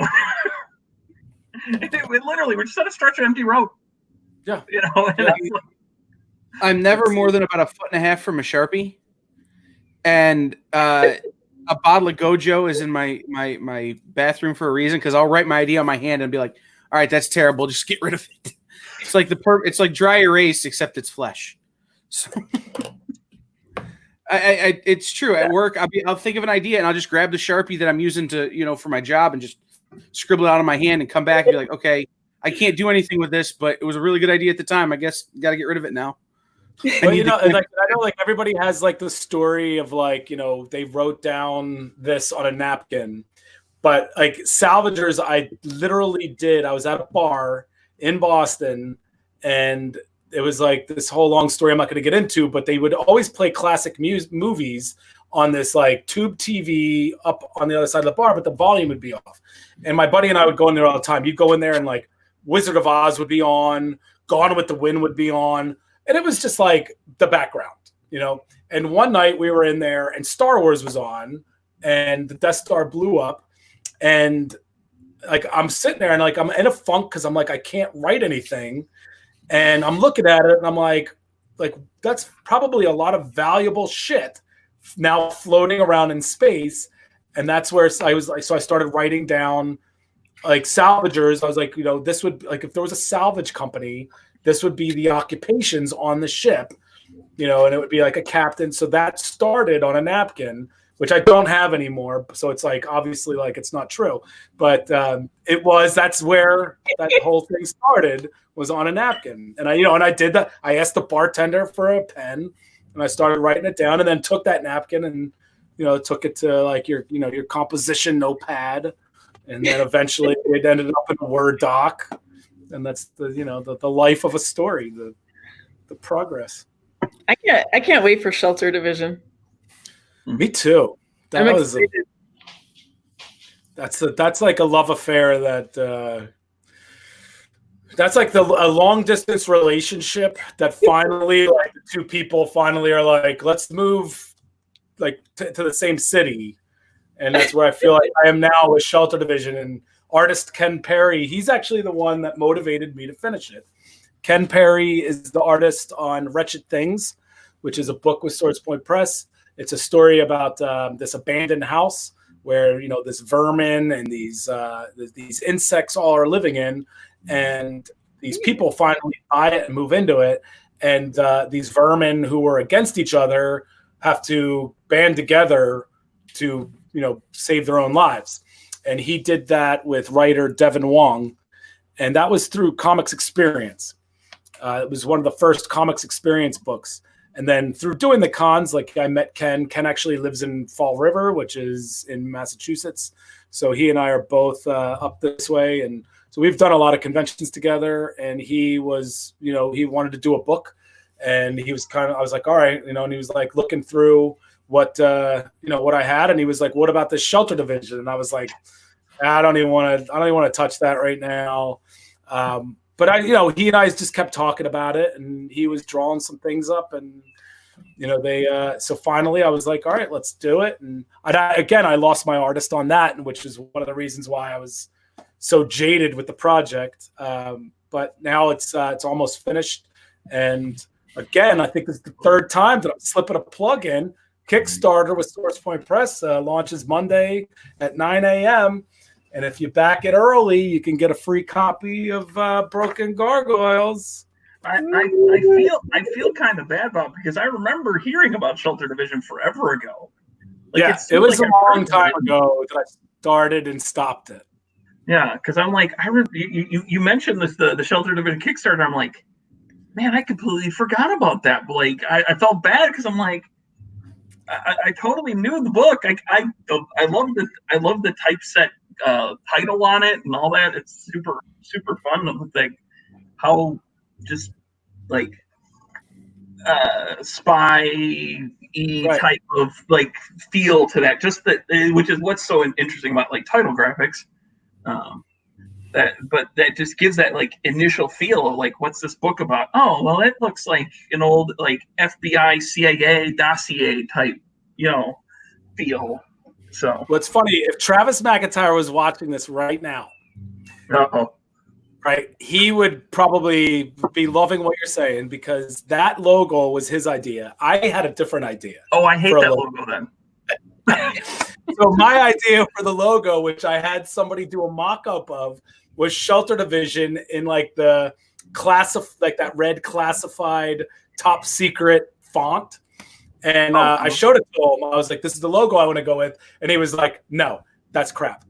And then later on, a day later, he came up with the logo, which is what it is now.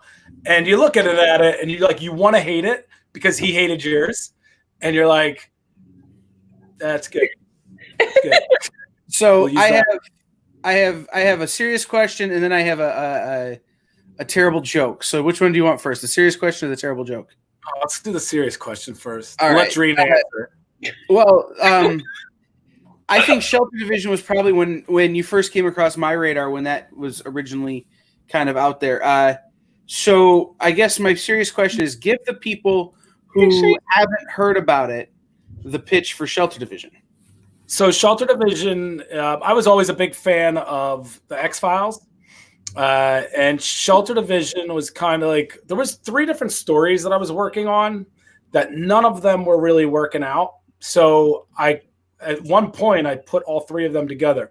Shelter Division is a story where the government takes the abnormal and takes them and recruits them to investigate the abnormal. So it's like where the investigators become the investigated. Where the investigated become the investigators. I've been drinking since 3. So you have the son of Bigfoot, you have the Roswell alien, and you have this guy named Emmerich Chaplin, who has been alive since the 17th century, and he can't die.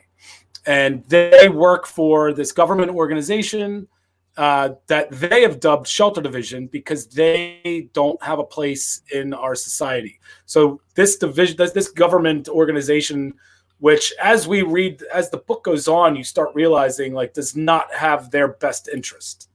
But at the same time, like there's a scene in it in volume 1 where the Roswell alien is kind of like, he says to one of the agents, like, I'm a prisoner here. And the agent's like, that door is not locked. You can leave anytime you want. But he knows he can't. Like, he's an alien. Like, where's he going to go? So that's basically like, they are basically like slaves to this government organization. And none of them see it the same way. One of them sees it as a prison. The other one sees it as a sanctuary. So they, all the characters, as they're working together, as the story goes on, they all have conflicts with each other by being in the same government organization. The first chapter, they run into this guy who is going around and he's stealing all this technology to open up a portal between dimensions. And we find out that he's from a dimension that is far more technologically advanced than ours. So he's like basically trying to come to our dimension. So like he would be a god here. And so that's where like this story, like the chapter 1, where we get introduced to all the main characters, like that is the conflict that's happening. And as the story ends, without giving any spoilers alert, because I give everything away, it basically opens up, it ends kind of like with an ending, but also it opens up the whole world for more stories. So there will be more Shelter Division. This is the story. This is the question I have then. Will there be a Kickstarter tier where we get a variant that's called Shelter in Place Division? Well, I was going to do that, right? But Travis said there can only be 9 rewards. So he was like, that one got axed out. Well, then maybe I'll have to do it as a me exclusive. But what we were going to do is everybody was going to have a mask. And yeah. Maybe we'll have to do it as a me exclusive or something.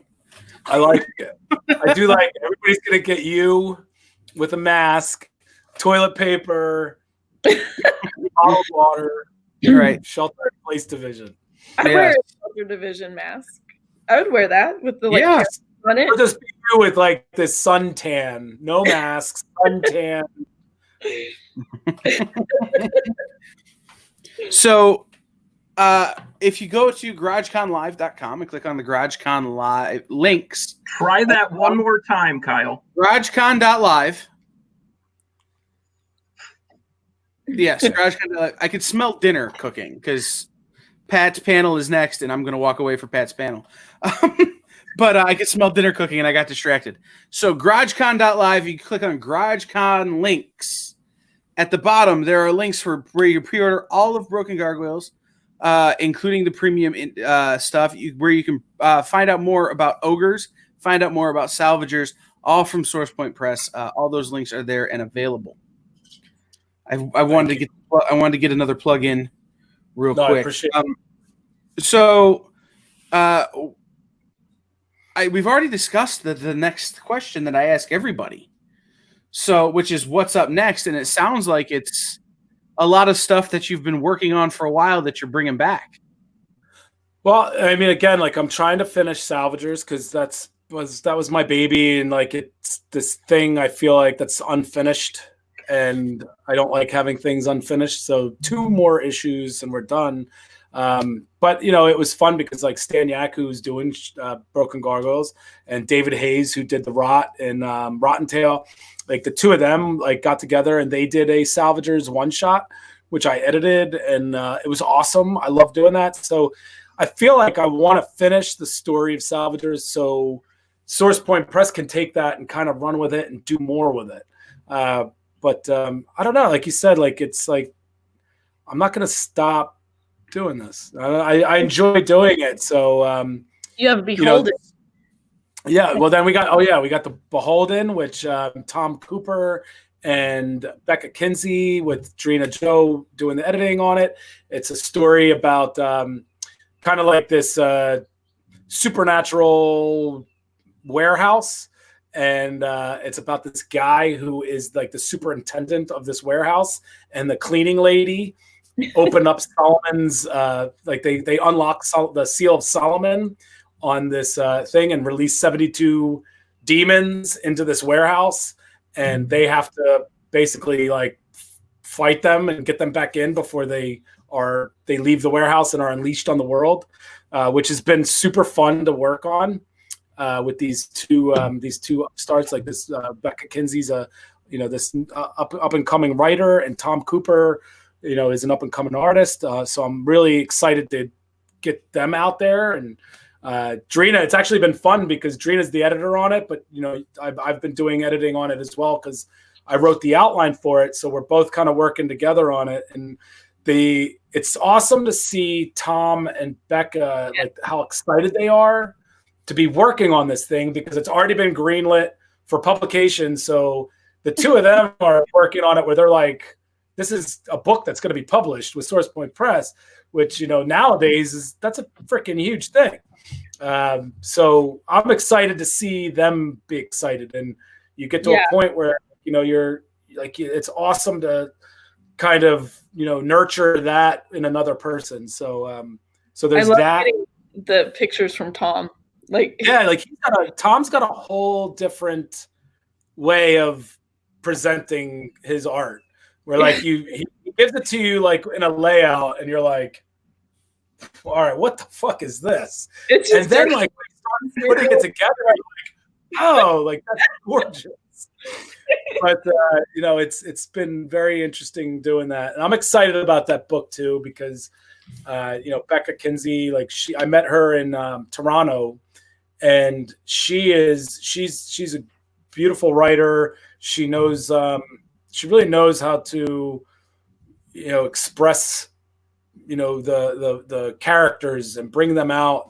So I'm looking forward to like just showcasing these new people and people seeing them, and hopefully that kind of moves them into a whole another thing. So we're down to our last few minutes here before our next panel. Bob, where can people find you on the social medias and on the interwebs and all those places? Where can they hand you money for things that you do? So Venmo, you can just Venmo me at Bob_Sally, and just send it. Just say thank you. Just send me all your money. Say thank you. I will send you a message back saying you're welcome. I'm on Facebook. I'm on Twitter. I'm on Instagram. Twitter, Bob_Sally. Facebook, Bob Sally. We're all on there, and we're easy to find, and I'm very active on it. I love talking with people. I love talking with fans. I love talking with other creators. I'm always available to talk to creators and give them advice, and fans. I love talking with them as well. And it's a really cool world that we're in. In this indie comic and comic book world, and the more and more that we communicate with each other and build relationships with each other, like the more and more we get to know new people and do things cool, like be on this this GarageCom.live website and virtual con, which I've been watching throughout the weekend or day, and I'll be watching tomorrow as well. It was really cool. Seeing you guys talk to Ming was awesome. So it's like the more and more that the more and more you're active, the more and more it's going to pay you back. And again, like it's just being real and having fun with it. Drina, where can people find you on the internet? Where can they hire you to correct their spelling and their punctuation in the things you don't need to check their spelling and punctuation in? No. And all the other. It's not checking punctuation and spelling. It's saving your ass. Well, that's what I was going to get to. And all the other places, all the other ways that you make people way better at their jobs. Drina Joe. I'm on Twitter. I'm on Instagram. I'm on Facebook, and I'd rather do that than give people my email account. So that's fair. Dirk apparently wants to get brisket with Bob. I know. Yes, we do. I'm going to be making some burnt. We gotta go to Kansas City. We need to go to Kansas City. We need to go to Joe's, which is a gas station. Yum. Joe's is great, but you need to come to Toledo, and I'll make you proper burnt ends. Okay, I'm signing up for that. Make me some. That's I'm really competition barbecue quality burnt ends. I'm surprised our competition barbecue quality place hasn't done burnt ends. He's not. I don't think he's done. They're a little expensive to make just for fun, but they're awesome. So, all right, Well, one last time, if you go to GarageCon.live and click on GarageCon links at the bottom of the page, because the links go in order of how people appear on the show. There are links for Broken Gargoyle pre-orders from SourcePoint Press, Ogres, That and website is down Salvagers. right now. I confirmed with Travis. What was that? The website is down. You actually talked to Travis? Yeah. Oh, Mm, Travis, Okay. if you're watching, call me. I've got a great idea, but I want to run past you. You know you have to, if you want to talk about ideas, you got to go through the project managers. I just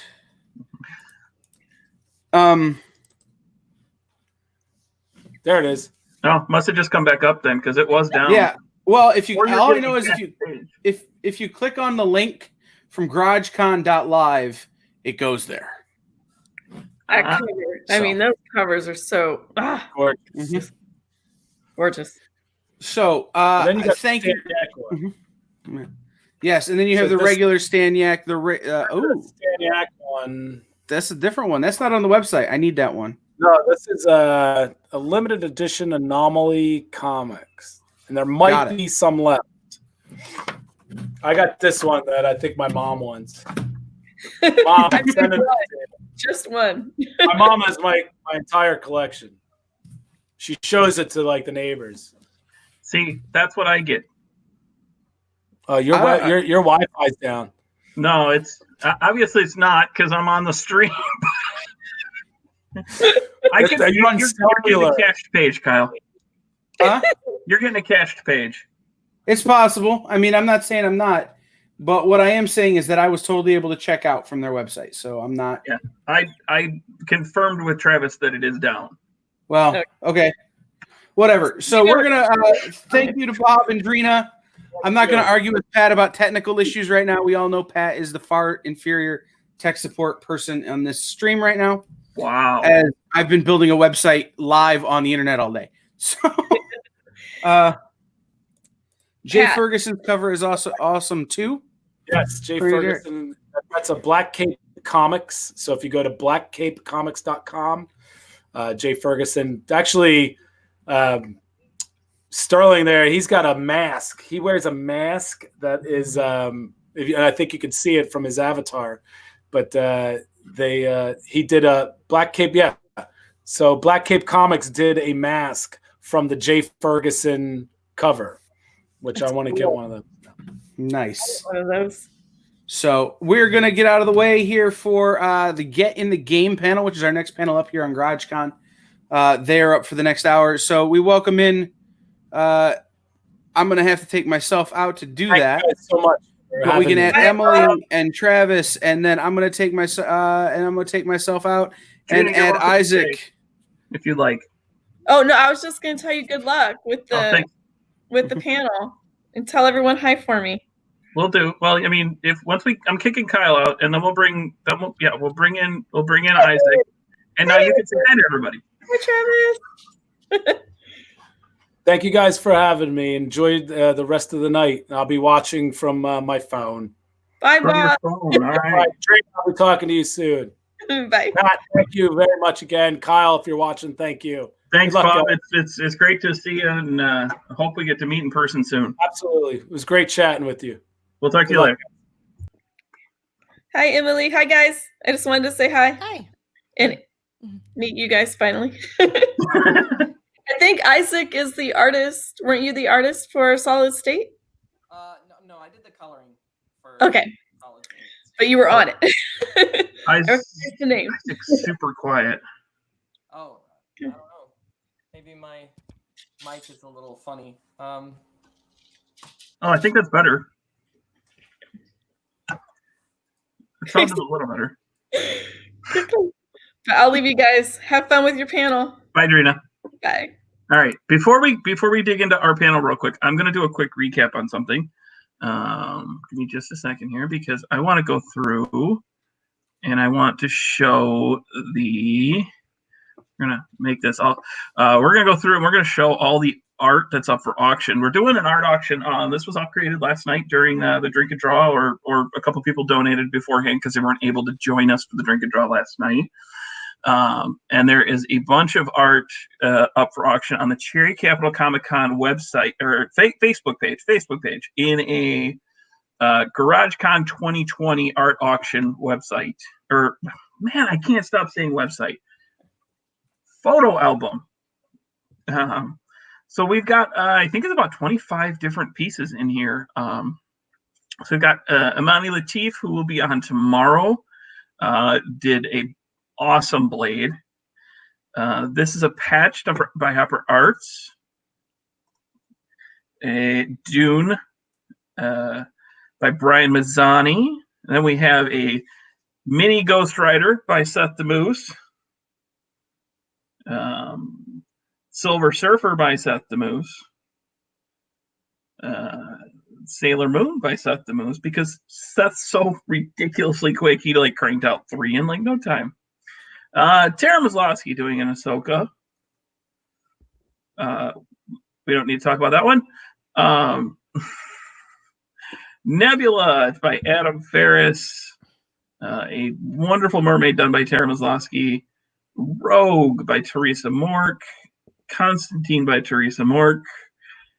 Batman, animated series Batman, which is by far the best Batman.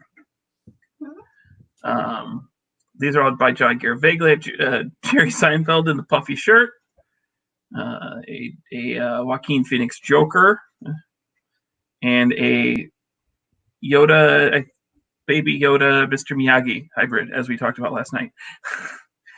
Christy McCullough, Christy Cube, created this wonderful angel puppy and demon cat. I think they're a nice pair. And then Isabel from Animal Crossing. Travis. Oh, Travis is here. Travis did this. He did the Samurai Vader, which looks absolutely spectacular. A Death by Goblin Grimm. Same with The Storm by Goblin, which just this picture, this scan doesn't do it as much justice as it should. Looks amazing, but there's like shimmery paint on there. It's absolutely spectacular. Seeing it live, you can check the Cherry Capital Comic-Con Facebook page. You can check the live stream from last night, and you'll see it. Or actually, no, that's on the Nexus 419 YouTube channel. A Lego Ahsoka came in from Bill Polkowski. And then Brandon Spy did this. I don't even know how to handle this, but it's awesome. And then same here. This one, like, and that's all of them. So yeah, so we've just an absolutely amazing number of auctions going on right now. Like I said, they're all on the Cherry Capital Comic-Con Facebook page. In the photos, there is a drink and draw album. All the proceeds from that auction are going to go to Back the Comeback, the amazing group that is working to help out local comic shops as we get back to work, and comics start shipping and all those fun things happening again. That we're gonna get back there, and there's a lot of comic shops that are struggling, and getting out there and supporting that and helping those out in the best possible way, you know, taking the precautions, keeping everybody safe, but getting into those comic shops and buying the stuff that's coming out. There's new stuff, and there's a lot of shops they're either doing curbside or they're open or whatever. So if you can get to your comic book shops, get there and do it as quickly as possible, because we need to. Without comic shops, we don't survive. So now we'll do some introductions. We have, since I'm going to go clockwise because that's how my brain works. On the upper right is Emily Zelasco, she has done just a tremendous amount of stuff.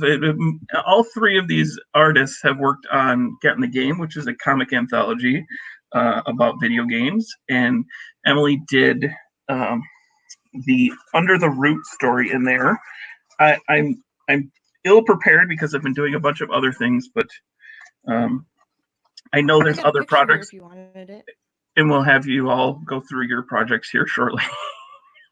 But you did do Under the Root, and we have the amazing pin that Emily designed for the Kickstarter, who does plenty of other stuff besides that. But we're gonna go through a quick introduction. Travis Bramble, who worked on Dead Batteries on the anthology, and then Isaac Bergman, who worked on you did colors on Solid State, and you did the art and colors for Star Pilots. Did you do another one too, Isaac? Yeah, I did the colors for Get Good, Get Good, as well. that's right. I was like, I knew you had one more. Yeah, that was a really fun one. Isaac also designed a pin. I don't know. Have I shown you this yet, Isaac? Yeah, I got tagged in it. It looks pretty good. I was kind of worried about it being too small, but awesome. None of you have seen this because I didn't tell you guys this was happening. But these happened, and you'll all be getting these in your care packages once the printing's done. Oh, cool. Oh, wow. Designed by Travis. Yes, thank you. So yeah, that was so unintentional too. I was just working on something and I sent it to you. I was like, "Hey, this is a thing I made. Do you like it?" yeah, I'm just like, yes, please. So obviously we're not going to make a. Kyle named this the Get in the Game. This isn't a vanity exercise for me. This is about you guys. This is about your guys' art and the work you are all doing. And yes, Get in the Game is one small part of that. But Emily, I'll let you kind of do a more formal introduction, a more full introduction of yourself, and talk about your work and things you've worked on, and the awesome things that I see from you all the time. You want me to start? Sorry. Yeah, go ahead. Okay. Yeah, so comics, and I did put some stuff in the background in case people recognize that more than they might recognize me, or to give an example of what I do. But yeah, I do comics. I collaborate with other people. I make my own, usually just one-shot comics, and I do a lot of illustrating. And as the name says, you could find everything on this website. So thanks for having me. And then Travis, go ahead and talk about yourself a little bit. I started doing webcomics. That was like my first official, forward-facing work I ever did. So I started SideQuest back in 2009 and kind of got, learned, kind of cut my teeth doing comics that way, and then got into a couple anthologies. And then I've done, I think, one other book, maybe a couple other smaller things, but in Black Museum right now through SourcePoint, and started doing SideQuest again once everything kind of shut down, needed an outlet, and started working on that. And then, so that's been me lately. All right, and Isaac. Okay. Well, I actually started out going into animation. I got a degree from Eastern for 3D animation and game design, but I always wanted to do comics, and I finally got into the stories I wanted to tell. And so I saw the opportunity that was posted about the Get in the Game anthology, and that was really kind of what pushed me to get to work on other things. So after doing Get in the Game, I hunkered down and finally finished issue number 1 of my first original series, which is called Blackwater Chronicles. And I'm waiting for it to be finalized for Comixology, but that should be coming out pretty soon. So I'm pretty excited about that. Nice. Congratulations on that. That's amazing. So you all have kind of a different level of experience. And Isaac, I have to just make the comment because I can see it in your background. Stargate fan? Oh yeah. I made that. I custom ordered that after a design I made after I watched SG-1 with my college roommate, and I just wanted to do something, so I made that and had it custom printed, and so it's like big garden flag, but it's just that's super awesome. I love that show myself. It's pretty cool. So well, since we're talking to Isaac, let's talk a little bit about kind of you mentioned you have a degree in 3D design and stuff like that. So what made you make the jump from that type of work to sequential comic art? All right, so I actually love comics since forever. I remember when I was a kid, I used to love reading like Calvin and Hobbes. I read Spider-Man and all that, but like I never really got into. I would create stories, but I was always more of a visual, like a motion rather than sequential. So I went into animation because I wanted to do like hand-drawn, like traditional stuff. Found out that's not really how it goes anymore. So as I was finishing my degree, I kind of got disheartened with this degree I started working on. And I went back to developing my own stories, and I really liked being able to create storyboards, which in effect is storyboards are like proto comics, I guess. They're not as, storytelling. They're more just keyframes, but that's what got me back into comic work and got me developing stuff like that. Nice. And you've worked with Comfort and Adam, correct? Did you go to did you attend any of their classes, or were you just working with them? Or no, I actually met them through a friend who was working with them. So one of my high school friends, she went to a different school. She ended up interning for them, doing some work, and so she like introduced them at I think it was actually C4 2017. They were a guest at the show 1 year, and just started kind of following them online and getting to know them. And I've done a little bit of work, like flat work and things like that, they kind of helped me out as while I helped them out. And they were actually a big push for me doing Blackwater. They helped me to sort of refine the plot and get it written. So yeah, I have to give them major kudos for that, because without that, I'd just kind of be still spinning my wheels. And you can name drop Kelsey too if you want. It's not. I mean, I know that's who you're talking about. So. Yes. Yeah.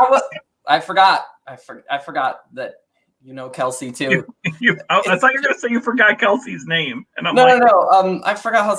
Like for the longest time, I was kind of outside of the social circles. Like, I visited everybody at conventions, talking to them, but I never really got in on it until Kelsey pulled me in and introduced me to so many people. So I kind of forgot that everybody knew Kelsey too, because I was like, Kelsey's my friend from high school. It's like, no, she's everybody's. Yeah, it's amazing how everyone kind of thinks about how comics being this like, oh my gosh, this massive group and this massive thing, and it's really it's about this big when you really think about it. Everybody knows everybody. Like, you're usually like two people removed from like Jim Lee. It's not uncommon to know somebody who knows Jim Lee and not just like, oh, I met Jim Lee one time. It's I've worked with him. I've had I've been in conversations with him at this event or whatever. Like it's not just this little like, oh, Jim Lee. It's they've actually had some true interaction with them, and it's pretty amazing to see how giant it seems, but how small it really is. I mean, I always find it funny because I love telling this story because it's hilarious, because it's so indicative of him. At a friend's wedding, Ryan Stegman's there. I'm sure everybody here knows who Ryan Stegman is. Ryan Stegman, I guess a couple of years ago, he was just doing Venom, which had just blown up. I mean, Donnie and Ryan did Venom and just like destroyed the world with that book. And we're at the wedding, and the bride brings over one of her friends who's like this big, huge fan of Ryan. I've known Ryan for going on 10 years now, through C4 and all that. And, this guy's just fawning out, like fanboying out like crazy. And he walks away after like 10 or 15 minutes, and we return to our conversation that we were having before. Like, about our kids and about Disney World and going to, like, we're just having a conversation about our kids. And I look at Ryan and I go, every now and then I kind of forget that you have a little bit of fame. And his wife had to walk away. She was dying. But yeah, that's really really cool to see that. I'm glad that Kelsey kind of pulled you in, because you have a great comic style. Your style lends itself very, very well, and you have a great eye for color, in my opinion. So. Oh, well, that's a surprise to me. I'm always hesitant about my colors. I'm like, maybe I should get a real colorist, but. No, I think you nailed it. I think you took the cues from, especially on Get Good. Like that was what I struggled to even really kind of conceptualize when I first read it. But I'm like, man, this just it really hits me, and it's great that you were able to kind of capture that color style and what that needed to be in the differentiations and stuff like that. So, oh, excuse me, I've talked a lot today. Emily, Emily's this wonderful enigma to me. Like, Emily, we've interacted a number of times, but not a tremendous amount. We've met, and we've kind of cursorily met. It's been really fun kind of seeing your style and getting to know it, because I've always enjoyed your style. I've loved the way your style works. So I guess my kind of first question to you is what inspired your style? Because it's a very specific, unique style. It's not quite manga, it's not quite comic, it's not quite, it's very, like, it pulls from a lot of different genres, in my opinion. So I'm curious what brought that style together. I guess it's many years of accumulating, I don't know, different interests. Like Isaac, I was really interested in animation, and I think originally I thought I would go into animation because of the particular movement and hand-drawn, just like you were saying. So, like, there's a lot of, like, animated things that played a role at the beginning. Like Miyazaki Totoro was a milestone for me, and Tekken Concrete, Triplets of Belleville, things like that. Now and things slowly develop, and nowadays they've changed into, now I look at more classical art, Dürer, and even like Van Gogh. And I also look at these, I have their names written down. There's Swedish and English illustrators that do like folklore. Arthur Rackham and John Bourne. So older, like I think 1600s. And yeah, it's in Tintin, things like Tintin too. A comic. Yeah, they all kind of accumulate into this. So yeah, and that answers your question.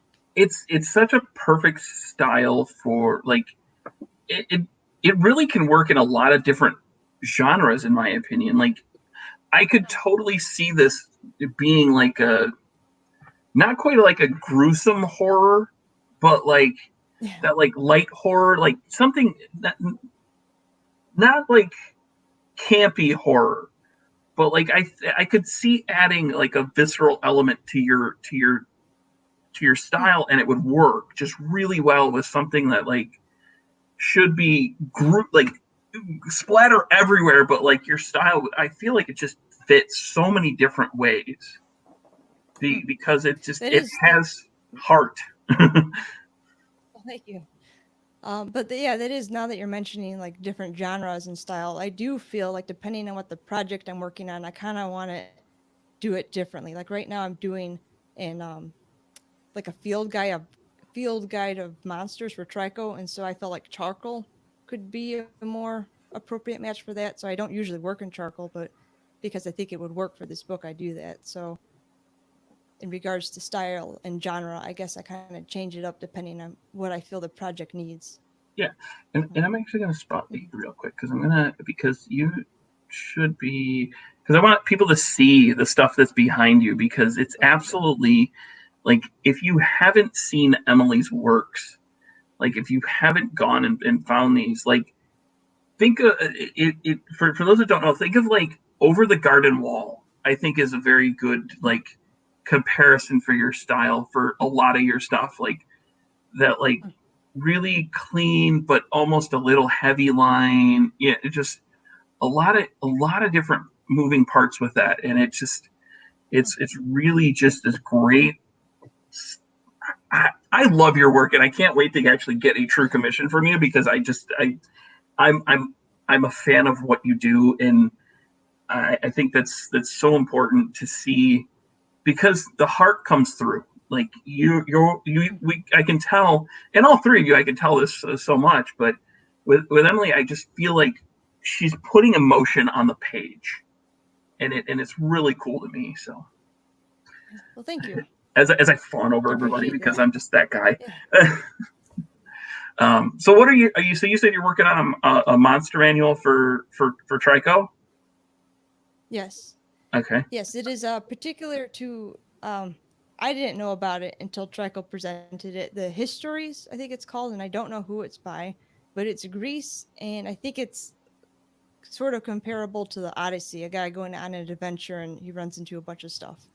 So, yeah, I have. Here's one: the Amazons. Where's the camera? I know, I these didn't are see all in anything. charcoal and. Oh wow. So, Yeah. So yeah, that's they've been like. fun. Yeah, that's amazing to see that the different medium being so different for your style. That's really cool. Yeah, thank you. Yeah, it's been really fun. I'm enjoying it. It's almost done. Well, that's such a true artist statement of like the layman would look at that and go, "That's totally done. That looks amazing," and then the artists are like, "No." Never done. I've been with so many artists and seen so many that just I watch it and I see all this, I'm like, wow, that's amazing. They're like, no, it's terrible. Travis is laughing because I think he's one of the guiltiest parties. Oh, ragging on my own stuff? Yeah. Oh, of course, yeah. So I think Travis is the one I've known the longest here. I've unfortunately known him for Next year. going on about 10 years now. Yeah. What was your first year at C4? 2011. Was it? Oh my goodness! Wow. So it is going on 10 years. 10 years. So Travis was a late addition to getting the game. I was like, oh hey, I'm missing an artist. Oh no. Yeah, like, you reached out to me. We were in Florida eating tacos and drinking some beers, and I get a message from you, and I felt bad about not originally getting on it in the beginning, but it was at like a weird time in my life where I was going through that. I don't want to do comics, and I don't like my stuff anymore. You know what I mean? And I'm like, I'm gonna pass on this, even though it was like right up my alley, a video game. Well, I will say it was really surprising when I'm like, wait a minute, Travis isn't on this. How is that? What? Just a behind the scenes, yeah, it was a bad time. And then I was in a good time, and then you reached out to me, so I was all pumped. So I was like, have another drink, have another taco, I would be in a book, So I was pumped. It was party time.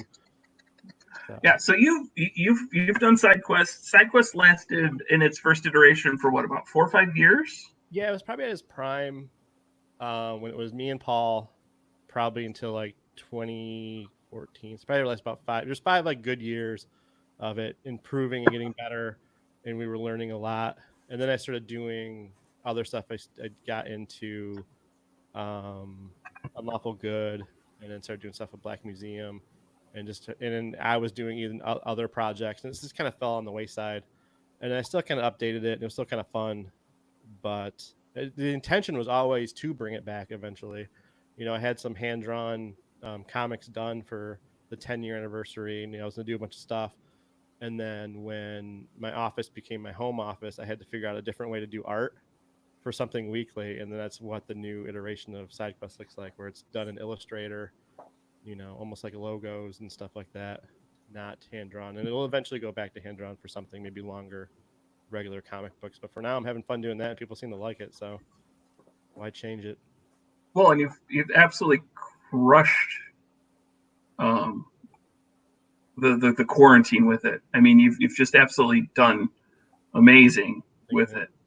you know, sitting here of like and bringing in, it's absolutely hilarious, you know, and you know, Travis is somebody who I consider friend outside of just being somebody I've worked with or anything like that. Yeah, and like we totally, we've both kind of fallen in love with Welcome to from Deepwater Games. Mhm. Oh, And the fact that you brought that into the comic was absolutely hilarious. well, I mean, most of them are. It started out as just I need to do something to distract myself. For years, side quest was I always wanted to do something different with the characters, and like originally it was like I had little 8-bit versions of them, and they were going to be in a video game. So I wanted something that I could produce quickly, because the 3-panel hand drawn and inking it and coloring it and stuff would take a while sometimes, and sometimes you need something fast. Well, doing it now this way, it's like, yeah, me and my wife Dana are playing Welcome to and having these funny stories, and different stuff is coming up, and I'm like, I have a notebook next to me and I'm writing it down, and then like 2 days later, it's almost like South Park. 2 days later, I can just pump out a comic, you know, and it's been fun. And like 90% of those have happened during the quarantine, during stay home, and it started as a relief for me just to concentrate on something else, and then you know people seem to really like it, so. Yeah, it's interesting to see just how I did it again. I forgot to click on the comments. Way to go, Pat. Yeah, I know. That's gonna be your thing. Just like Kyle's was not being able to say the links. You're not gonna click on the comments. Yeah. Yeah, Welcome to it's I hate kind of turning into a commercial for Welcome to, but it's a really good, fun game that's the rules are simple. The rules are so simple. Basically, use a number and use a power in one turn out of 3 choices of each. And like but it becomes so strategic. And what's advantageous is the game can be played, like we could play it right now. Yeah. If everybody had the sheets for the game, we could all play it right now because only one person has to show the cards. Mm-hmm. No matter what you're doing. Center board. Yeah, it's such a perfect like quarantine game because you just need one person running the cards and everybody else plays their sheet. And obviously if somebody hits the end goals, they announce it, but that's what's been absolutely fantastic. And we ended up our friends the Demooses we're like, okay, we're gonna get a game night going here very shortly. Nice. It's been pushed back a little bit because A, I've been working on a bunch of projects, and B, we've had this coming up, and so and C, we had to wait for the Demooses to get their copy. Oh, look at hi, Dana. Yes, and she is the winner every time we play. Look at that shirt. Oh, yeah. So every time we play, she crushes me. I still have fun playing every time. It's a blast. So first time we played, Rory was sitting there. My wife was sitting there going, "Oh, I don't know. I think our 9-year-old's doing a better job at this than I am. I don't know." She doubled both our scores. Yeah. Just like crushes both. It wasn't even fair. The last game we played, Dana's like, I'm down by 1 point, and I was like, from last game, she's like, yeah, and I was like, I did so well, and I'm still behind you. But it's a blast. I love playing that game. We bought expansions for it, and the dry erase scorecards, so we're not using the paper ones anymore and wasting. Oh, nice. Yeah, I have one expansion. I haven't cracked it out yet. I have the summer expansion, which I haven't cracked out yet, but I need to get the whole like kit because they're all great. I need to get there's another roll and write that's really good. It's Railroad Inc. That's supposed to be a lot of Instagram things for that. Yeah, I've heard a lot of good about that. So, well, I guess let's work on it. Let's play off this theme because I've done this. So I'm gonna put Isaac and Emily on the spot because I'm mean like that, and curious if they have favorite board games or something that they're playing right now to through the quarantine, if there's a board game or something like that they're using right now to get through the quarantine, or even whatever it is you're using to get through the quarantine. Well, lately, I've been using Roll20 to play 5th edition D&D, but with the I don't know if you guys are familiar with this custom setting called Humblewood. It's basically like Mouse Guard-ish Redwall. Like you've got like bird people, like rat people, raccoon people, you know, all these little animal people. And it's set in this giant forest where animals are like people sized. And it's pretty fun. I'm playing a ferret rogue. And he's obsessed with tinkering. So that's a lot of fun. But yeah, Roll20 is great right now. So connect with everybody without being there at the table. I like that you mentioned Mouse Guard, and Travis and my eyes both went boom. Yeah, I saw that. Like, oh, Humblewood? Okay. Nice. Yeah, we're getting we're getting a Kids on Bikes campaign going, and my sister's never played anything role playing related. So I'm like, oh yeah, it's gonna be fun. Yeah, I keep dropping hints to people of like, of I want to get into a D&D campaign because I haven't played in like 25 years. It's been forever since I played any D&D, and everybody just keeps like missing the hints or something. Well, the first couple of weeks, people made fun of me for being like D&D. Let's play D&D. We're gonna do D&D, and then now it's like, okay, let's play D&D or something equivalent. So Emily, are you? What are you using to get through the quarantine? I'm actually mostly just working on stuff to get through it, but game-wise, I think it is called Seven Wonders, and it's just a kind of a simple numbers card game.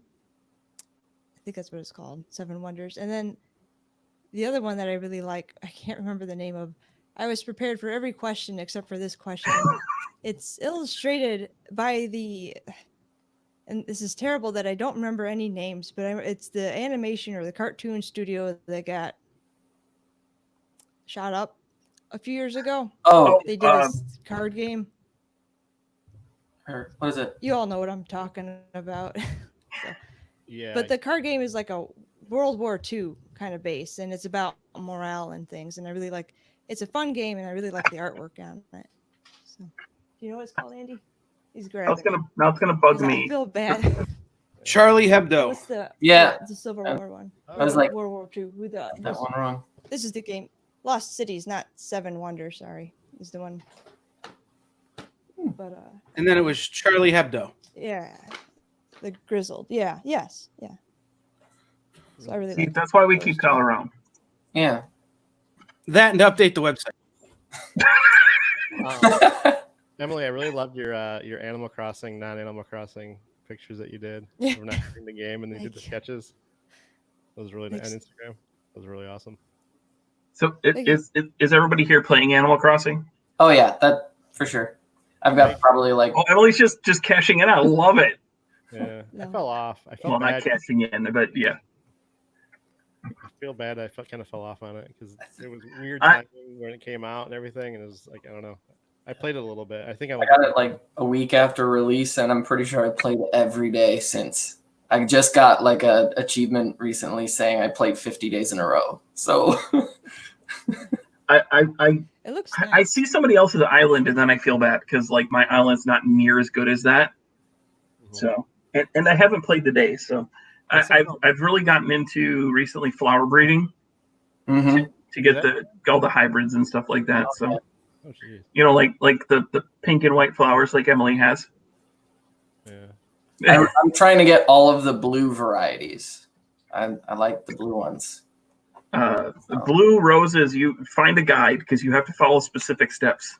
It's very specific. I only just recently got roses, so I'm not even into that yet. I'm still working on windflowers. Yeah, like if you want a blue rose, you have to follow this very specific guide. My coworker is really into it, and so I was asking him. I was like, "When do you get the shovel and axe recipe?" And he was like, "You should get it really early on." And I'm like, "Well, I've already built Nook's Cranny. I don't even." He's like, "How did you do that without those tools?" I don't know. You get them automatically. Yeah. So I didn't do stuff in the very beginning. I like it, but I was just I'm doing other things. I think Yeah. I just need to play online with people. I think that's my problem. Like playing solo is not the way to go sometimes. I don't know if I've added you on my Switch. I'll have to double check that. Yeah. Because it is a big part of that. I'll add you to the Discord too. We have a Traverse City Animal Crossing Discord. Okay. That's kind of expanded up beyond Traverse City. Yeah, at this point.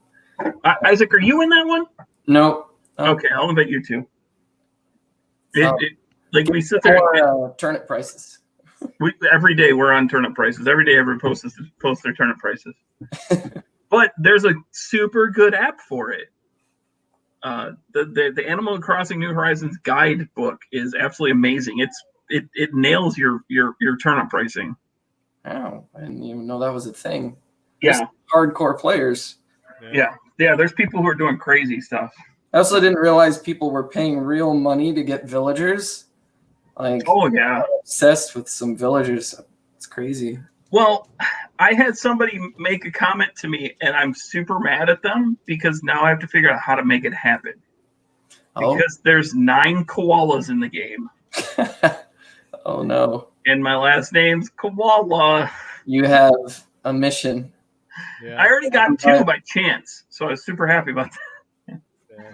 Last time I played, I had a rainbow knit sweater and no pants running around the island. And Hey, it's your island. Do Yeah. what you want.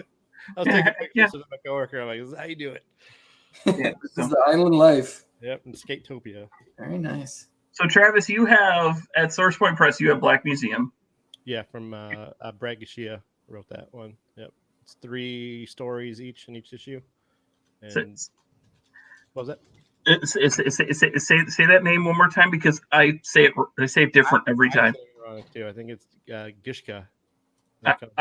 I think I've heard Gisha, I've heard Gishka, I've heard Gishia, I've heard. I'm gonna say Gashia, but Yeah, I always feel bad because I just look at Brad and go, "Hi, Brad," just because I'm like, I'm never gonna try and say your last name ever. Yeah. I avoid saying people's names mostly just because I'm gonna get it wrong every time. So I basically reserved myself to that point where I'm like, I'm terrible. Well, I mean, it's. I work, I did media for the show for Cherry Capital Comic Con for a number of years, and then this year I'm taking over the exhibitors, and like I will look people dead in the face who I've met a dozen times, and just talk to them without ever saying their name because there ain't no chance I remember it because I'm terrible with names. I will remember your face all day long. I remember that I know you, and in fact, Travis, I think. Last year at Right Brain, I did it to Brad because he's sitting at the table with you, and I think I referenced him. Well, it's like con meeting. You have to meet people like 3 times. Yeah. 'Cause usually, if you meet them once, you're either working or you're drinking. And then the next time you meet them, it's like, oh, okay, you're talking and talking. So it usually takes a couple times meeting somebody, and then you get their name. Well, and it also helps when they have something unique. Like Emily's a redhead, so like I can absolutely recognize Emily all the time, because there's not a ton of redheads, even though we do have quite a few in the group. Mm-hmm. Yeah, me and Brad met. It's iconic. I think at 2016 C4. And Emily has her super cool avatar that looks so much like her that just absolutely makes you think of her. It's spectacular. So Emily, you have a number of books out right now, correct? You've done a bunch of your own stuff, correct? And I'm terrible at remembering the titles, but you have at least 2 other books, right? I'm sorry, are you talking to me?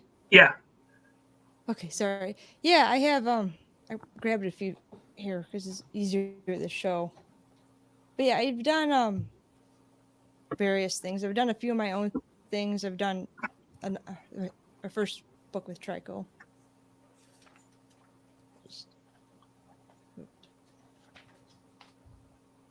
So that's some stuff. And my own short one-shots. I've done this Rainbow Sprinkle Slime series with a friend of mine. So Rainbow Sprinkle Slime. Yeah, Love it. Yeah, she's a paranormal investigator. She practices catch and release. So, but yeah, I've done a fair smattering of things and a few anthologies and. So you I just lost my train of thought. I noticed in that first book was that Unstoppables? Is that what that was? Or I didn't catch the name. It was a super fun font. It's a terrible name. I don't know how to say it. Veloscotopolis or something. So it's some word Trico made up. Phostocapults. Yeah, sure. Okay. Yeah. Do you say you worked on that with Trico? Yeah. That explains why it's a crazy name, because I believe his I believe I've seen his Twitter be it's Trico, not Trico. Or maybe it's the opposite of that. But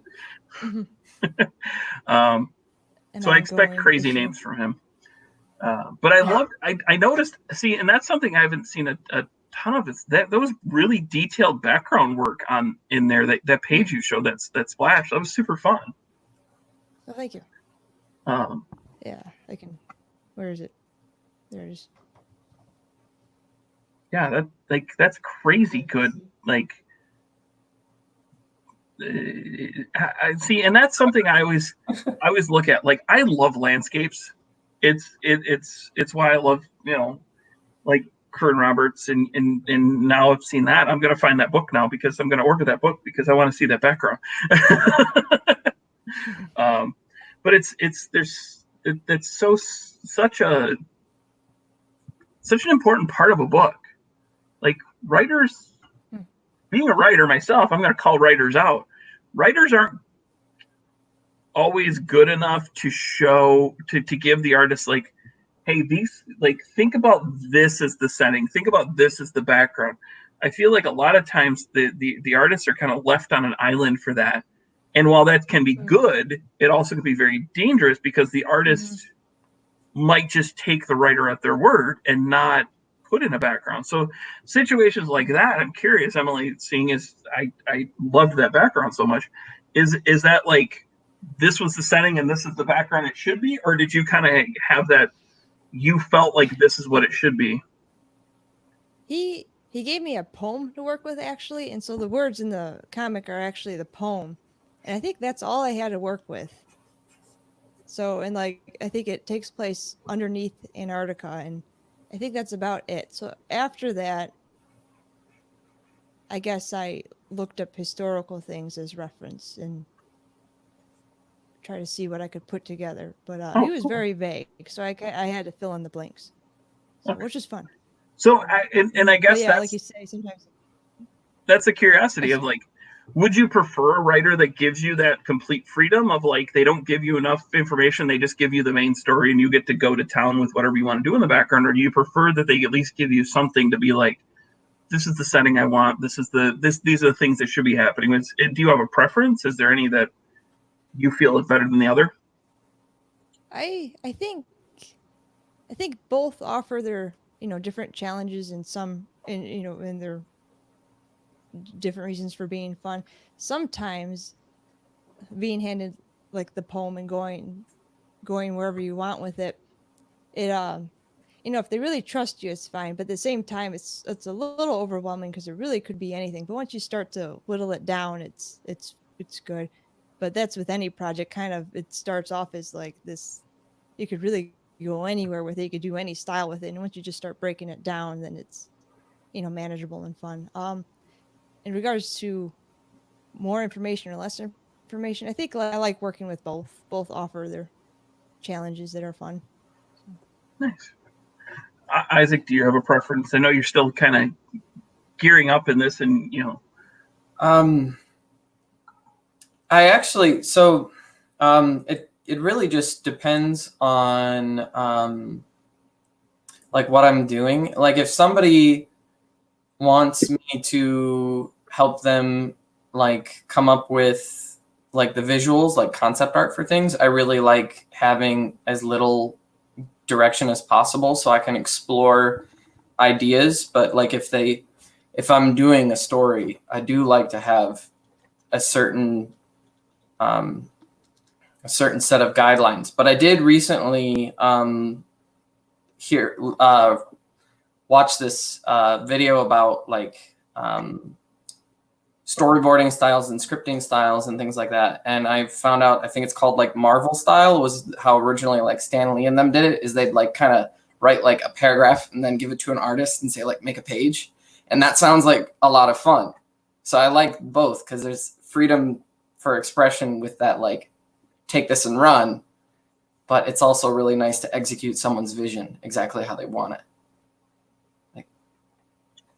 Travis, I know you and Paul were so close that I'm sure that was a very symbiotic relationship. But like Black Museum was a little bit different, and obviously Dead Batteries is a little bit different. But I mean, do you have a preference or? No, because I think that in my the graphic design life, I like when people come with like inspiration and ideas of what they want. You know what I mean? Because you're trying to convey them mostly, you know. And then working on comics, it's more collaborative, and you want both people's vision and both ideas, and no one's right, no one's wrong. You kind of want to, you know, work together. And so with Dead Batteries, me and Dave, it was really easy because he wrote, you know, kind of open, and then I would do a thumbnail, do an idea, send it back, and then he would comment and then be like, okay, that's fine. And there were certain things that we didn't really, nothing was really said specifically. So one of us would have like a cool idea, like, oh, maybe we should add this or do this. And, you know, kind of worked it out that way. And then, you know, there's a lot of ideas for interpretation and kind of experimentation. And then there was even some times too, where I sent a thumbnail of a page. And then once I started working on it, I was like, it actually would be better this way. And then I would do it a different way and then send it to him. And he's like, oh, that's cool. It's perfect. You know what I mean? So, you know, it just kind of depends on the project, depends on the person. You know what I mean? Want to do. Well, and I think that's such a oh boy, that was interesting. Like I was scrolling through something else and completely freaked out. I think that's something that's not always thought about as well as it should be, is that, you know, it's not easy to just find a brand new artist and work with them on some big, epic, long, you know, 96, 120 page, whatever it may be, you know, 5, 6, 7 issue story of, you know, it's so different because you have to. Comics is by nature a collaborative medium, and there's a lot of times where you'll see all over the place. Oh, writers are so important, and they create the things, and the artists are just they just need to do, you know, they charge too much. Blah, blah, blah, blah, you know, that whole war between artists and writers that is just absurd to me. But I think it's so important to be able to find a project that you don't necessarily want to go to somebody and start that 120 page epic. You maybe want to start with something small, 8, 10, one issue, a one shot, something like that, to learn about that person, to see if you want to get into something. Because you talk about six issue comic, you're talking a year, maybe 2 years of production. You know, so I find that interesting. Of like, have you guys had that where a writer really kind of either handcuffed you or fought back on you really hard about something that just we already showed that, Kyle, where they like really fought at you? That wasn't me. That was Mike Travis learning how to use StreamYard. Oh, okay. I'm going to throw him under the bus because he's my friend and he can handle it. But that's you know, what have you experienced a time yet or so far that the writer was just unreasonable? Either you either had to walk away with the project, or it just made the project like 10 times harder than it needed to be. Like, have any of you guys experienced that? And I don't want names because that's not what this is about. I'm just curious because I know being a writer, I know how much of an asshole we can be. We're not going to sugarcoat it. We can be assholes, especially when we can't draw it ourselves, because that's a rare feat to be able to write and draw. They're so different in their thought processes that it's not always easy to do both. Have you guys experienced that? Have you had any times where you really felt like a writer was just completely out there, that they were unreasonable? Travis is smiling. I'm going to start with him. Me? No, man. Brad and Dave, I've only worked with a few writers. They're awesome. They're awesome to work with, and that's why I would work with Dave again. Me and Brad last night were even talking about projects and stuff to do together. So, I mean, I've been very lucky in the projects that I've picked to do and the people that I make comics with, that I've always had really good, experiences with. And even if there is some sort of creative, not even differences, you just, you're working for the same thing, you know what I mean? So I've never had any issues with a writer or anything, Graphic design, we can go into hours of talking about that. That's not what we're here for. I mean, we're here to talk about your guys' work. So whatever you want to talk about with that work is up to you. I'm good, man. Everything's good. Isaac, I know you're very, very new, and I know that. So yeah, I haven't worked with a lot of folks. Like I write and draw my work. So yes, you're one of those unicorns. We know. But like everyone I've worked with, it's really been like, if you come at with them with an idea, it's always been like, cool, let's like see where it goes. We might go back to what we did originally, but I've run into a couple of stubborn people, but I wouldn't call them assholes. They have a particular vision. Well, but that's actually kind of what I'm talking about. Of like, if then you don't have to be an asshole to be dug in on your vision, because I've fought with a little bit, like, it's not quite it's a little bit of a writer thing, but it's I was working on a concept art for a video game, and they just had this they were really set in on this specific aspect of the character for the video game. I think it was probably for like gameplay purposes, like a game mechanic. But I was just telling him, you can still have that game mechanic, but the art needs to be different. Like he was just really, but eventually he caved in, and I designed it and I gave him the art, and he said, yeah, this is way better than what I had in my head. So you kind of you can work through it as long as people are okay. But I've never had anybody who I've completely refused to do anything with.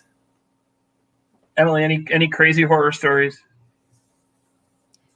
Not horrors. I don't think so.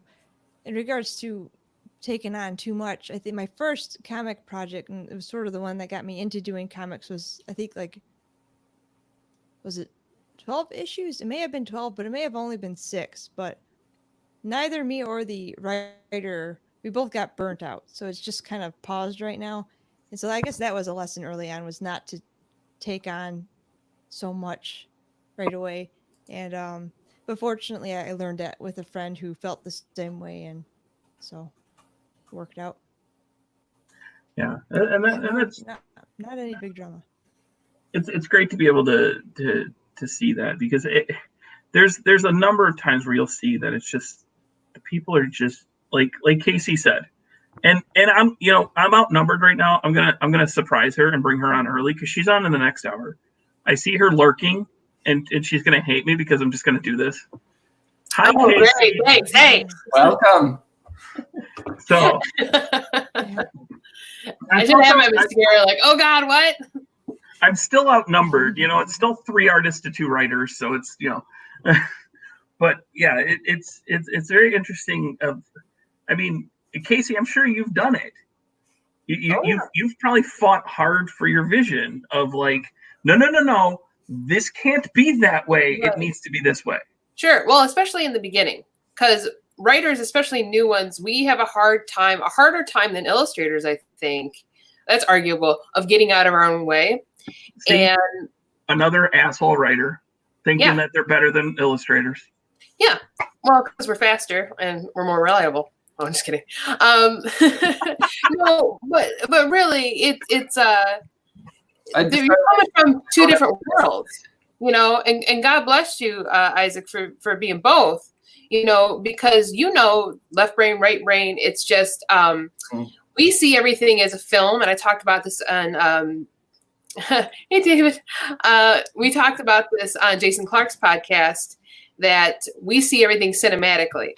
Now, if you're taking something like a film and translating it to comic, some things will not translate that well, and the same is vice versa. So I could compare that to the writer-illustrator dynamic.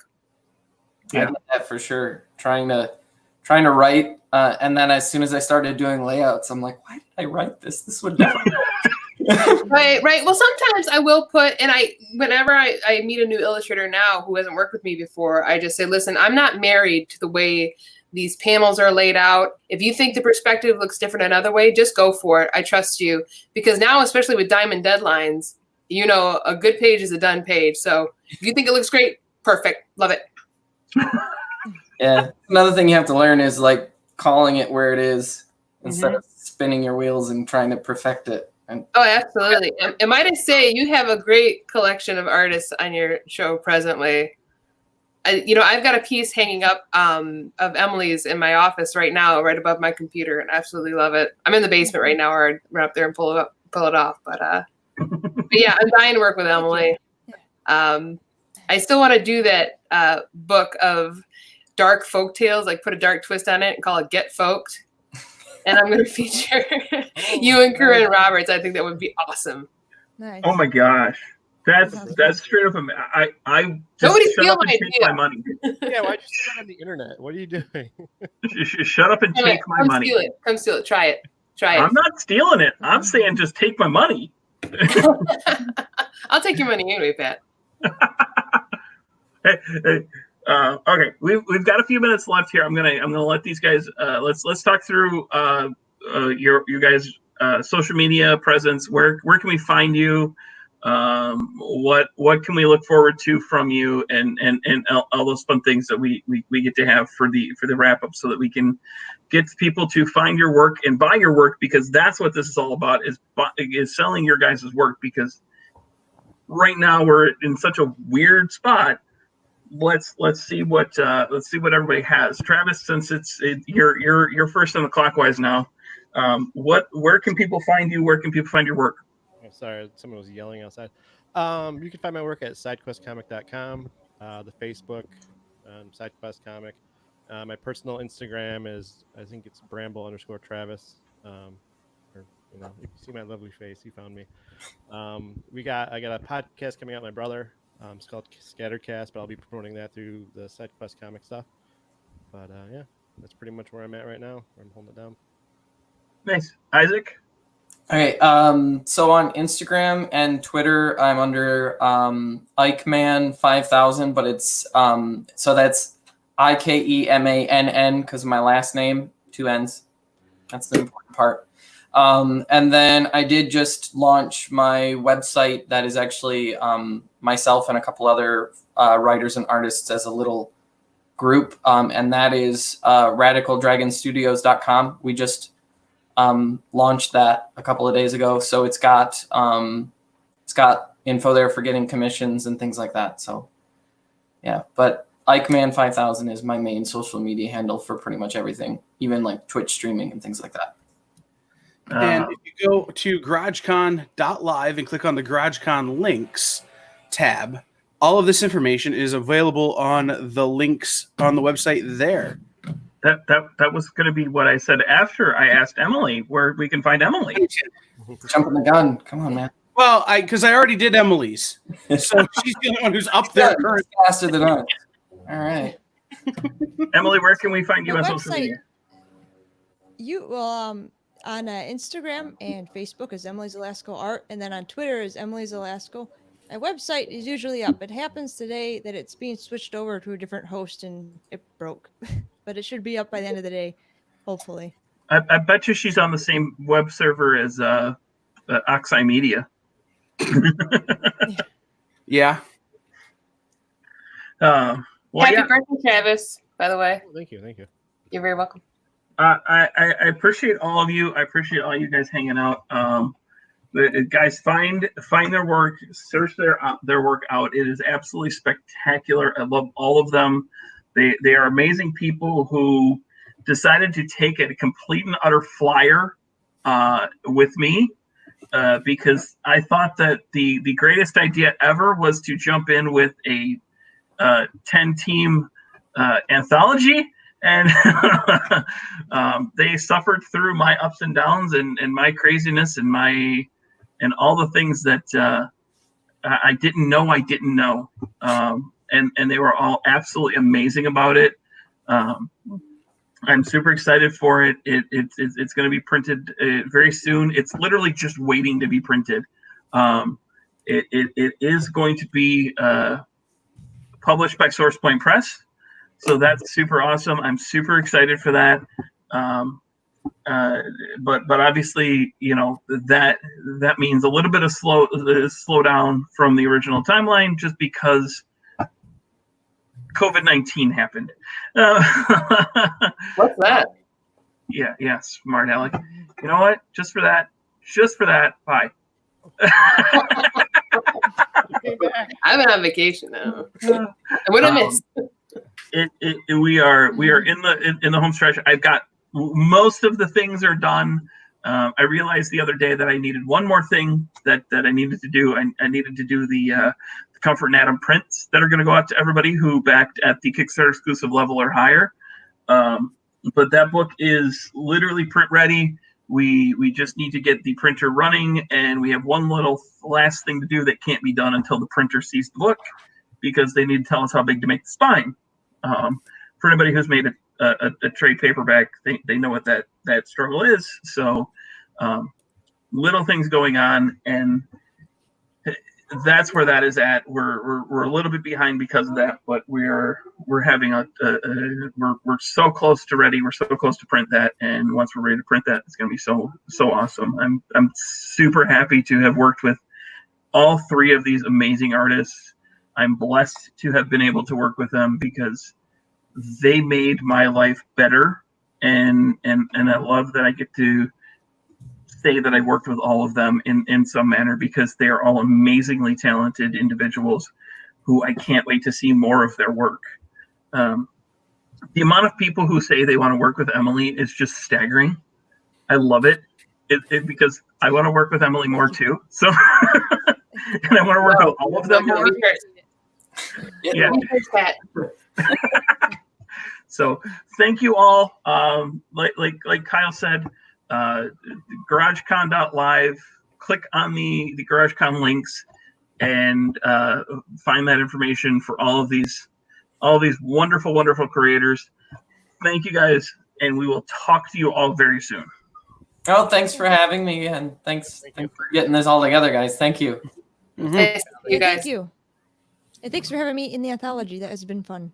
Oh my goodness! Thank you for joining it. Oh. Yeah.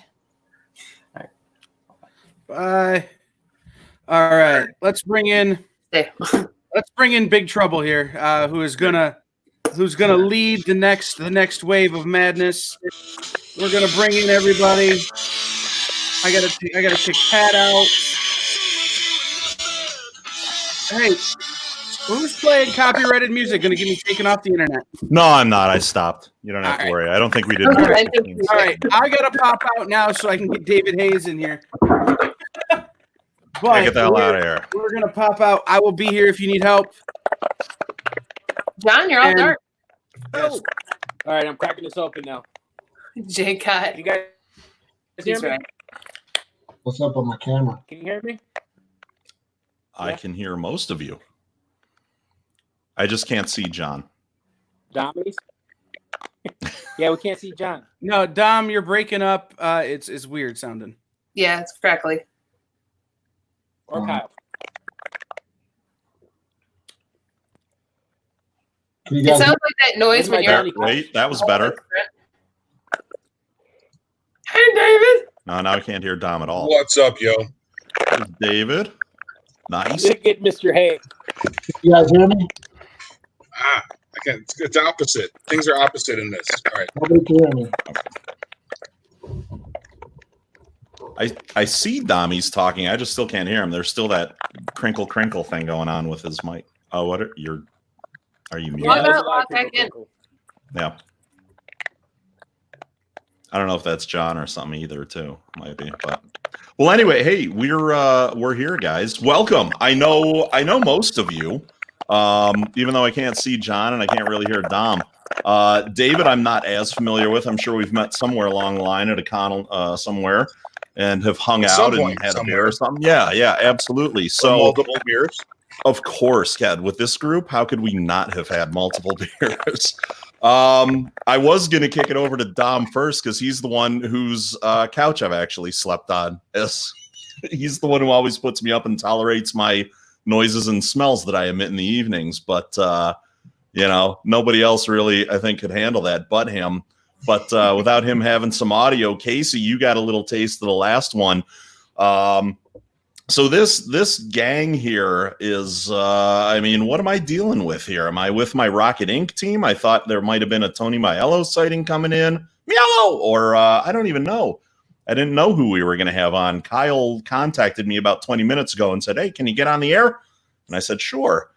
So he's like, well, we got the B team coming in, so we're going to need you to come in and do something with yeah. I've been talking all day. Bring your voice and bring your talents to help me out. So there he is. That sounds a lot better. Yeah, much better. And then we just got to figure out. Oh, he's doing cartwheels now.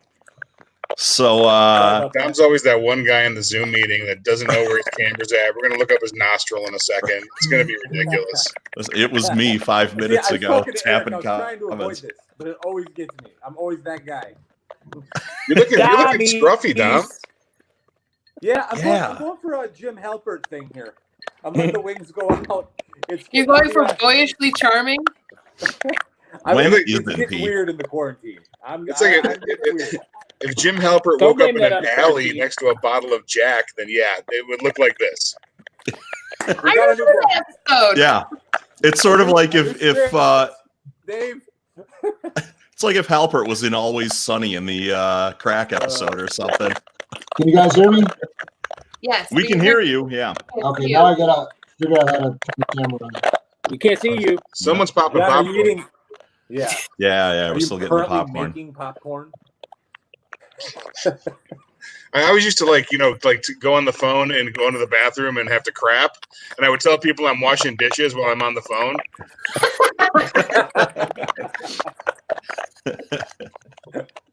So that's probably what John's at. He's washing dishes. Hey John, try using your phone. That's what I did. Yeah, you had to go through your phone. Son of a bitch. Probably better.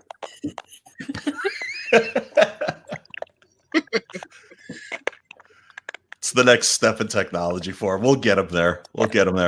So let's get to talking, guys. We're at a convention, man. Let's talk about what you guys have going on, what's coming out. I've seen Eric's love letters to Governor Whitmer. I've seen Dommy's is getting ready to release some stuff. I know Casey's been busy. Dave, I'm not sure what you got going on, but we're going to hear all about it. So Casey, you're the closest to me in the pictures. Wait, you're over there. So let's kick you off. What are we talking about? Yep, there we go. Boom. Oh, man. So what's going on with Casey Pierce, man? Now we can't hear Mike. Oh, shit. I went away? Uh-oh. I can hear you. I can hear Mike. Yeah. Yeah, everybody else can hear me, Dommies. Maybe So- you're making popcorn, Dom. Yeah, Maybe. I think that's on your end, dude. Me? I can still I hear can't- you, now I Dom, can't but hear Mike at all. You guys can hear Mike? really, that's very weird. Yeah. What the hell? Okay. It's okay. We're not talking to you yet. Should I The go boss off is my here. Wi-Fi? Oh, wait. Kyle's going to fix us. No, Right. so if you're having trouble right now, go out and come back in. Use Chrome or Firefox. Unless you have an iPhone, then only use Safari. Yeah, I'm using Safari right now. Okay. And the popcorn stops when you talk. So it may be just some weird speaker thing. Speaker audio thing he's got going on. Okay. Yeah. Sorry. We'll just fight through it. I'll log back in. The show It's must always go makeup on. cakes in there. Another case of God damn it. Every time this guy shows up, there's something going on.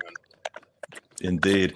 All right, Casey, with Dami's gone, fill us in. What's happening? What's going on? Okay, so yeah, there's a lot going on. So volume 2 of Nora, illustrated by Kelly O'Hara, which has like a manga infused feel, very surrealist, dark, takes even further down the rabbit hole. We're very excited about it. Issues 1 and 2 are available for pre-order right now at sourcepoint.press. We just finished with the letters for the third, and there's going to be 4 in the arc. And this is Kelly's first comic book. She hand painted the whole thing, and I'm so proud of her. She just knocked it out of the park, but she's been doing it her whole life. So when you're looking at this hand-painted comic, there's really no rules, no boundaries in terms of paneling. You know, it's just like these dreamlike scenes that fade into each other.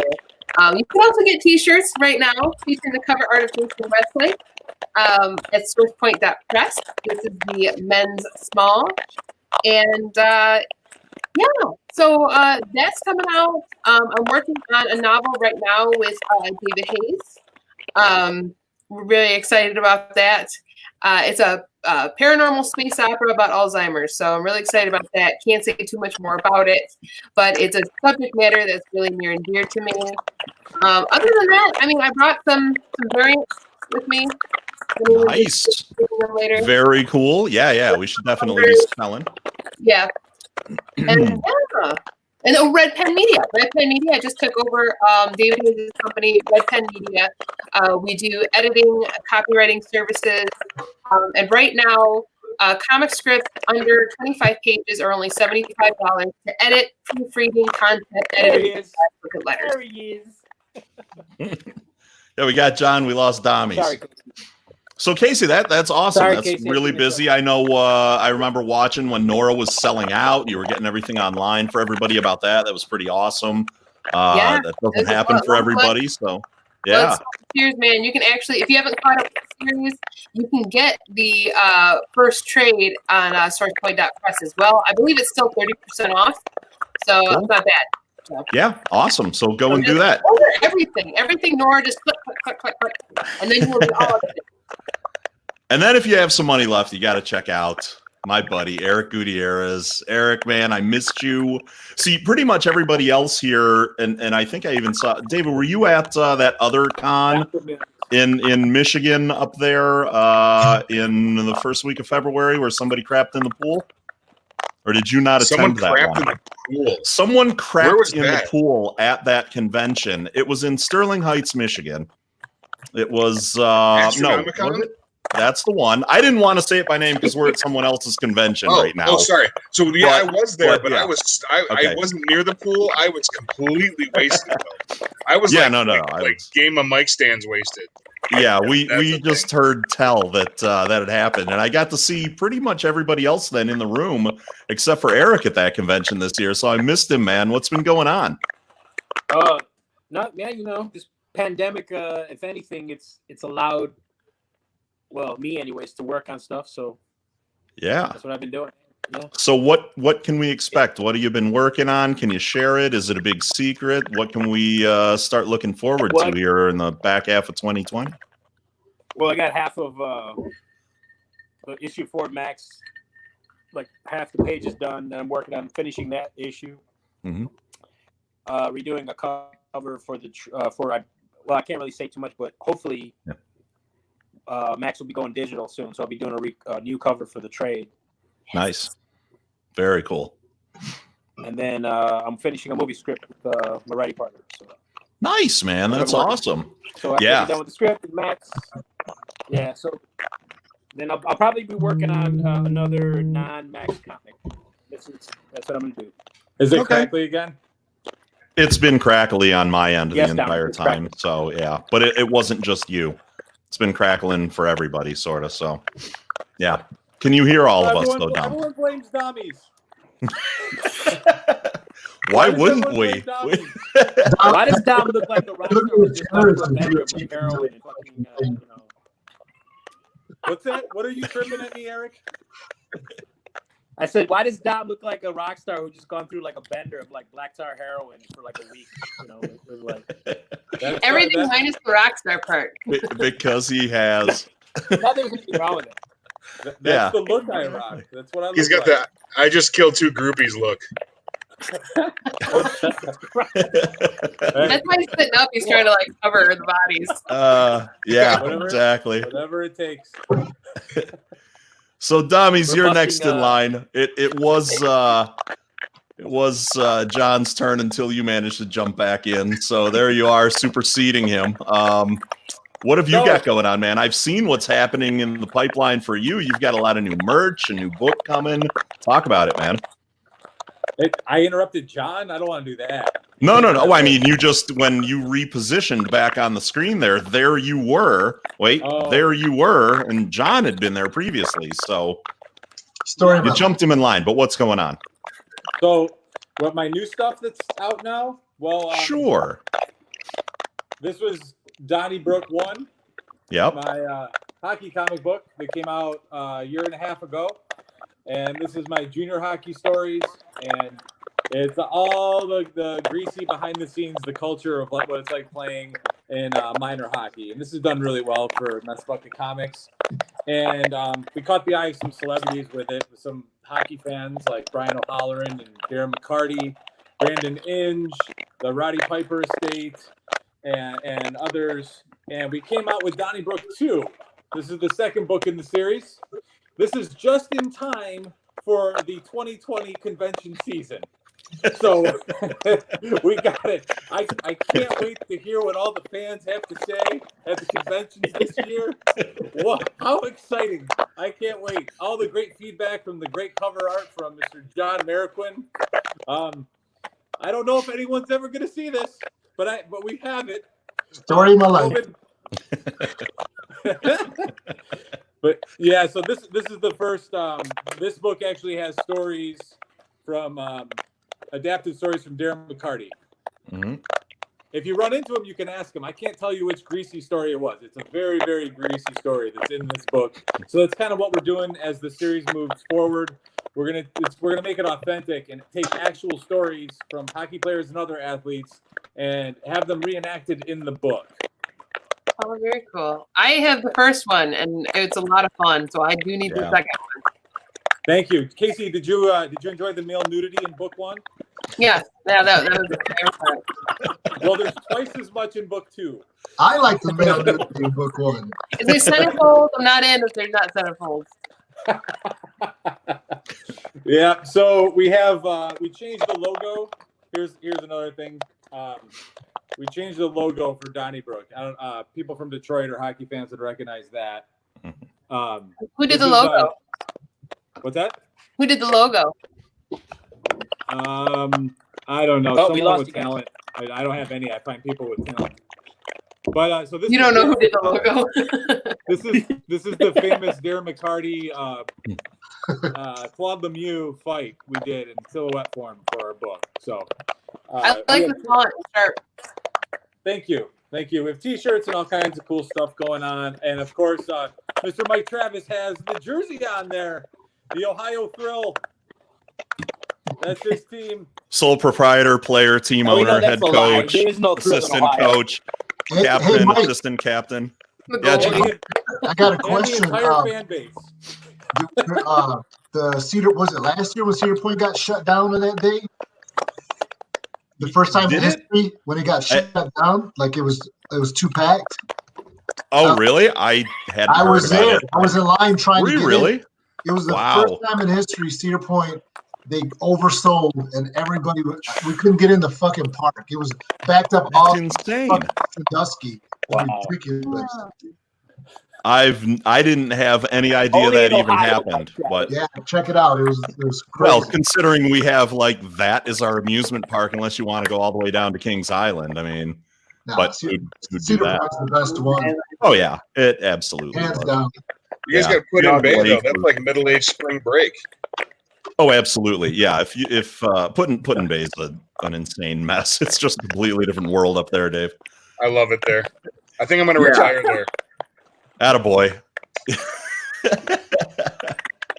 All right, so we're on to John. John, what's going on, man? We got audio, we got video, we can hear you, we can see you.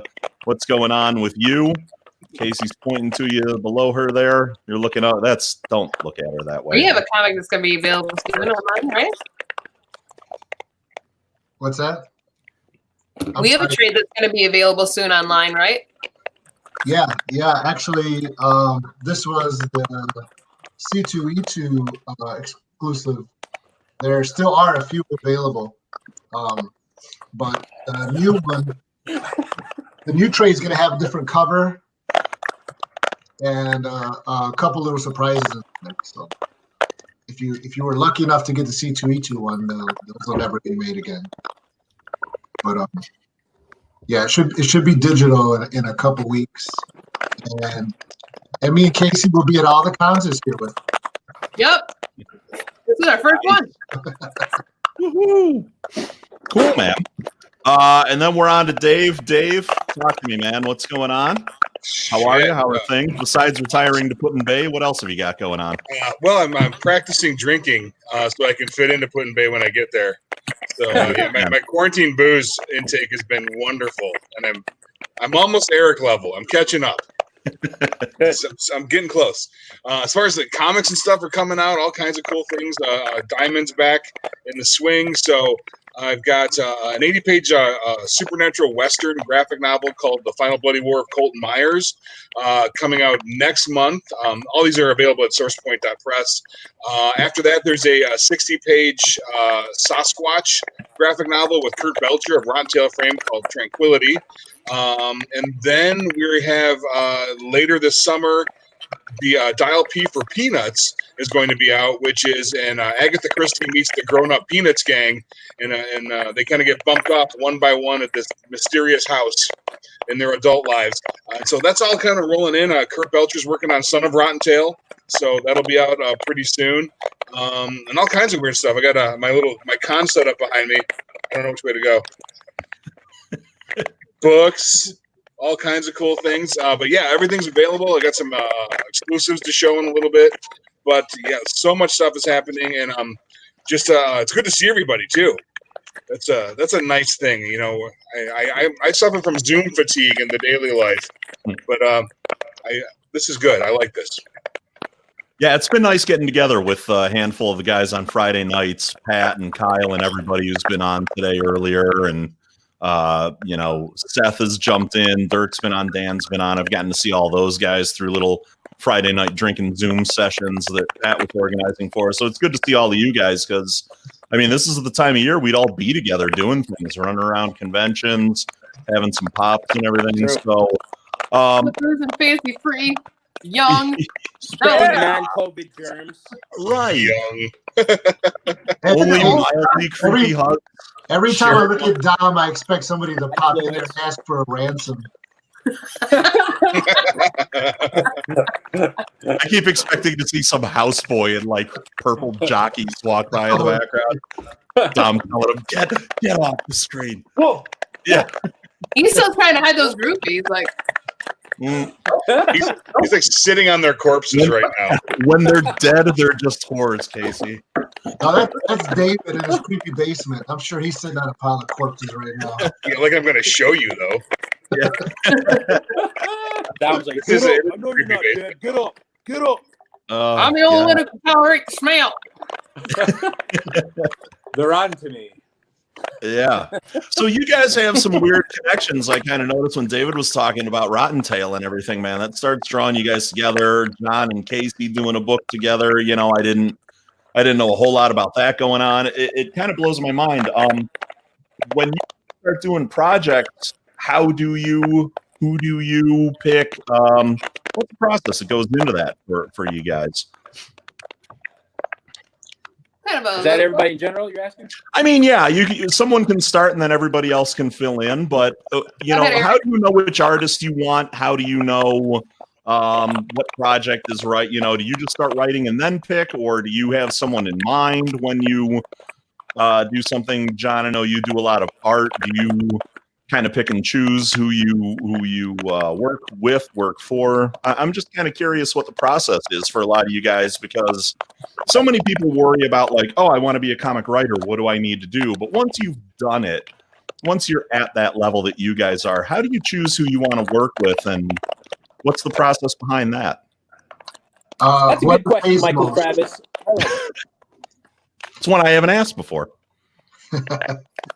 As far as like Mashika, I knew Casey beforehand, and she was writing the Nora on. You were doing what would you call them? Like, I don't know. When you were writing them online? The blog post. Oh, I was blogging a chapter at once. Yeah, that one was called The Prophecy Effect. That's old school, yeah. Yeah, and I was reading those, and I was like, "Oh, this is cool." So I ended up asking Casey if she was interested in writing Mashika for me, and that was probably the first comic you wrote, right? Yeah, well, I was writing Nora at the time, and then so that took quite a bit of research because I remember when you had come to me with the brainchild of the character Mashika, I asked if you wanted like an origin story, so that required a lot of research on my part. Yeah, because my idea at first was to start in the middle, and Casey was like, well, "Let's just do an origin story," and I was like, "All right." So I mean, yeah, I remember we were in Wyandotte, we were in Gizmos, and we were getting pretty close, and all of a sudden I said, oh, "It's a Mexican Conan." Yeah, yeah, let's do it. Okay, let's do it. We both love Conan the Barbarian, so I think it was a divine moment. When she said that, I was in because Arnold. I love Arnold. I watch everything Arnold does. So John, the initial idea was sort of yours, and then you took it to Casey to do the writing and you did the artwork. Yeah, the character I created when I was probably about 19, so that was a long time ago. Yeah. But he's actually a superhero, and in my I actually made a Mashika #1. It's out there, but it's probably everybody burned their copies, but I have one still. And it actually it takes place in this timeline with a little boy, and Mashika's a superhero who he sees in his mind, and that's how he's cast in the real world, exactly how the boy sees him. But when I wanted to redo it, and I was talking to Casey about it, she wanted to do the origin story, which I was going to do that first, and at the end of that book, it was going to go to the origin story. So I was going to go like kind of like how Star Wars was made. Now, this was way before the last three came out. I never knew, but I wanted to kind of go in that, but not do them as shitty as George Lucas. I wanted to actually, do them good, Right. Yeah. I always got to get a little. I'm just fucking with you, Eric. Yeah. And Bill just popped on earlier and said that you can get copies of Mashika on the Rocket Ink Studios website. What's that? Yes. Bill just popped on earlier, and he said you can get copies of Mashika on the Rocket Ink Studios site. Yeah, there's still a few of the Mashika C2E2 edition, which we only did 100 of them. Yeah, they're all numbered too. They're all numbered. There's only a couple left. They're all numbered and sketched in. But That's very cool. So for the rest of you guys, Dommies, you've been kind of working independently. Some of the artwork and everything you've handed out to other folks for the Arcane Awakening, for Donnybrook. What's your process? How do you choose artists? What's going on in your mind when you're doing that? Well, when I started with the Arcane, I found an artist that kind of fit their art style, fit my story the best I could, and someone that was interested in it, respected deadlines, and was maybe as passionate as I was. But now I don't go for talent at all. What I look for specifically in an artist is someone that wears a t-shirt with no sleeves so they can show off their tattoos. That's the only thing I look for in an artist. If I can find that, you are hired. There's a chance. You're saying there's a chance, right? No. Hey, motherfucker! I fucking worked in my yard all day since 12 o'clock today. I think I had a heat stroke. I took a shower. I'm hot as fuck still. So That's John, right. there's a reason why John is Mexican. Leave him alone. Not everybody can wear sleeveless shirts. I'm sorry, Dom. Yes. Oh God, he's cutting promos on me. So the Mexican Conan's an autobiography then. Yeah. From lowly landscaper all the way up to this super heroic man. You know what? Now I want to go back and rewrite it. One of the best things in life, cutting the grass diagonally. I look for someone who their art is something that hopefully matches my story and shares that same passion. If I can find that, it's usually a pretty good fit. Yeah, and Dave, I see you nodding about that. Sorry. Yeah. So I mean, it's all about who fits what. So I mean, I've done stuff where we've had like fully painted books, and then some things that are more like primitivistic. So like the Rotten Tail is just black and white, no gray tones, and that fits kind of the morality play of it that we were looking for. And then something like the Rod is completely fully painted. And more lush, so it all depends on what you're looking for. And I would say with Dom, not that the shirt sleeves are a turn off for me, but I think that we're really at a point now. If someone has done something and they've shown you that they've completed it, that goes so much farther. Anyone that can finish a thing, then wow, okay, done. I'm with you. You know, we'll stick this out because that's the hardest thing to do is on your own finish something. So that's what I really look for. It's really three things. It's signature. Can I know your work if I'm looking at it? It's speed and it's efficiency.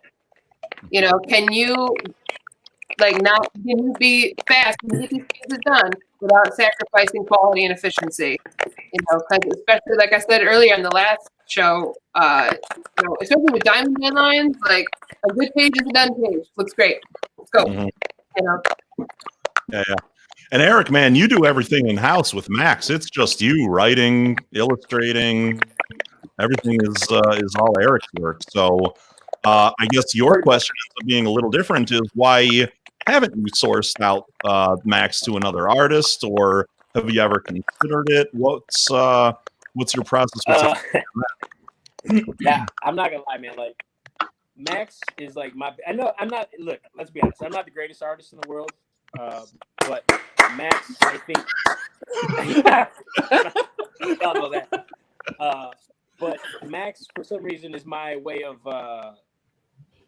it's my baby. So, and plus, I actually, in a weird way, it helps me improve in my art because I work on everything. You know what I mean? But yes, eventually, I probably will. What's that? No, absolutely. I totally understand. Having that extra time to keep working on it would definitely help your artwork get better. That's get the reps, get the hours. If I didn't have like John or Tony, but Tony, like, hey, your lines are what are you doing? You got to tweak it a little bit. If I didn't have that, or John telling me that something looks, they help me. But at the same time, yes, it's getting to the point where it's like getting overwhelming. So I think after a certain issue, I'm already going to have somebody do the next couple covers. That's a given. Probably gonna have hopefully Tony and like my friend Danny Dunbar. But nice. Eventually, I will probably have artists work on a few issues because I gotta start writing stuff for other comics, and that's gonna save me on time. Eric's got so many ideas that he needs. We keep telling him you need to lay off doing everything yourself and start writing these stories. That he's got a lot of great ideas out there and ship them off to artists. You know what I'm saying? And just work on Max on the side. But I mean, me and him got a couple things that we've been talking about for a long time. Yeah. Like I have like 2 projects that I want John to illustrate. You know what I mean? Like, and I know that's gonna be our thing.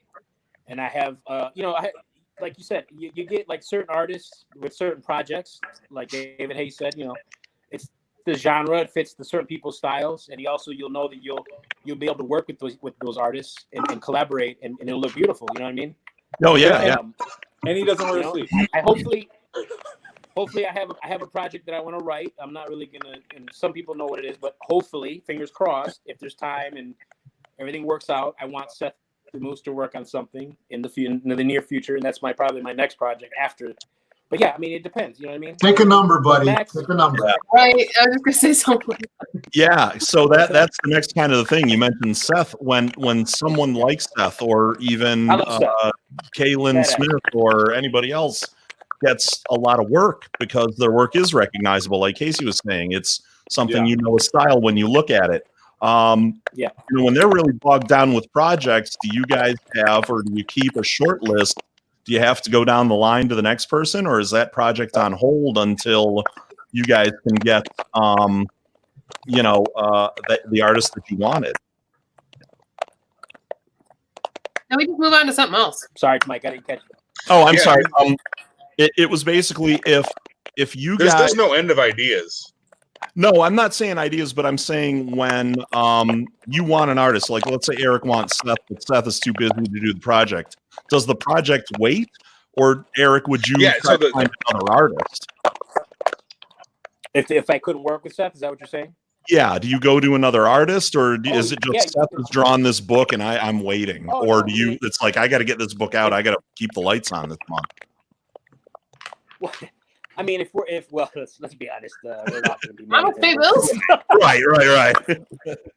But you know what I'm saying. But, I mean, is it no. you know? No. If worst comes to worst, you got the project ready to go, and for some reason the artist can't do it. Yeah, you're probably gonna have to. I mean, it's gonna be a bummer because you're like setting, but then yeah, you have to look at options. It's just how it is. You know what I mean? Yeah, absolutely. I got it. So, I mean, I was just curious about that. I know we all kind of, especially with the group that I'm looking at, I know you guys all are very familiar. Everybody kind of uses the same people. A lot of ideas bounce around amongst the group. But Now, how that does being that work if said, someone's tied up? But On yeah. the reverse side, as a writer, I'm sorry, Mike, I didn't mean to interrupt. No, it's okay. Please go on. As a writer, I would love to work with like Casey, and I have a project, David. I'll talk to you separate. But as writers, I would love to collaborate with other writers throughout certain stuff. You know what I mean? Yeah. Because like I said, I have a script that I'm working with one of my writing partner, and that's the first time I ever collaborated. So it's a good thing. It makes you ebb and flow, I guess. I don't know. Yeah. Right. Yeah. Very cool. So, from my perspective, if I have to wait for an artist, I'll let the project wait because, like, I mean, there's 733 other ones that could happen too.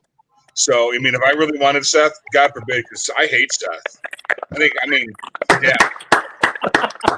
I mean, we've been He's an feuding animal. for years over some. I don't even remember what it's over anymore. I don't know. It's that old. No, I'm kidding. I love Seth, but if I had to wait for Seth for him to open up, sure. There's a shit ton of other bad ideas I've got that we can do somewhere else.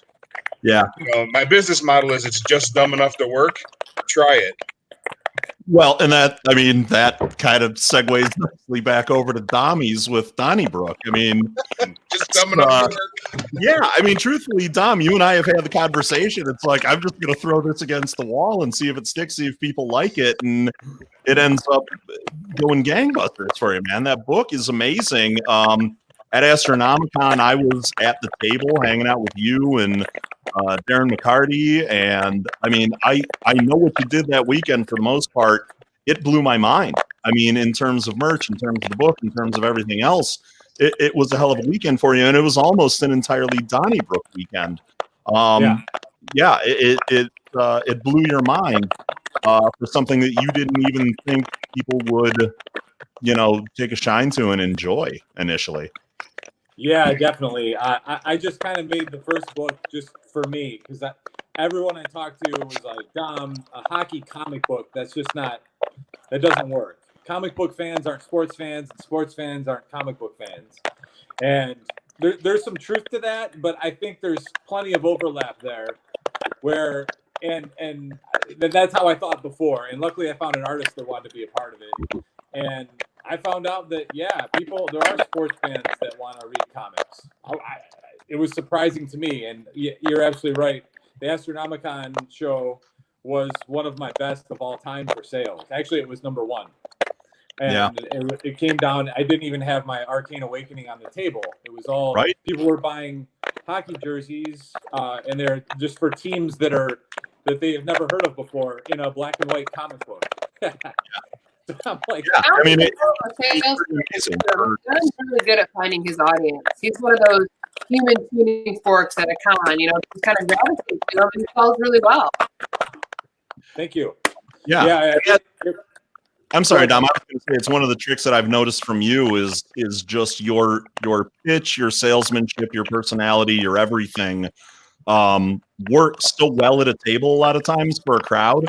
You know that I what do you think the percentage is? Is it 90% the book selling and 10% you? Is it 50-50? Is it what's going on when you guys approach your tables?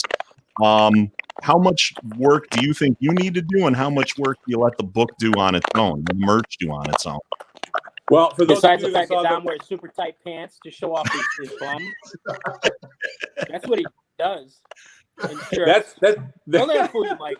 Let's be honest. Be honest, Dom. And that's what appeals to hockey fans. So yeah, Let's be honest, man. Visuals. I'll be dead honest. At all times. It's got to be 90% salesmanship. I don't think anybody when they're listing the greatest comic book writers are listing my name in that list. I think I have some good ideas, and The truth. I think I have some good ideas and good execution, and I work really hard. If you saw The Last Dance, I think I'm Dennis Rodman. I'm basically all just salesmanship. Like he was all defense, 3 points a game, 48 rebounds. So it's just it's something I really love doing, and I'm getting better as a writer. But I think it's definitely 90-10 to answer your question. Yeah. So, but I think people buy it just because they see the passion that I have for it. I think that's the biggest selling point, and that's not really anything you can teach or tell someone, hey, be passionate about this. It's either it's there or it's not. That's my own opinion. I agree. It's a thing I see when I read posts from Casey, and that I notice when I see John drawn at the table or something. Like you can tell how into their projects they are when they get into something. And Eric, most of the time I see you selling when I walk by your table, you're pushing Max on folks coming by the table. And well, if you see Eric, it's about 3 hours after the show opens. He sounds cool at his table too. 2 hours, David. Jesus. Setting up his banner. Depends if it's a Sunday, Saturdays, it's 4 hours after it opens. Exactly. I was going to say Saturdays might be too. Sunday. It's touch and go. Who knows if he's going to Max is the code word for drugs at Comic-Con. Anybody want to get Max? Oh man. Right. I got a bunch of Max right here.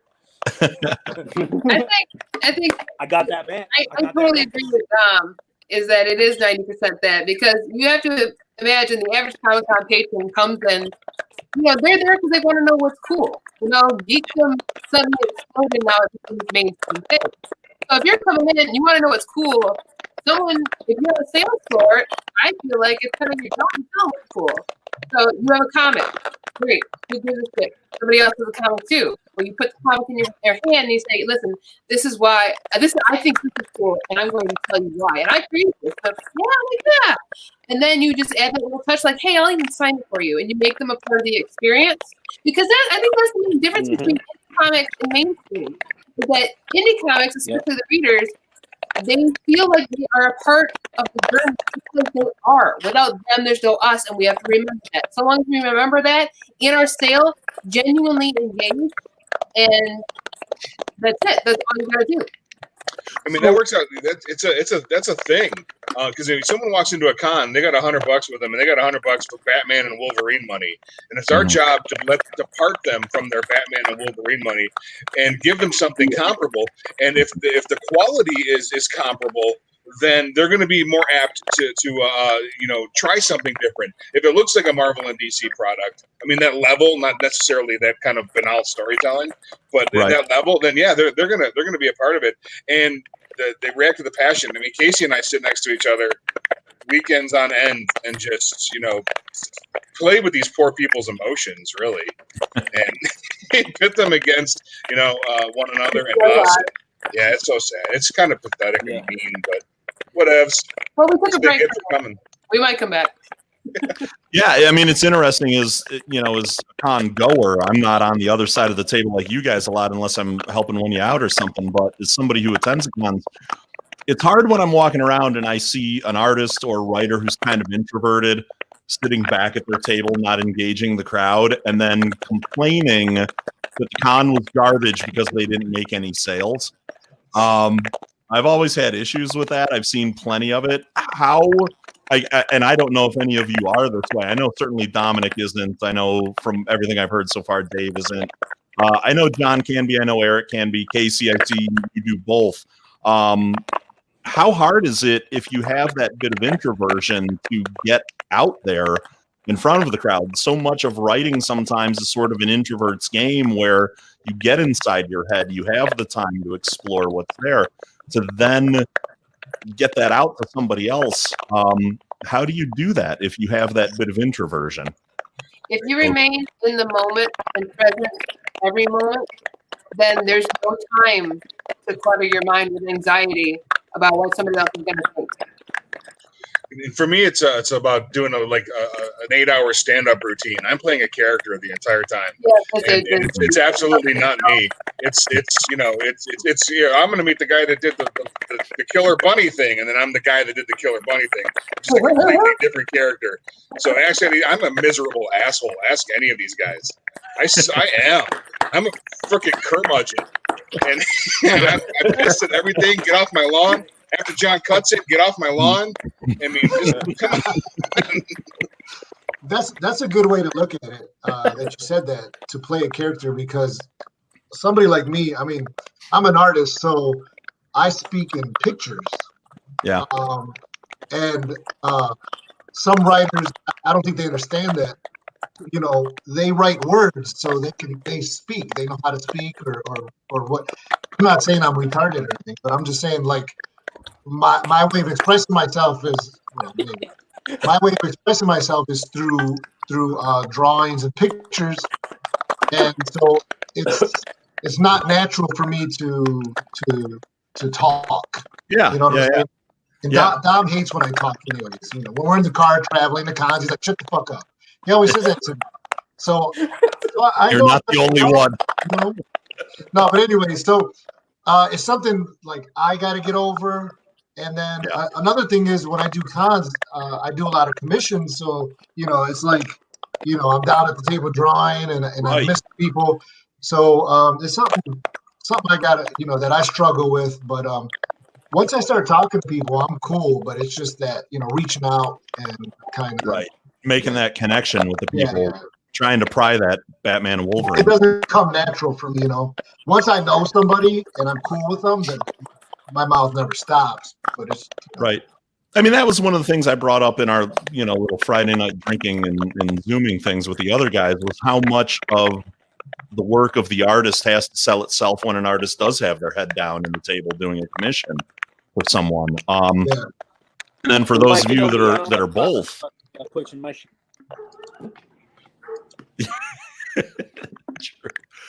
But I mean, how hard? I guess you've already kind of addressed it, John. But it's a difficult thing where you have. I guess it's different than where you guys are saying it's 90% the pitch. For someone like John, is 90% the artwork hanging on the wall behind him that he has to use to draw someone in, versus the pitch while his head is down and he's working on a commission for someone. Yeah, and now it's harder because when I first started drawing. Go ahead. I'm sorry, Eric. No, I was gonna say your stuff is like, that's the thing. Your stuff it draws people, so that's right. You got it right absolutely. There. Yeah, but when I first started doing cons years ago, I was doing a lot of fan art. So I would put the fan art behind me, and people would stop it, and I would make a ton of money. But now I stopped. Now I got a banner, and I don't do fan art. I got a book with prints, a few of them if people want them. But I don't advertise fan art or anything like that. So the last few years, which I knew was going to happen, sales dropped because I'm not, the pinup guy anymore. So, it's kind of, it's a weird thing, but it's something I got to get over. Yeah, Mike, I'm shocked that these four people here are Yes. probably four of the loudest people that I know. And I'm shocked that you even had a chance to talk. And it's hilarious that they're trying to say that there's any kind of introvertedness going on. Oh, no, not at all. I mean, you know, I'm not introverted at all. but the funny thing is, Eric, is I've seen you get quiet at times without being drunk. Yeah, I mean, you know, What where was that? What the hell was that? In my defense, I didn't say introvert. I said I was a miserable bastard. right, Which is completely accurate. Yeah, I'm not an introvert. I just don't like people. yeah, right. Yeah, no, that's another thing. God, how do you get over that? But Someone's been hanging out with Tony Maiello. He's my Yeah. fucking neighbor. He lives 2 houses down from me. Everybody. I know. Tony is John's really easy patron. to get over there to cut his lawn. I actually, the people who cut my lawn are white, and I'm very proud of that. And I've taken many pictures of it, and I sent it to my friends. And Way I to tell turn them, the tables on him, John. my lawn guys are white. That'll show us. I don't want to make them cut my lawn. Hey, listen, people out there in internet land, if there's one thing I want you to take from this meeting, is that the people that cut John's lawn are white. Yes. Okay? Take that, write that down and Right. remember it. If That's I'm representative of I new take comic. pictures of it, and I send it to everybody. As Show 'em representative of Caucasians everywhere, John, I just want to thank you for more money. Because like we needed it. But you know, great. Yeah, I'm not cutting your lawn if I can't get $15 an hour, John. Oh, I gotta get another beer. I'll be right back. By the way, Yeah, John, well, this so is here's the promo. thing: is how long are we supposed to go? Or is this panel till 8? Are we till 9? All night long. Is it 9? Wow. It's 8. I thought I'm it out was at 8. Yeah, I thought we were only till 8. We're Yeah, getting we're up only till into it. We got about 10 minutes left. There's 5 of you, so it gives Eric you won't be back about in time. yeah. Well, it's 2 John, minutes. I'll pop to in do- and answer the question. It's 2 minutes to do your pitch. But here's Kyle. We Hi, add Kyle. we add Tony and Bill at 8. So We add everybody's them. welcome to stay, but well, we can only go with 6 at a time. So Right. Okay. as many of you as willing to sit, or as many of you as want to stay can stay, but those guys come on at 8. I've got to go at 8, so there's more room once I leave. Yeah, I got about 8. Yeah. Well, Casey, then why don't you go first? One more time to do the pitch. Tell everybody what's out there, where they can find it again before we take off. Yeah, I'm leaving a comment. All right. All right. There we go. Bingo. Okay, gotcha. All right, so you can find Nora. I'll go ahead and do the brief pitch. Nora is a sci-fi horror thriller. It's like X-Files meets Starship Troopers. It's about a woman who can go into your coma and it would get you out of and help you pass the work. Who obtains the ability while working for the CIA. So if you like a dark, slow sci-fi, like a cigar and bourbon sci-fi, you'll love it. It's all hand painted. So you can get the first trade or the first volume trade at SourcePoint.press. You can also pre-order the first 2 issues of Volume 2, illustrated by Kelly O'Hara. You can get these shirts as well. This is a men's small, featuring the cover art of Jason Westlake. And you can get Mashika, mine and John's book, at RockingStudios.com. There it is. John's holding that up. Awesome.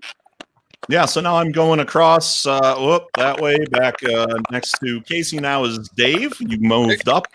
So your pitch here before we roll out. As it happens, I have moved up above these 3 miscreants. So Casey put it sourcepoint.press down. That's where you can get most of this stuff. You look behind me, there's wonderful things. The collection of the Rot is up here as well. That's about a man that can control his own cancer and project it out into people. He won't do the right thing. Heaven's after him. Hell's after him. CDC Casey will finish the pitch. Because we pitched these next to each other forever. But yeah, at SourcePoint Press, or SourcePoint.press, a couple of my novels are out here. Cannibal Fat Camp, M Company versus the Axis of Evil.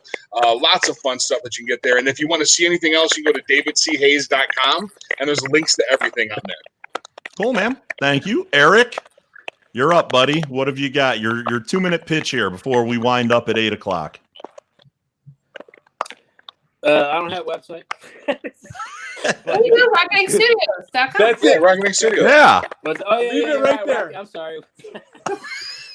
Go to the Rocket. Tony Maiello is hanging himself somewhere right now. Just Marketing genius Eric Gutierrez. I'm not used to being signed to anything. You can reach me in my AOL chat room. I'll talk about Max. I'm selling my Italian beef through that website too. God damn it, free Rocket Inc. Go to the website. Tell them to go to Rocket Inc. What are you doing? Wait a minute. Okay, before you go, you have to give me a little bit of the JR Jim Ross after the stroke. Jesus Christ. No, make Please, him do come on. Like, really? I'm the voice guy. You got to give me some. I love it. Make him do the before and after. It's genius. Come on, You gotta Eric. go to rocketing.com and order Max the Inebriated Rabbit, because that's one hell of a comic book. He's one hell of a man. Beautiful, buddy. I signed it. So I know. good. I signed it. It's so good. All right, Tommies. Yeah. Tell them what's up. Tell them how to find you, where to get your stuff. So, can I steal somebody's pitch? I don't have a website. You can. As long as it's I not don't have a John's. website. Is Donnybrook not on Rocket Studios? No. I was stealing Eric's pitch. I don't have a website. All right. So I currently have 5 books available. The Arcane Awakening trilogy, available at messbucketcomics.com, as well as the Donnybrook series, Donnybrook 1 and 2, available at messbucketcomics.com. We have hockey jerseys that Mr. Mike Travis is wearing. Mike, if you wouldn't mind, take a look at that, the Ohio Thrill. We have the Burnaby Blazers, Darren McCarty's team. We have the Lynchburg Moonshiners from Brandon Inge, the Michigan Massacre, that's Dommy's team. And we have Roddy Piper, the Kilted Avengers, and Brian O'Halloran owns the Hell's Kitchen Heathens. We also have drink coasters, Messbucket Comics, drink coasters, all kinds of useless crap at messbucketcomics.com. Please check it out. Thank you so much for having me. I appreciate it, Mr. Michael. And Dommy's has 20,000 viewers. Yeah. All right, bringing it home, the landscaper, John Marroquin. What have you got for us, buddy? How do I follow that fucking infomercial? Rev up the mower. Well, I'll be on next with Rocket Inc., so I don't have to take up too much time. But yeah, me and Casey's book Mashika is on Rocket Inc. Studios. You can look up on Instagram and Facebook Rocket Inc. Studios, and John Boy's Art is I have an art page on Facebook and John Boy's Art on Instagram. Awesome, man. Thank you so much, guys. I miss you all. It's amazing to see all of you. I can't wait till I can get back up to Michigan and hang out with everybody again. It's awesome as Cleveland is. It's nice to escape it from time to time to see all of you guys up there. And I hope you'll find a reason to escape to Cleveland. Why would anyone do that? But maybe one of these days I'll get you guys down here to hang out with me for a Technically con. a sentence to I'll love Cleveland, to go to as Yeah. people say. You might be right. Yeah. Yeah. It's still 30 degrees here. We don't know what we're doing. The 7th circle. Yeah. Come on now. Dante's Cleveland. Detroit Great. is so much better. I gotta say this. I always get jerk shit about this. I'm like, nobody ever lives in Ohio. They just live there. Hey, the next time we claimed it from Ohio. the next time we talk, can somebody please provide all the crinkling noises as well, Yeah. even if it's in real life? I want to know who that is. We'll find out. Yeah, it's You can Drop order the it off. crinkling Yeah. noises at GarageCon.com. The crinkling Right. noises come in sizes of And then Galaxy Amethyst Cosplay in the comments, she wants to know, does anyone come south of Cleveland? No, because that's not even Ohio anymore. That's just rural wasteland that even Cleveland doesn't recognize as part of our state. So, yeah, once you get south of Cleveland, it's Buckeye country, and it's horrible there. So no one goes down there. I do occasionally because I know a handful of people that way, Galaxy. But anyway, guys, we've got a little bit of time. So get your drinks up if you have them, your cheers, your toasts. It's been a wonderful time seeing. And shut up, Uncle Mike. Okay, I will.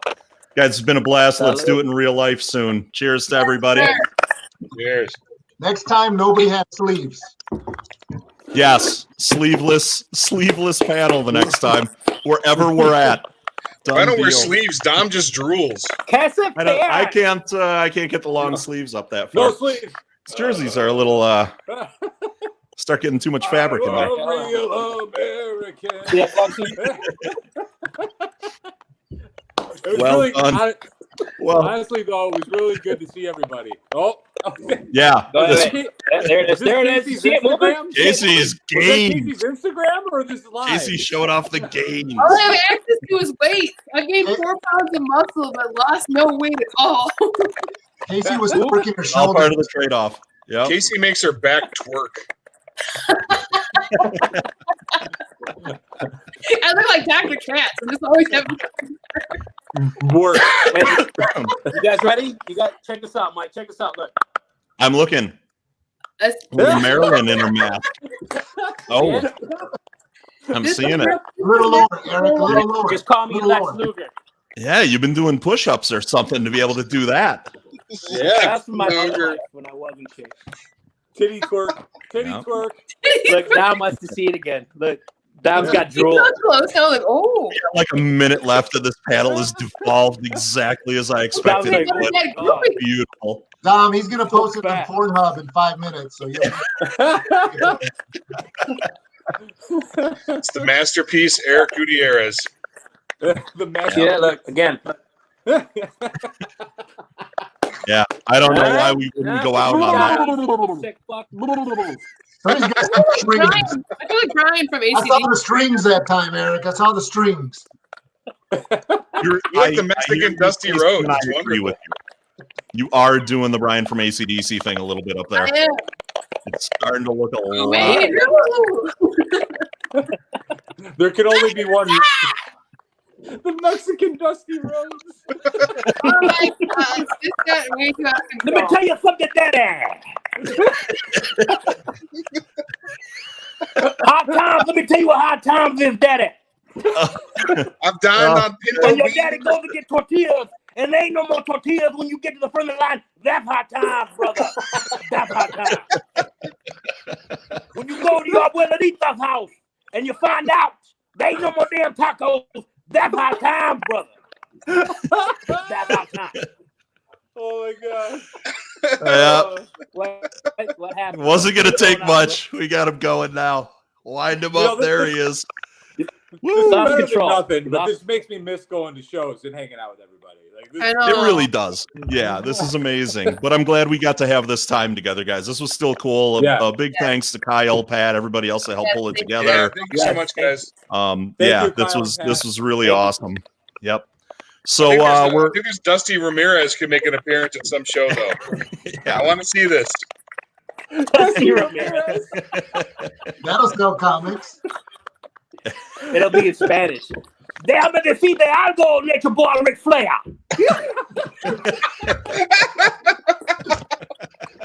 Thank you. God bless.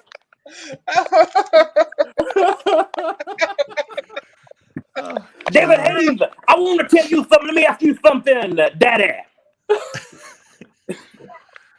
You eat your rice and beans with salsa or a little bit of hot and pepper? Salt and pepper. Baby. Let me ask you something, Daddy.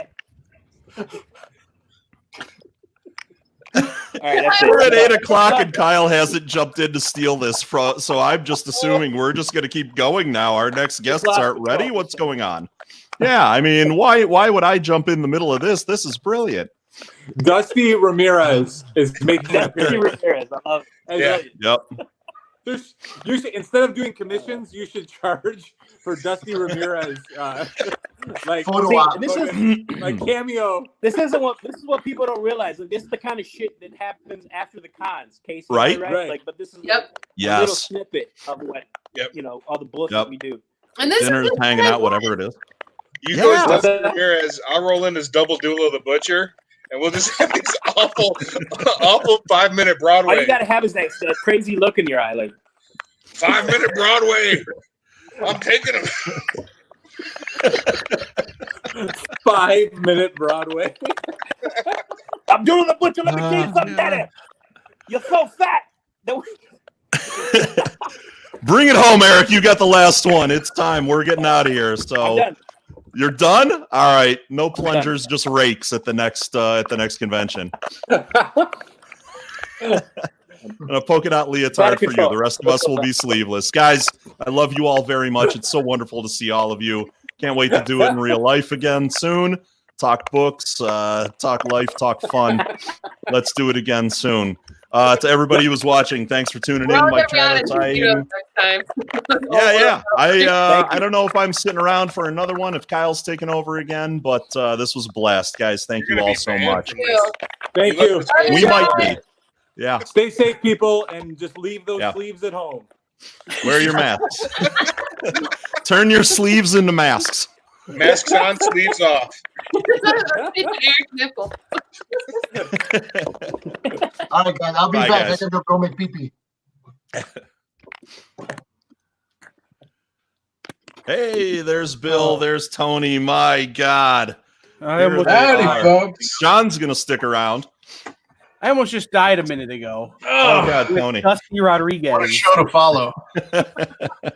Oh, my How do you turn the camera off of Eric when he's in that mode? If you were working for network television, you would have been fired. Yeah. He was just at that perfect level of inebriation and common sense where they were starting to blur a little. And he was I'm hoping he saved something for the after party. Oh, yeah.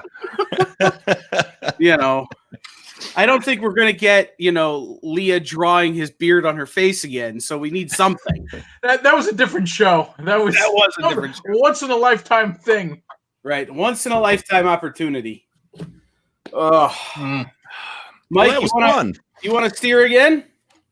You know what? I can hang out with these All guys. right. This is a good group. I don't nearly see Tony enough, of course. Bill, I probably have run into at some point or another. And obviously, if John's coming back, it's always a blast to have him around. So We're going to make everybody a little bigger, and I'm going to... yeah, man. Oh, awesome. So, boys, welcome. Tony, how's the Italian beef business going? I haven't been cooking that much professionally. Come on. Killing me. You should. If you lived next door, you'd be eating good because I've cooked every night since this stupid thing started. This Did you whole really? COVID thing. I'm constantly cooking. I thought you hate your neighbors. You thought what? I thought you hate your neighbors. Yeah, I do. I can't stand my neighbors, but if Mike lived next to me, he'd be different. Right. I'd be eating Italian beef all the time. I'd be invited. Yeah. Yeah, Tony knows I'd be cooking too. I cast it two over with a guys fishing Italian rod. roots. You don't own a fishing rod. Oh God, yeah, but no, man, I'm surprised you've been cooking the whole time. I didn't go grocery shopping for 6 weeks. Oh, I did everything Uber Eats and DoorDash and Grubhub and everything, man. I abused those services. I can't. The cooking kind of breaks up my day. I get bored, and there's only so much artwork I could produce in a day. For whatever reason, when I'm confined, yeah, it stifles me. So you've been staying busy with that then, huh? You've been doing a lot of work, man. Rocket Inc. is up and running now. And I mean, that was kind of, that happened. I mean, again, bringing up Astronomicon, that was the last time I saw a lot of you guys. And it was like everything was starting to happen then. Everything was being announced. We kind of knew who all the players were, where everyone had ended up and landed for 2020.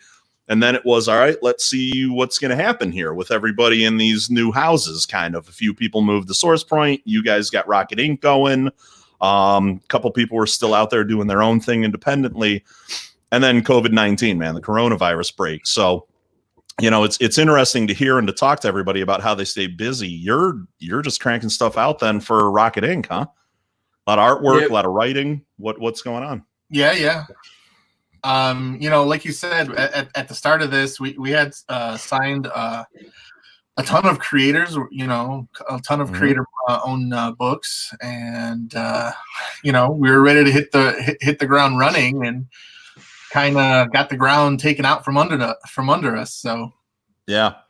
So how does a startup then, Bill, like Rocket Inc., weather this? I mean, you said the ground got taken out from under you. How are things going? Obviously, we haven't gone away. We're having the conversation here. What's the plan on the other side? Well, I think because not that we're so new. Tony and I have been doing Rocket Ink for years now. We've kind of started to work on the publishing end of it. And because we're so new to that part of it, it wasn't that huge of a blow, you know? Yeah. So we have a stable of books. They're obviously available online through digital platforms. We have graphic novels up on our Facebook page. We have distribution through Amazon. So we're doing what we can to get the books out there, to get it in people's hands, to get the content out there. The only thing that's really set us back is that we're not spreading the word on the ground. You know, we're not at the cons. We're not Right. pounding the pavement. So Yeah, how do you reach the people when you're not out there amongst the people? like this. Yeah, right. Thanks to everyone who put this together and you know, giving us an outlet. Yeah, yeah. So what are some of the big projects that people can look at from Rocket Ink right now? What's out there for them to explore? We've got some Tony reaching for cool things. books. You had a couple guests on just a minute ago who couldn't even tell you how to buy their own books. Stupid Eric. So here's Eric's. How's this camera? There it is. There's Max the Inebriated Rabbit. There he is. This is a great book. If you're into like Crumb, some really messed up satire, this is a book for you. You can get that at the Facebook page. There's a little shop now button right underneath the banner. You click on that. John's Mashika, written by Casey. Also available at the Facebook page. You click on that little tab. You can add as many books to your cart as you want. Look at that. Well, there we go. Thanks. It's like Kyle magic. there popping that up for us. There's all our books. Beauty. That's awesome. I don't have to pick up books now. You've got Gappo the Clown, Fat and Greasy. You've got Portraits of Poe, our flagship book that started it all. You have Undead Row, which is a great zombie apocalypse type book. It happens inside of a prison. You've got Psychopath by Stephanie Menard. She was on earlier. That's a great trade right there. You've got Odd Tales from the Curio Shop. That's Brian O'Halloran you see right there on the cover. That's a great book. It's our new book. It's kind of our baby. It's kind of what we've been focusing on. We're working on volume 2 right now. Modern Animals is a twisted story. You guys want to read that one. It's about 2 guys in the porn industry that get caught up in a little murder scandal. It's really good. Obviously Mashika, John talked about that a little bit, but you can get it here. Gunslingers is an awesome book. It's a bit of what's the word I'm looking for, Tony? Historical fiction. Historical fiction, that's it. It's a bit of historical fiction. It takes a group of gunslingers, Doc Holliday, Jesse James, Wyatt Billy Earp, the Kid, Bill kind of Hickok, stuff. Billy the Okay. Kid. So Rob Humphrey, who puts on Cherry Capital Comic Con with Mike and them. Yeah. He wrote this book, and he found a moment in time where all these characters lived and could possibly be together. And it's a really, really fun story. And then, of course, Eric's Max.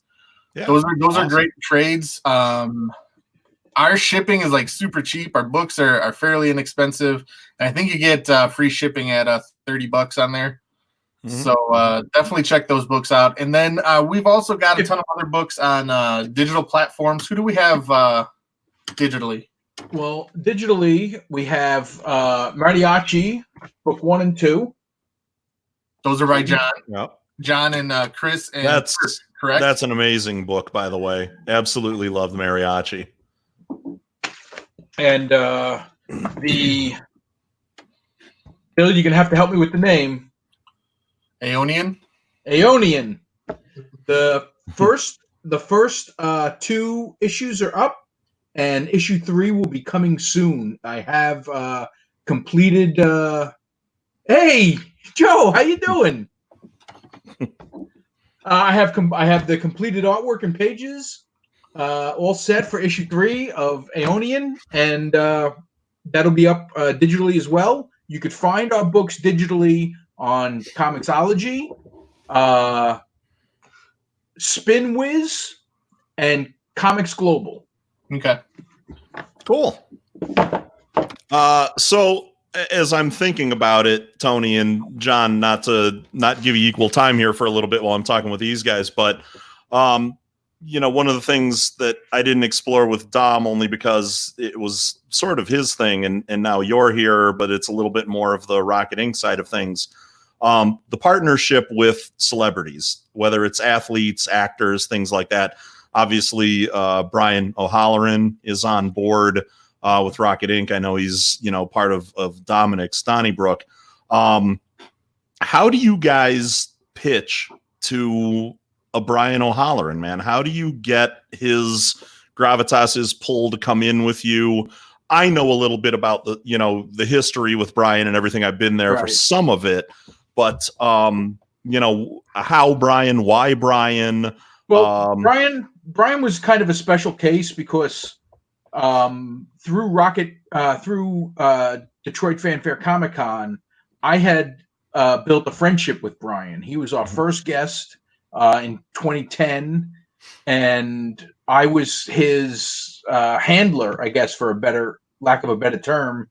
Where I shuttled them around, drove them to the airports and whatnot, and we kind of struck up a friendship then. So it was easy to approach him because whenever we were at cons together, we would hang out. We'd go to dinner, we'd hang out and drink and whatnot. So I had this idea, and I approached him with it, and he loved it. So that was real simple. Yeah, I mean, if someone else, let's say outside though, wanted to get a Brian O'Halloran, it's probably having to go. I mean, you're able to contact Brian directly. You've got to go through his agency. Yeah, you have to go through agencies, and it's. I think if I didn't know him personally, this would have never have happened. Yeah. And that's kind of cool. And the cons, I mean, you know, those are a great opportunity to make those connections for absolutely. A lot of you guys when you're able to step away from the Table Talk project with somebody.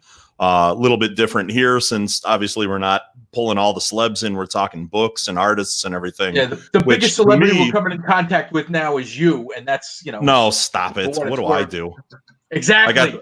I got to voice a damn ride at the zoo. You're riding the trams at the Cleveland Zoo. You got to do a buddy for us. Yeah, absolutely. So no problem. We'll just slip into that, and you know. So basically, you just find a guy you know you like, and you bring him in. Then, huh? That's pretty cool. But yeah, that's really cool that Brian was on board with that, and so cool. But I know I always say Ming was one of the first guests on my podcast when I was still doing that at the cons, and is the most interviewed celebrity that I have on my podcast. I've gotten to talk to Ming, so a lot of times when I ask, Ming's pretty agreeable to hop on with me, and I saw him on here earlier, as well. He's a Michigan guy. That's his hometown, you know, or home state. So it's really cool that those guys are so involved with everything. And obviously Bill's a fan of all things related to Kevin Smith and Brian Ming. Anything the man does looks like it's hanging on your wall back there, buddy.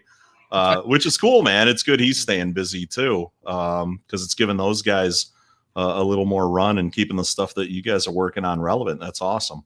You know, what's funny is I don't think Brian knows how much of a fan I am of the Kevin Smith world. Yeah.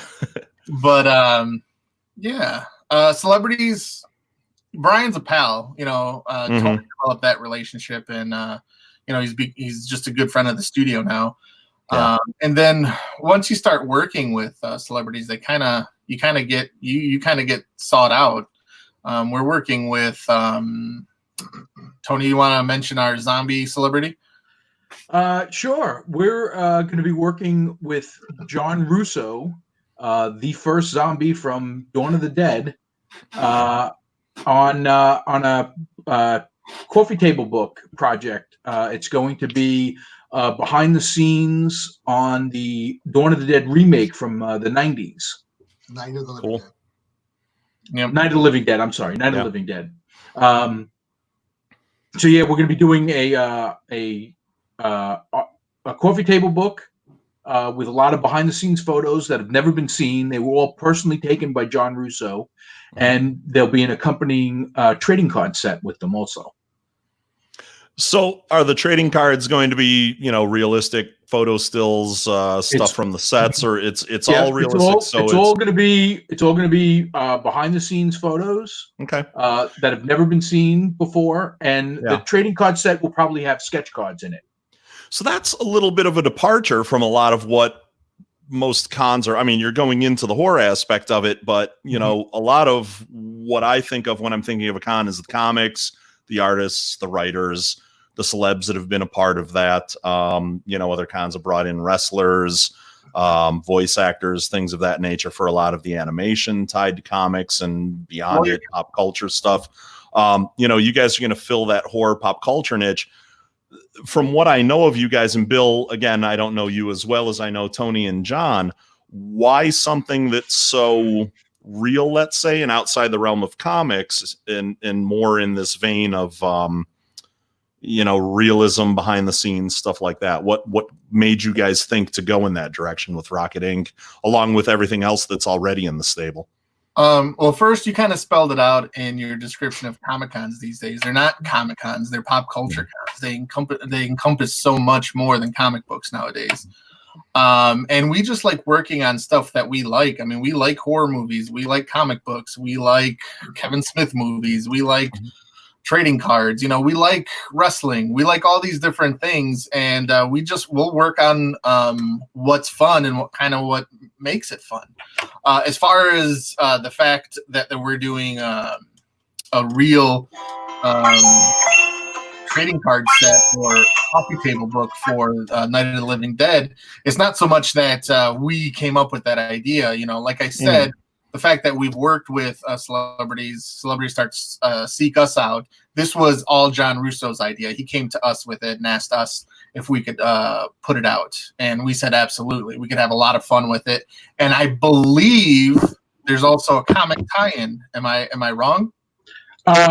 It's not so much a tie-in to the book. That's going to be a separate project.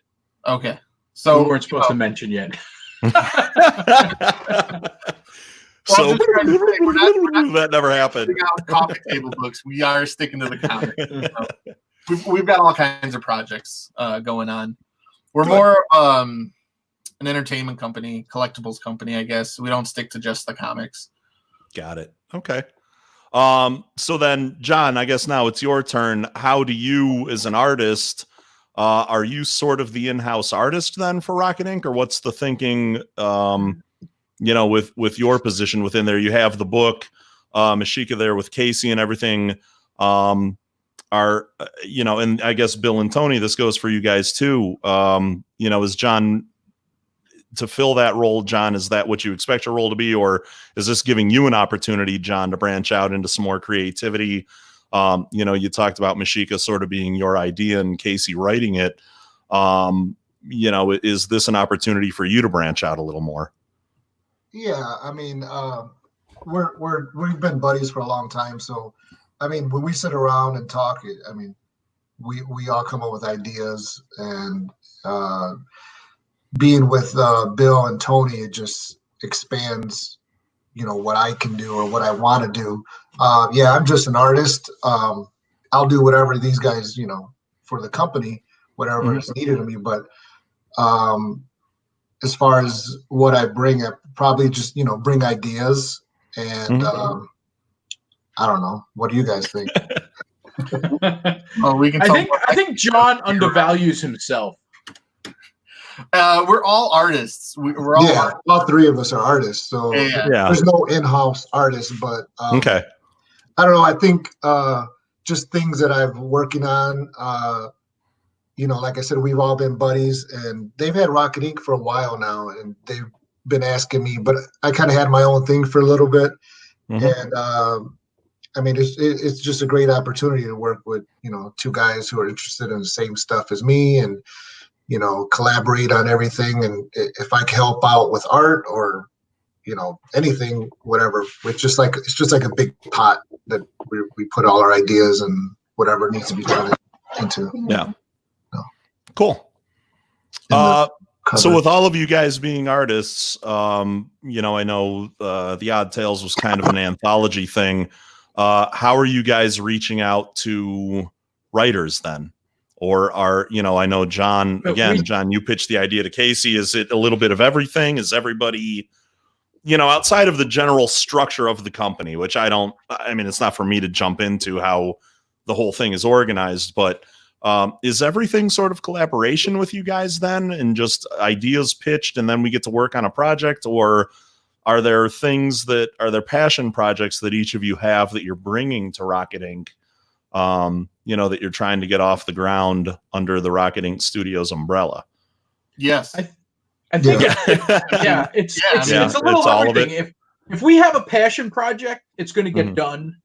And as far as other projects go, you know, we'll approach the group with a project, and if it's something that we're all excited about, it kind of gets put at the front of the line. If it's something that we're not all excited about, it gets put, you know, towards the back of the line, and then we revisit it. Yeah. But you know, we like Bill said, we're an entertainment company more than a comic book company. So we want to do a variety of projects, and so we don't want to put out like just like here's a bunch of comic book projects. We want to find other things to fill other gaps. So it's not, you know, creators and artists. It's going to be who can we partner with to build this entertainment empire to some extent. Again, it's all of it. You know, some of it is, you know, Odd Tales is our project. We do work with other writers, other artists. It's usually, you know, people we know and enjoy, you know, working with. And then there's other projects where it's completely outside. Like we work with the Three Wise Men, and they do a book called Motor City Mo, and it's completely, you know, their book. They've done it. We just, you know, we just publish it, and there's several books that we do. So it's a little bit of everything. Cool. Yeah, I mean, you know, when I remember talking with John and Tony at Astronomicon about Rocket Inc., what it was, where it was going, things like that. So, you know, for me, I'm still learning. I'm not sure I got all of it then. I think Odd Tales was so new then. That was what the real pitch was at the time. And that's kind of what I knew you guys were working on then. But now with the new, you know, book with Russo and everything, it's interesting for me to see how you guys are growing and then to try to understand it as well, you know, as you guys are talking about it. So I think it certainly helps. I think it's an interesting place to position yourselves as well within, you know, the conventions. Right. To give you another example, we've partnered up with the Masked Republic, which is a luchador entertainment company.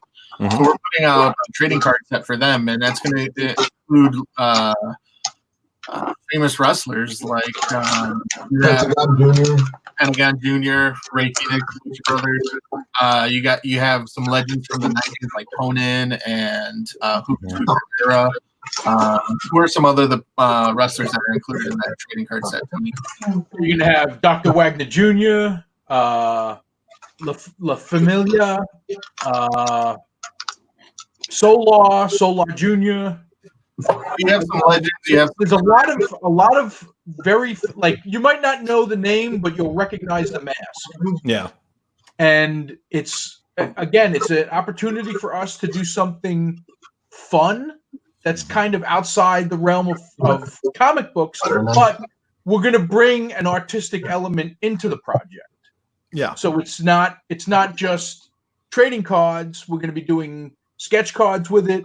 So you'll still be getting art from us, right? Just in a different form. Yeah, no, that's very cool.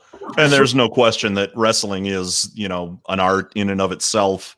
And also the art of storytelling is so important in wrestling. It's like live action comic books. Yeah, absolutely. Absolutely. The last few Bill, years, you were gonna say. it's like wrestling sorry. I was going to just. No, so please go. The last few years, it seems like wrestling has kind of intertwined itself into the Comic-Con world. I mean, so many wrestlers visit, and it kind of goes hand in hand now. A lot of the fans are wrestling fans also. It's weird. And so many of the wrestlers are comic book and pop culture fans too. Yeah, You know, it's kind of the same world, the same thing, storytelling. Okay, you're talking wrestling. I can't let you. I can't not jump in here because who let this guy in? Yeah, that's what the problem. The power of the admin. All right, Pat, what do you got? No, wrestling. It's amazing to see, and it's always the fun joke of Lonely Virgil. Feel bad for that guy. I've shared a limousine. Never feel bad. You reap what you sow. Yeah, true story. But it's I find it interesting, Tony. You saw this problem firsthand, and I know you did, and I don't know if you'll admit it or not, but that Wyandotte show, that came down for it. The wrestling program was absolutely spectacular. The wrestling guests were awesome. It's a tough animal to bridge that gap between comics. What the problem with that is there's a perception downriver that Wyandotte is too far away from everything else. So people won't travel to Wyandotte for something like a Comic-Con. But the wrestling, they see wrestling, they'll travel for wrestling. So, I'm still trying to bridge that gap. And that wrestling show was spectacular. That was a hell of a good wrestling show. Oh, yeah, it was great. I felt bad for all the creators because the comic people couldn't figure out the Comic-Con part of it. Well, I think Wyandotte is just not the right location for a comic book show, even a one-day show. I'm not done. I'm not done with promoting comic conventions. I think you should be, because there is a bridge there. John made a great point of there is crossover between those two. I mean, the WWE comic books are great, but it's an amazing talk of that, like or example of that, because those books are really good. Yeah, Pat, I can go beyond that too. I mean, I remember going to Indie PopCon a couple of years ago where the Headbangers, Tommy Dreamer, a bunch of those guys were in the house as guests of the convention. They had a wrestling show that was going on that was one of the best I've seen live in a long time. Colossal Con started bringing in independent wrestling. I mean, there's a lot of places that are doing it. And then even someone like Night Mage, a cosplayer who some of you guys may or may not know, who's been at a lot of the Ohio conventions and even up into Michigan from time to time. Night Mage actually made the Dragon Ball Z costumes for the New Day at, I don't think it was a WrestleMania event. It might have been, but it was another one of the big shows. And he actually did their costumes for them. So, WrestleMania they hosted. Yeah. So yeah. I still love those costumes. Yeah, he put those together for them. So there's obviously a lot of crossover going on between the two industries. But yeah, I mean, it's been a blast to see. Daniel Bryan, Jill Thompson does all his costume work. All his stuff is created by Jill Thompson, the comic book artist. Wow, yeah. I didn't know that. So I got to jump in on this too, because that show in Wyandotte provided one of the highlights of my comic career, which it's me and the Chris Brown across the aisle from each other, and we're like, we're staying for the wrestling show. We're not tearing down. So we just left our stuff up through the wrestling show, and at one point, D'Lo Brown is chasing Sabu through the crowd, and they come right towards our booths. And I see Chris get this look like, oh shit, I've got peg hooks. This could get bad. And I'm going, oh no, I've got like expensive slabs on the wall. This could get bad. And as much as I wanted that to happen, I didn't want it to happen. But then D'Lo lays Sabu out on a table right by our booths, and he's hitting him with a chair. And Amanda, who's never been to a pro wrestling show in her life, is just like she saw a ghost. I still to this day think about that image and can laugh for 10 or 15 minutes. So I think wrestling and comics go together really good, if for no other reason than for my entertainment. You know, back in the 90s, I remember going to Motor City Comic Con in Novi, and they had live wrestling right in the middle of the show floor. Yeah, there were quite a few shows that used to have prevalent, but Pat, you're muted. He doesn't care. You prefer it that way. Don't lie to me, Bill. You prefer it when I'm muted. There's some truth there. We all do. Yeah. That's the thing is there is absolutely crossover between those two industries, between comics and wrestling. It's an easy crossover because they're both visual storytelling. They're the same medium. They're both soap operas. You know, good versus evil. Yeah. And they're serials, so that they're sequential, and you have to tell the story over a certain period of time. Right. It's like publishing a weekly book almost, you know. Heroes and villains. Yep. And that too. Yeah. It's brilliant.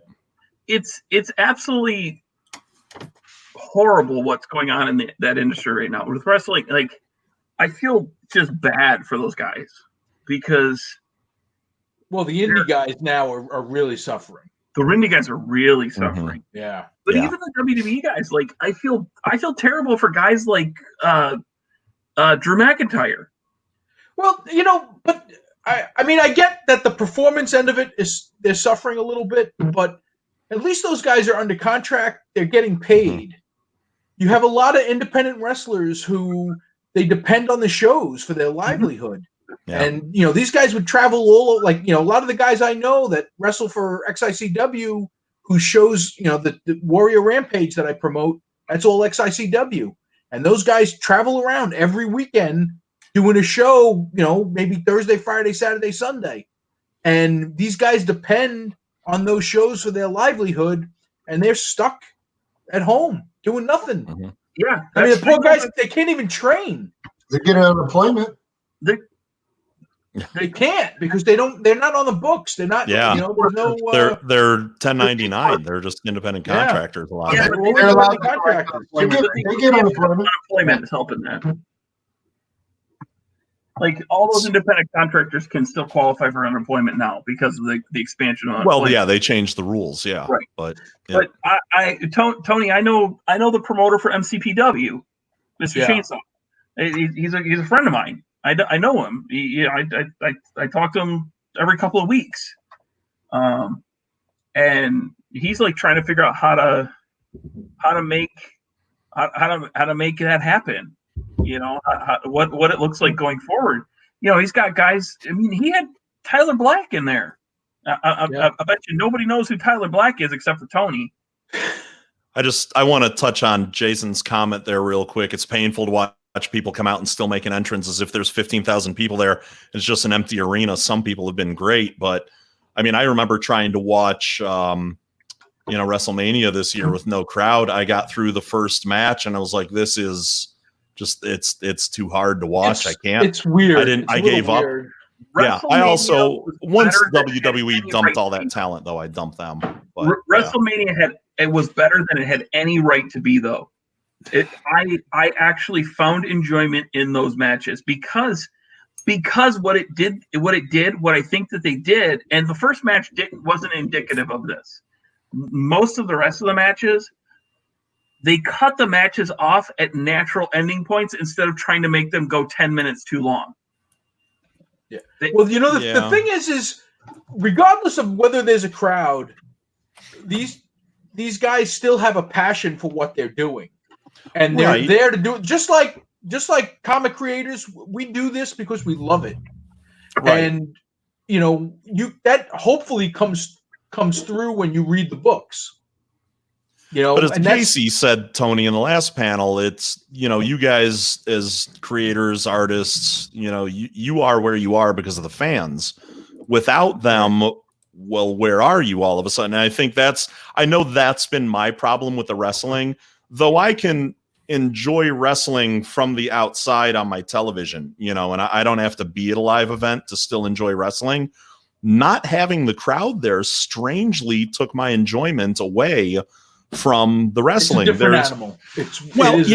I think you lose the emotional component of it with the rise and fall of the crowd. You lose the pop. You lose, all of the things that play into the psychology of wrestling are gone. It's kind of like what we were saying in the last group as well. When you don't have someone at their table doing the pitch, you sort of lose the psychology on the mark. Right. So you don't have that person who's struggling with, do I want this? Do I need this? Do I like this person well enough? Do I trust them to give to me something for my money that I'm actually going to enjoy? Or am I just buying this to shut somebody up? What's the connection here? Wrestling lost that, just like I think, in this downtime where you guys and even myself are away from our audience, you're losing that psychological connection sometimes, and it makes it a little bit harder to follow what you once loved and enjoyed so much. Do you guys agree or disagree? I agree to a certain extent. I think once. Oh, hello, my dogs are visiting. I think once shows get back up and running, I think people are going to be so excited to be able to be back in that environment. The fans are going to be excited to be there. The creators are going to be excited to be there. I think we're going to bridge that gap really quickly. I agree. I want to be at that first show after quarantine for a WWE or AEW show.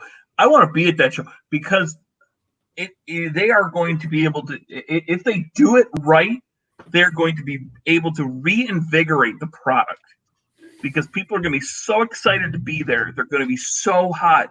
Like it's going to be a Raw after Mania environment where that crowd is so hot, that crowd is so engaged. It's so like the pops will be bigger than you can ever imagine. And if you put something special in there, you put a special return, you put a longtime favorite going over to get a championship that hasn't had it either in a long time or it never got it but should have. The fans have always been behind them, but like management never saw it. Like a la Christian. Christian's a great example of that. The guy could never carry the company, and it's a damn shame because I loved him. But when you put Christian over for a short time after Edge retired, the pop was insane. It was a lollipop for the fans. You put it through, you make it a short-term thing, you make it a bridge to the next storyline. Like the ability to do that and what you're going to be able to do with that first show, if you don't program that first show the right way, you completely miss every opportunity you have, because programming that show is the most important thing you can do in the industry right now. As far as comic conventions go, maybe this is what helps us as creators out, because maybe people don't take it for granted anymore. Because I mean, come on, there was 5 comic conventions every weekend, it seems like. So now, maybe people are like, hey, these guys, they're doing something, and we need. They might want to get out there because they don't know when or if it'll be taken away from them again. Yeah, and then they miss it. Yeah. People realize they missed it. We've been waiting for the bubble to burst in the Comic-Con industry. Anybody who's been paying attention has been waiting for the bubble to burst, because there's been 5, 6, 7. Might be good downtime. This might be good for the industry. We'll find out when it comes back. Might have been good for a lot of things. What you're going to see is you're going to see the cream rise to the top. You're going to see the shows that have cultivated their audience, that have done the work, that have done the things that are needed to be done in order to make that Comic-Con successful when it's not there for a while. I honestly think we've seen some other people just take wild stabs. I saw a certain company offering a web thing a little like this, not the same, but it was like a meet and greet with Wade Boggs. All right. And it's like, Wade Boggs, who's, and not to say something against Dom with the sports thing, like who's into comics, it's also into sports, but at the same time, it's Wade Boggs. Wade Boggs is a world-class womanizer. is a world-class con artist, and he could teach us all a lot about drinking. Okay. Yeah, right. I'm just But saying.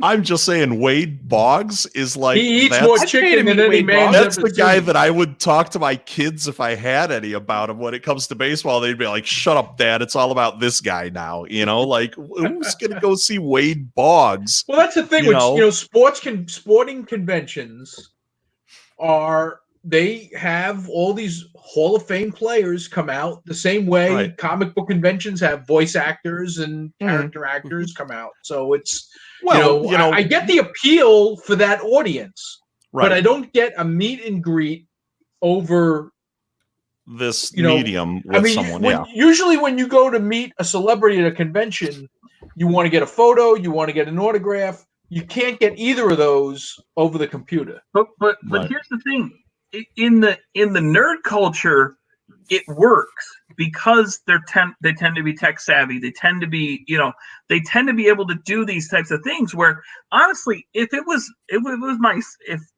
just pretend I'm the celebrity and it's 5 other people on StreamYard. Like, this is an intimate setting where I get to interact with a celebrity that I wouldn't necessarily get to have even at a meet and greet at a con. That's true. You get a different experience. There's an experience here to be had. I fully sign off on those like meet and greets of like that. I get. My thing is that it was I'm not paying for it though. Boggs. But my thing is Wade Boggs. No, I agree with you, Mike. In the sports world, it doesn't make sense. Yeah, Wade is so niche for a lot of people too. It's there. Wade is going to have his fans that were Yankee fans when they won the series, or fans when he went down to Florida and everything. I mean, that's. Much as I love Ming. Ming's a great dude. I talk to that guy all the time. I love him dearly. Ming still has a watch party going. He's had a watch party going for 4.5 hours streaming our con on his own page. I'm still gonna make the That's same a comment. stand-up dude. I love that dude. He's a stand-up dude. I love him. I love him dearly. But he's the Wade Boggs of Comic Cons. No, not even. Stop it. You mean he played all 9 positions in one game? Come on. Wade Boggs played all 9 positions in one game. Boggs, third base, Bugs Bunny. Fourth base, Wade Boggs. Watching at some point, so but seriously, I'm using Ming as just as a scapegoat of like Ming's. Dennis Rodman at Motor City was the Wade Boggs of what this company was trying to do.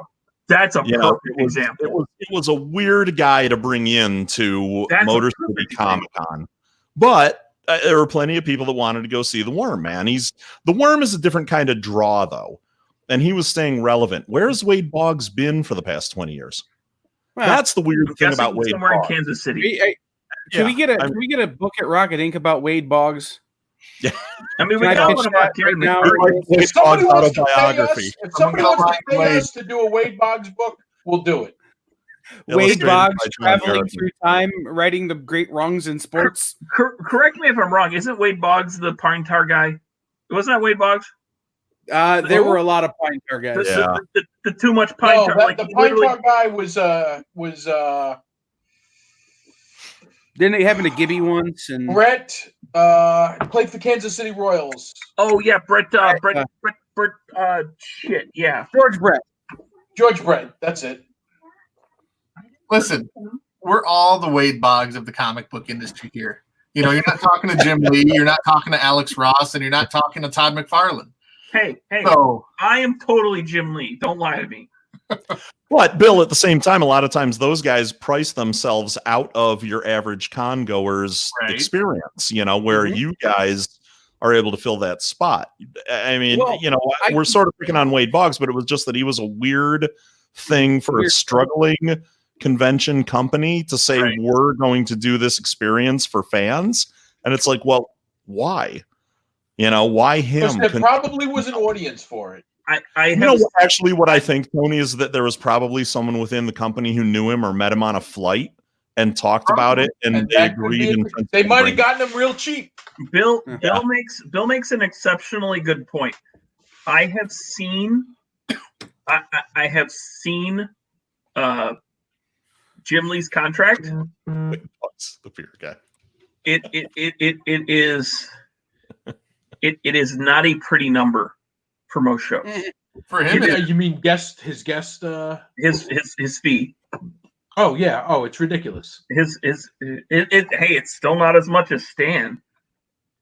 So to bring it all back around, and this is part of what I was going with, and maybe it's why Wade Boggs was at this random show, and maybe it's why I want to write a book where Wade Boggs and Doc Gooden travel through time and solve the greatest mysteries in sports. On Dwight coke. Gooden, not Doc Gooden, Dwight Gooden. Yeah, same guy. Doc. His nickname was Dr. K. Doc. They called him Doc. I never Doc heard Dwight Gooden called Doc. Yeah, Doc Gooden when he played for the Mets. Anyhow, but couldn't get Darryl Strawberry. Darryl Strawberry played for that team too. But anyhow, Darryl so Strawberry still technically plays for the Mets. They're still paying him. No, that's Bobby Bonilla. Anyhow, we can do this all day. I'm a sports guy. But so here's the thing. I want people to meet people who they can walk up to their table at a convention when all this gets back to normal and be like, hey, I saw you on that thing with that annoying guy from Toledo and that giant dude from Traverse City. And I really liked the idea of this book, so I bought it, and can you sign it? That's what I want. Doing this thing, I reached out. Jay Cott's going to draw it, guys.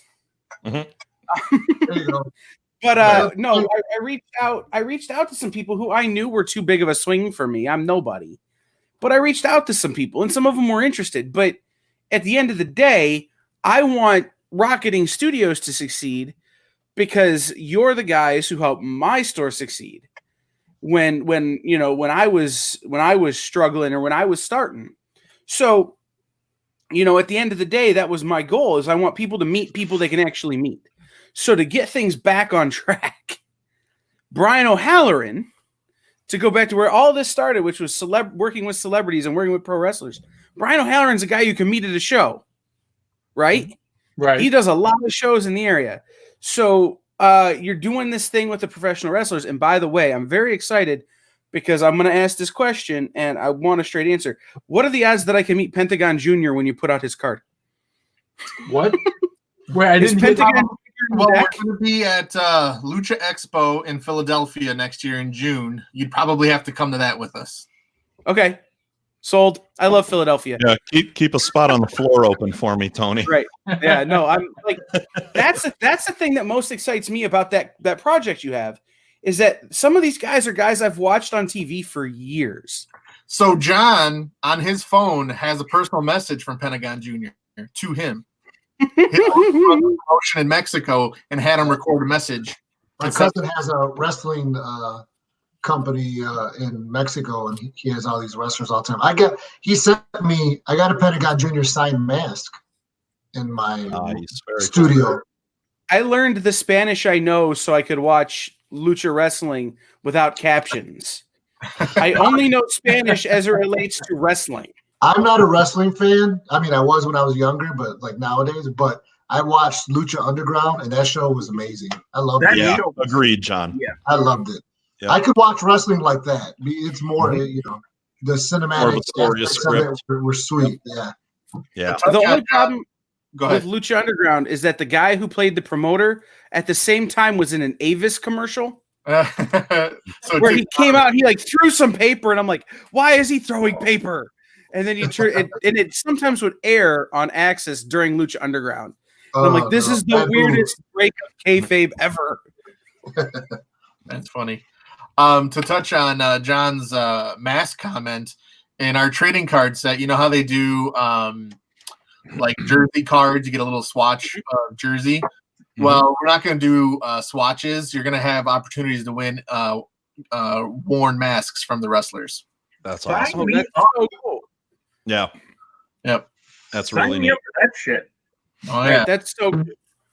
So something else we need to talk about. Bill, you submitted a piece for our charity art auction where all the money is going to back the comeback. I did. And it's one of the most popular pieces. There was a big flurry of bidding and it really shot up in price. It was Lego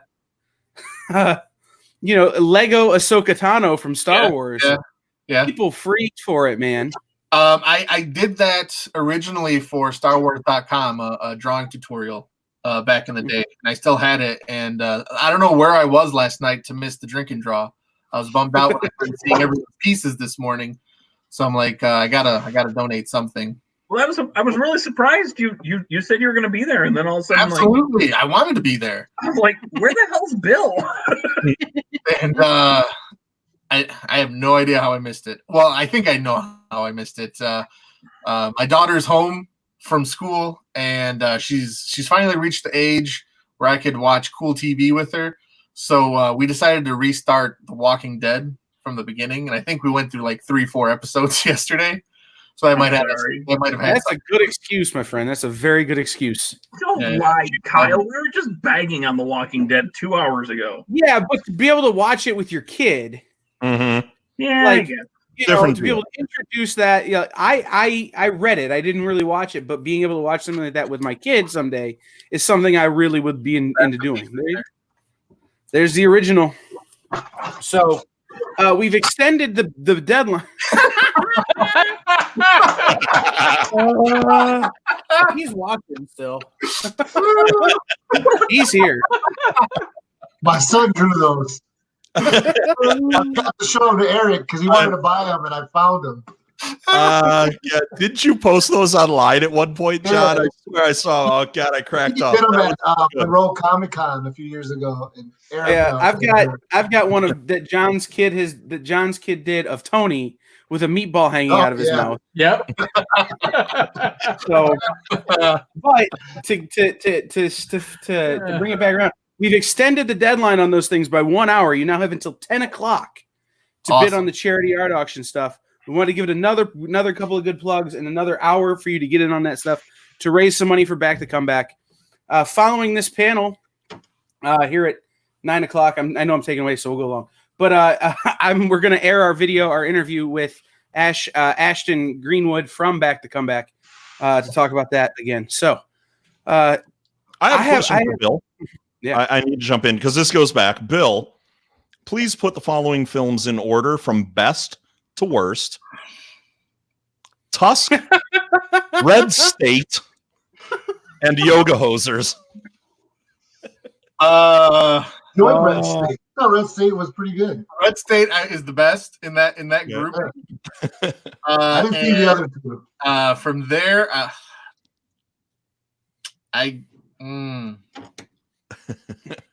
Pick them. They're tied. Whatever you. I mean, I'm not a fan of those movies. I am not. I admit that I am not a fan of those movies. They were hard to watch, man. Red State was a good film. Red State was good. Red State wasn't that bad. Yeah, I enjoyed Red State. Tusk was hard to watch because I kept expecting it to. Citizen Kane compared to those other two, and it didn't. It just kept getting worse. It was like, oh, things are going to turn around. It's got to be okay at some point. It's Kevin Smith flick, and then it's like, nope, shit just got worse, and it just keeps getting worse progressively until the very end, where it's the worst thing you can imagine. That damn movie happened like this. It was a joke on his friggin' podcast, and that's what happens when you're joking around and you have a little bit of power to actually put it through, and then that's what we get. Yeah, Ugh. It was bizarre. Yeah, and then Yoga Hosers was like a fever dream launch for Harley. Yeah, I mean, listen, I've got kids. I can't fault the guy. Truthfully, though, how good was she in Jay and Silent Bob reboot? Oh, she was good. She was probably one of the bigger highlights in that movie. Reboot was amazing. Yeah, that I agree. Was better than I thought it was going to be. Yep. I'm not saying So it a was lot of bad. heart. I'm saying she was that good in it. It was Kevin writing with the heart of chasing Amy again. Right. Yeah. It was That good to see. Affleck's monologue towards the end just had me. You know. Yep. Yeah. Oh yeah. Yeah. When he's in the panel room at the end Right. and everything. Yeah, that was great. I don't often expect to have an emotional experience while watching a Kevin Smith movie, but that one totally gave me one.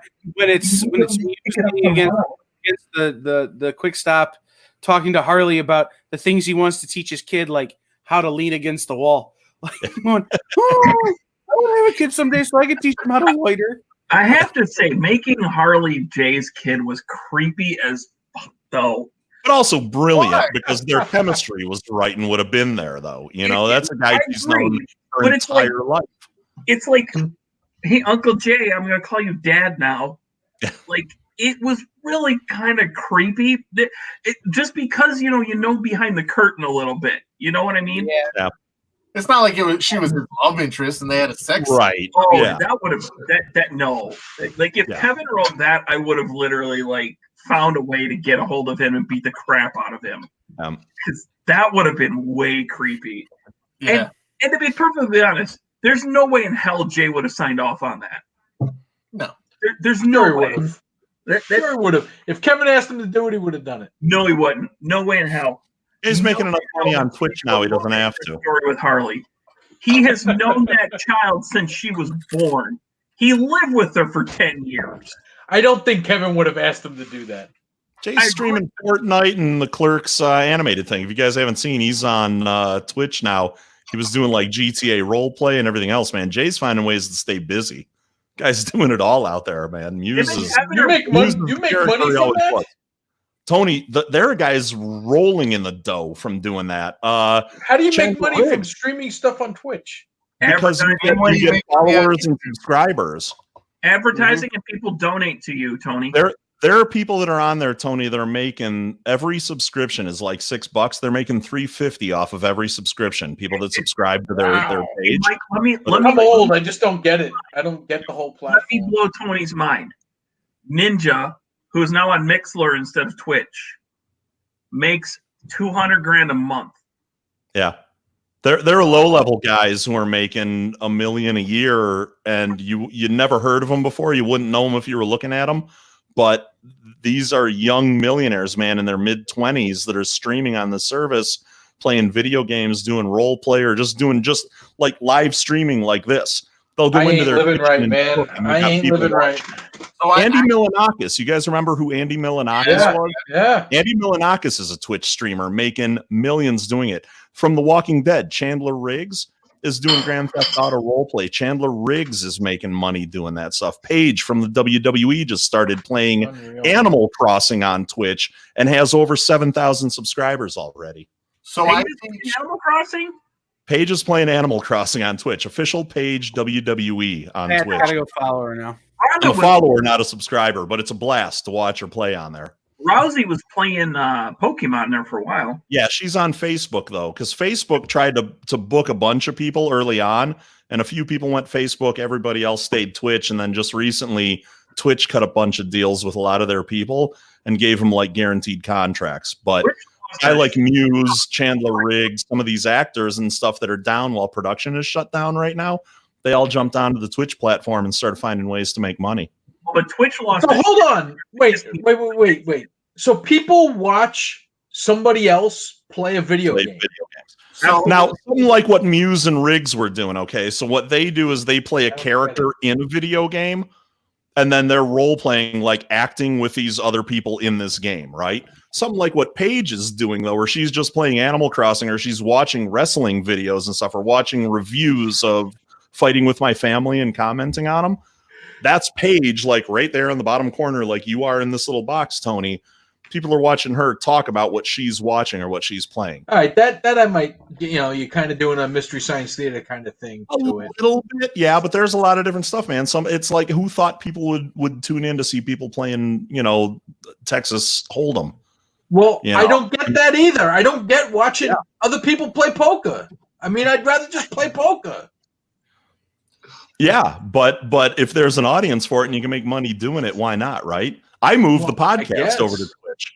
So when I do it, I put it over there so people can tune in and watch it live instead of having to listen to the copy later on. Well, I think we're going to have to rethink our business model for two cynical a-holes there, Bill. Well, yeah. Well, I made the comment, Mike, about Fighting With My Family. How good was that movie? Again, good film. Yeah, surprisingly good. Stephen Merchant wrote it.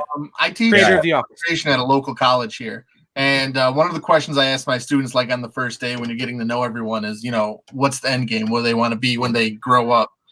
And it went from I want to make comic books to I want to make video games. And now it's I just want to play video games professionally. Mm-hmm. I mean, you can make money just playing fucking video games. Tony, these guys are branching out into meta threads. They have clothing lines, t-shirts, hoodies, sweats, A beanies, guy everything. who plays a video game and other people watch it, he has a clothing line. Yeah. And millions of dollars. A clothing line. And he's what? 27 years What old. He has clothing? property in LA, and now he's buying a property in Austin, Texas with his friends. And they're going to have 2 properties that they can travel between. And he bought his dad. And back I in don't have a Detroit. movie deal. This blows. Hey Tony, here. Let me put it this way. So Ninja, who is the top streamer, he's the name in video game streaming. The dude is making bank every month. Like and he's proven it. He's shown his freaking bank statements. The dude is not shy about the fact that he makes Anything can be forged. Like, yeah, but when you see how many subscribers they have watching at any time, another guy like Ninja, Dr. Disrespect, you look at all these other guys that got like 2,000-3,000 viewers or something at a time, the bigger names in some of these other platforms. Guy like Ninja, guy like Dr. Disrespect, over 30,000 people viewing them, and they're playing Call of Duty, Modern Warfare, or something. A lot of Fortnite, a ton of Fortnite. But Tony, so Ninja transcended the medium. He transcended the medium. He actually Fox booked him on The Masked Singer. Like that's how much he's transcended the medium of streaming video games. He's become famous enough, popular enough that he got put on a mainstream television show that has people that are legitimate stars like Bow Wow and I thought you said legitimate stars. What's Bow Wow? They are. There are a number of Shaka Khan. Shaka Khan. Okay, there you go. Yeah, I know Shaka Khan. Was on there. I know the name, but we're still talking D-list. We're getting down into Kathy Griffin territory with some so of them. here's the thing. So on The Masked Singer a couple years ago, Patti LaBelle was on it. She's Patti LaBelle, the Patti LaBelle. Okay. Put on a Is she put on a winning or furry is Chong costume from and- Beach Chong? Last season. Right. Also Tommy Chong, but still. So, but here's the thing we're thinking about, Tony, and this is where I think the hang up is, and I can draw this all back in because I'm in that weird age group. Please, somebody draw it back in. So this is the equivalent of what Dale Earnhardt used to make to drive a car in a circle and then get out and wear a Budweiser hat and talk about his Winston, talk about his Chevrolet, Pontiac Grand, with the, and they did all that thing, the whole spiel. That's what these guys are getting paid for. They're getting paid for wearing the headphones for the certain brand, and the T-shirts, and playing with a certain controller. Video games and marketing. In my defense, Yeah, it's all marketing. I don't get a guy driving in a circle either. I'd rather watch New York City cabbies fucking rubbing each other down fucking Fifth Avenue. Hey, that might be just as kind of a entertaining. guy.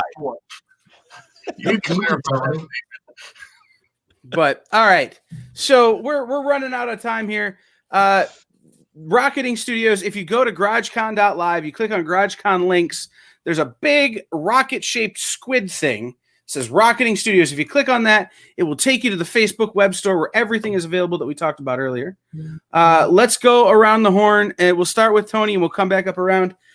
Where can people find you on the social medias? Where can people reach out to you for commissions? Where can people get at you to buy your work? If you go on Facebook, The Art of Tony Maiello, Tony Maiello on Instagram, Tony Maiello on Twitter. If you want to commission me, go to The Art of Tony Maiello / Big Cartel. Go to Big Cartel and look for me. You can commission me. You can buy some of my prints, and you can buy some of my original artwork there. Bill? I'm Bill Polkowski on all social media. So Twitter, Instagram, Facebook. So you can contact me through there. You can also contact me at Rocketing Studios. Rocketing Studios across all social media is the same. But really, I'd rather you buy some books from the shop and support the creators that we're working with. So head over to Rocketing Studios or on Facebook and click that Shop Now button and buy Stephanie Menard's book, buy Wes Nodal's book, buy Eric Gutierrez's book. Support the creators that we work with. I'm recycling Eric's old comments to make it proximal. Eric says yes, do that. John, where can people find you on things? Instagram and Facebook. I'm at John Boys with a Z Art, John Boys Art, and Rocketing Studios. Yeah, I would say support the page and buy some comics. Mashika's on there. Yep. So go ahead, Tony. If you go to the Rocketing Studios Facebook page, send us a message with your email address. We're going to be starting our newsletter soon, and in our first newsletter, you're going to get a free comic book download. So you want to sign up for that. You don't want to miss it. Yeah, Yep. Nice. Free comic book. And Mike- don't get on Lego Ahsoka and support the local retailers. Yes. Mike, thank you for jumping in and hosting a few panels for us. Where can people find Mike Travis and Completely Empty Media? Just look up Completely Empty Media, man. I'm on Twitter, Instagram, Facebook, and then also on Twitch, Completely Empty Gaming. And subscribers and followers get cool pins and merch. If you're like one of my first 10 subscribers on Twitch, I'm going to get some info from you and mail stuff out to you. So I've got stuff to give away. And if you look up Completely Empty Media, you'll find my stuff. But I am starting to do the podcast live from Twitch now. So usually I was trying to do it on Fridays. I'm going to set an actual day, or I might just start doing it while we're still under quarantine, do a morning radio show like I was doing in Sacramento and West Palm Beach for a while, man. I miss that. It was a lot of fun. If you like listening to Tony and I, you can listen to our podcast as well. It's called Two Cynical A-Holes, and it's on every podcast forum. Bill, send me a link so I can get on the website. I will. Sweet. I know if I ask Tony, he'll be like, what does that mean? What's a link? Right. The missing link? Yes. Can I sell my The Italian missing link. Pat's parent. Pat's mom. Hey, The hey, missing link. Mike, it was nice seeing you again, man. I miss you. You And too, Kyle. John. Man, it's been too long. It just for all of you guys, Tony, Bill. I know we I don't haven't know seen you each other since all that well, February. but- Yeah, I know, but it feels like forever. You know, I mean, I it know. was good to be around you guys, and I miss my Michigan friends, man. I don't get up there enough as it is, except for cons, and I miss you guys. This was a lot of fun to be a part of this, and I sincerely, as much as I love you guys, I really thank Kyle for bringing me in on this, for giving me the opportunity to speak with friends, to ask you guys the questions, to have a little bit of fun, man. It was a blast, and I hope we never have to do it again. But if we ever do, I hope I get to hang out with you guys like this again sometime. So I'll say it here now. There's going to be an announcement about whether or not we ever have to do this again very, very soon. In that I see a hole in the market that needs to be filled, and I think I've got a very unique perspective on how to do that. So I'm not taking my pants off again for you, Kyle. Well, that's going to be really hard to fill the hole then, Tony. There's only so much peanut butter you can smear on a guy his size. All right. So stay tuned. We're gonna wrap up here. We're gonna show the interview with Ashton Greenwood from Back to Comeback, which is our charity partner for GarageCon 2020. That is the comic industry response to coming back from the COVID-19, and then switch over in just a few short minutes to the Nexus 419 on YouTube or GarageCon.live for the after party, which we don't dare put on Facebook because Facebook has censors.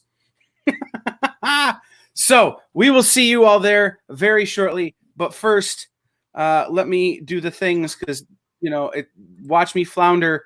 Even though I might be a technical juggernaut sometimes, I'm really bad at this. Audio, switch over to this.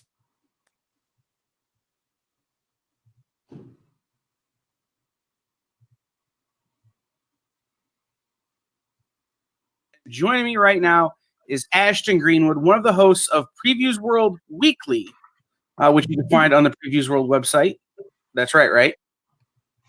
Yeah, correct. I'm always happy to Nailed it. right down. She is here to talk to us about the comic industry's response to coming back from the COVID-19 pandemic, Back the Comeback. So, Ashton, tell us a little bit about Back the Comeback.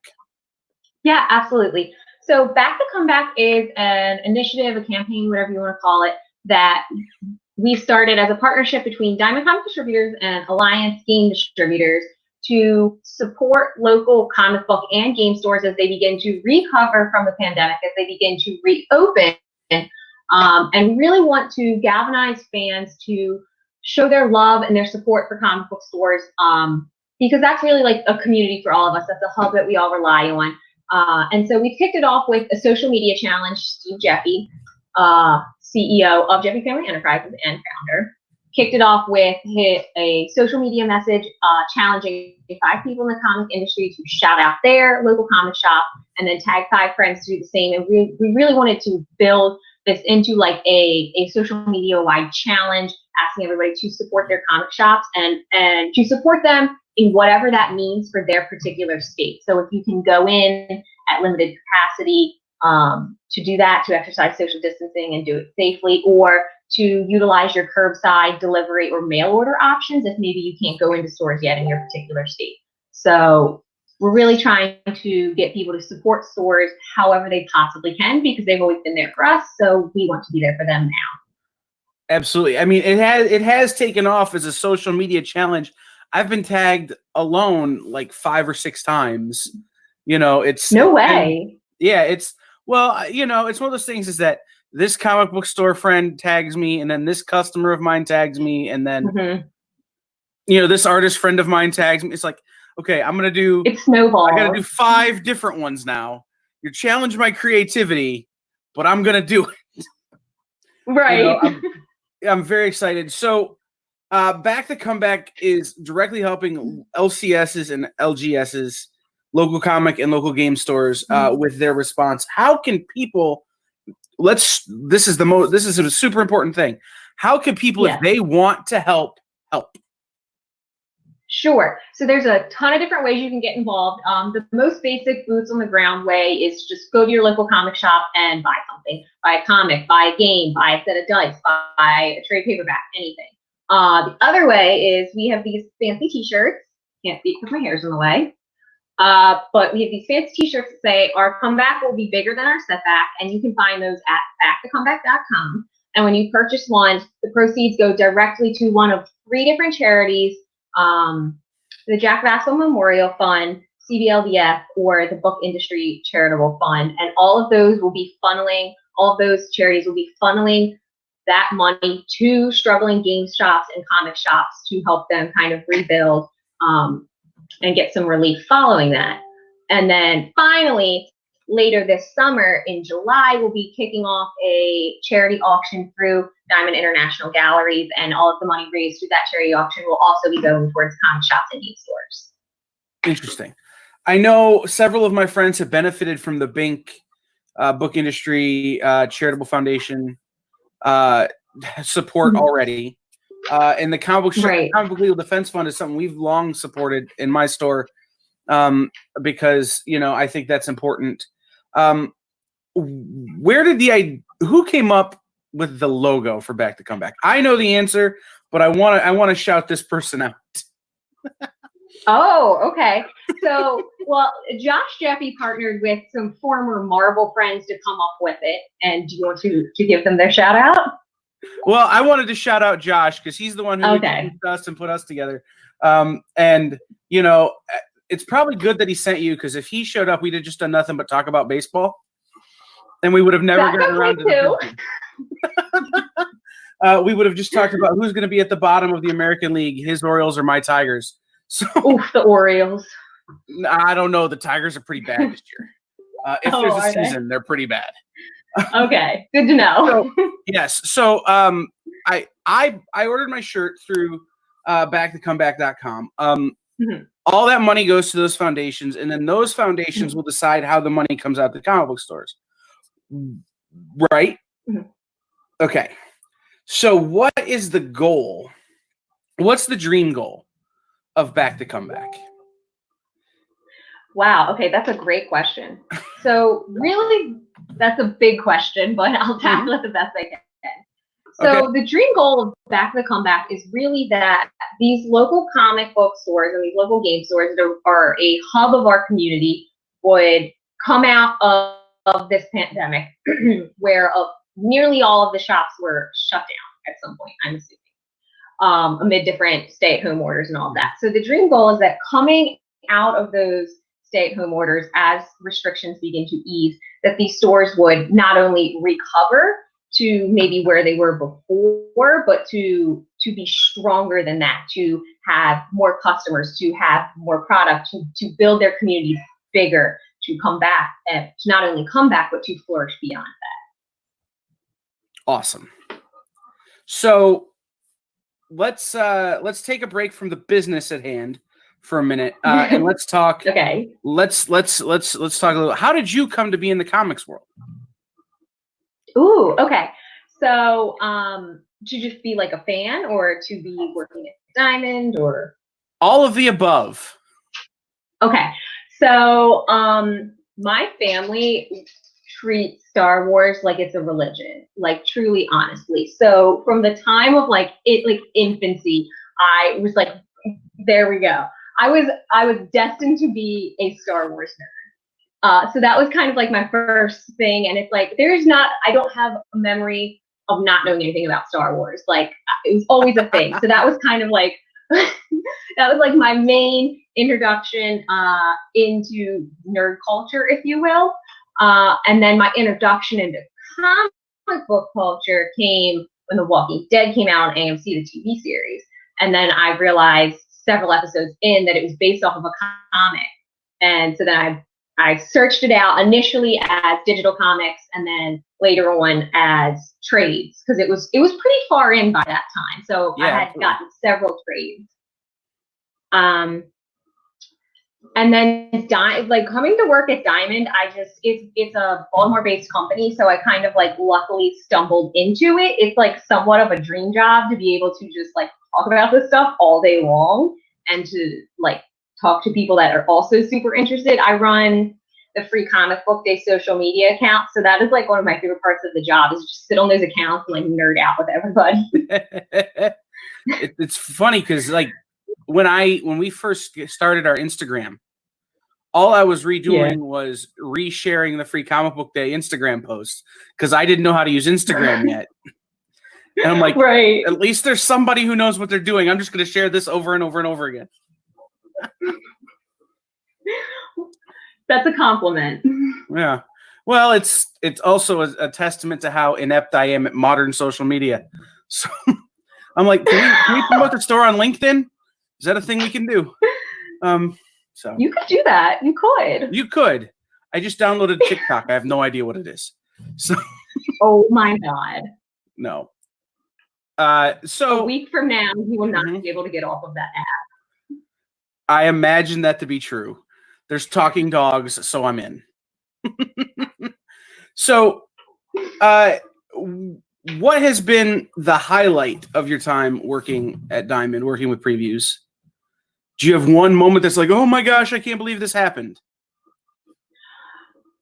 Do you know what? It has to be going to San Diego Comic-Con, because that was such a bucket list item. And when my boss asked me, he was like, "Do you want to go?" I was like, I had to literally constrain myself from being like, yes, and like breaking out in a dance, and getting to go there was insane. It's absolutely larger than life in all of the ways you could imagine.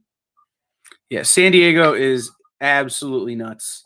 Sad that San Diego had to cancel this year, but like everything else, it will come back.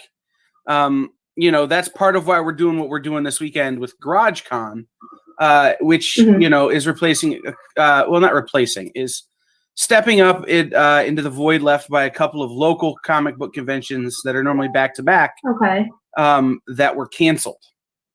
One of the facilities is currently being used as a hospital. So it's like, it's one of those things is that we look at our creator friends and they're like, oh, we wish we had conventions. We wish we had conventions. And then you look at what they're doing in that convention center going, that's more important. So let's do what we can do in our way. So we're doing GarageCon. And one of the things that we're doing at GarageCon is so last night was our drink and draw, as this airs Saturday morning and throughout the show or throughout GarageCon. It would have been Friday night was our drink and draw. And everyone, many of the people who participated in the drink and draw are donating the art to a charity art auction, and all of the money is going to Back the Comeback. So we're going to take all the money we raise from that and just throw it at Back the Comeback to support comic book stores who need it.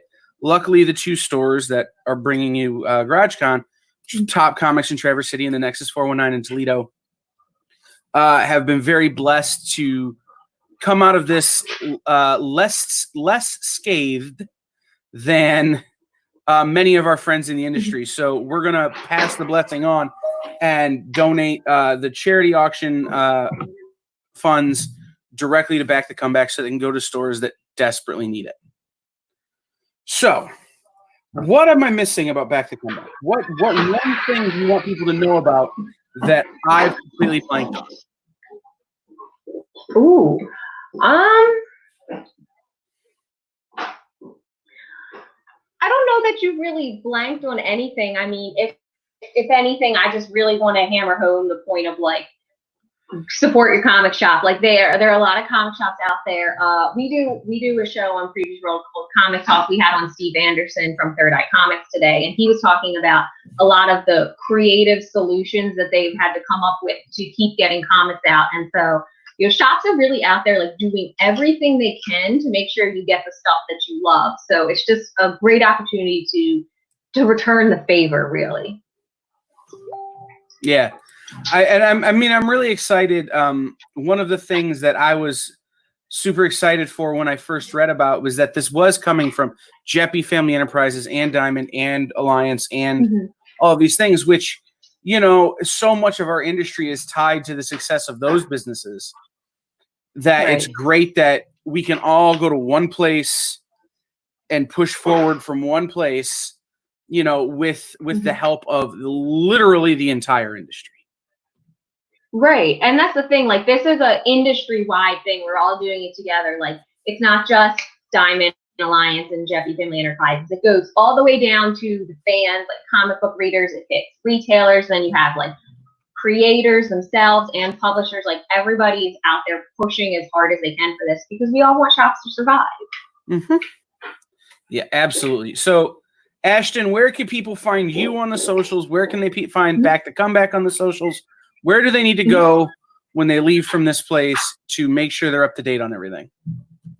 Yeah, so you can find me on Free Comic Book Day on Facebook, Twitter, and Instagram. I'm on there participating in some silliness since Free Comic Book Day is on hold. And then Back the Comeback also on Facebook, Twitter, and Instagram. Shout out your shop, tag Back the Comeback, use hashtag Back the Comeback, and I will find you. I will share your posts.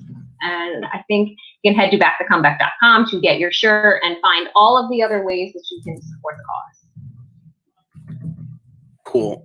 Head to backthecomeback.com and check out everything there. Buy your shirts. They're really cool. Like I said, I ordered mine. It should be here soon, I hope. And we will continue to Back the Comeback, and we will continue with all the hope that we have for the future of comic book stores. Comic shops aren't going anywhere. And if you Back the Comeback, you can make sure that you're a part of making sure that never happens. So thank you, Ashton, for being here. Thank you for being a part of GarageCon. Thank you for this information. We're gonna push this real hard all weekend and make sure that we've got this on lock. One more time, hashtag Jimmy Fallon style, hashtag Back the Comeback. And thank you so much. Thank you for having me.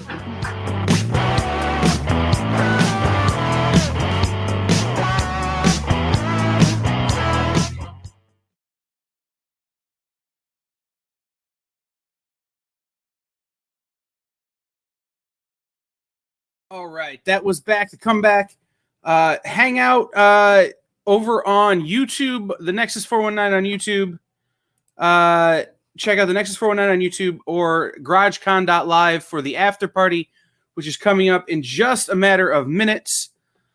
Make sure you go to GarageCon.live out all the links we have there, including links. If you go to the GarageCon links tab, that will take you to everywhere you can get everything our guests today have made. And there's also a link there for Back to Comeback. And make sure you go over to the Cherry Capital Comic Con Facebook page and bid on the art in the charity art auction. All right, we will see everybody in just a few minutes over on YouTube and GarageCon.live.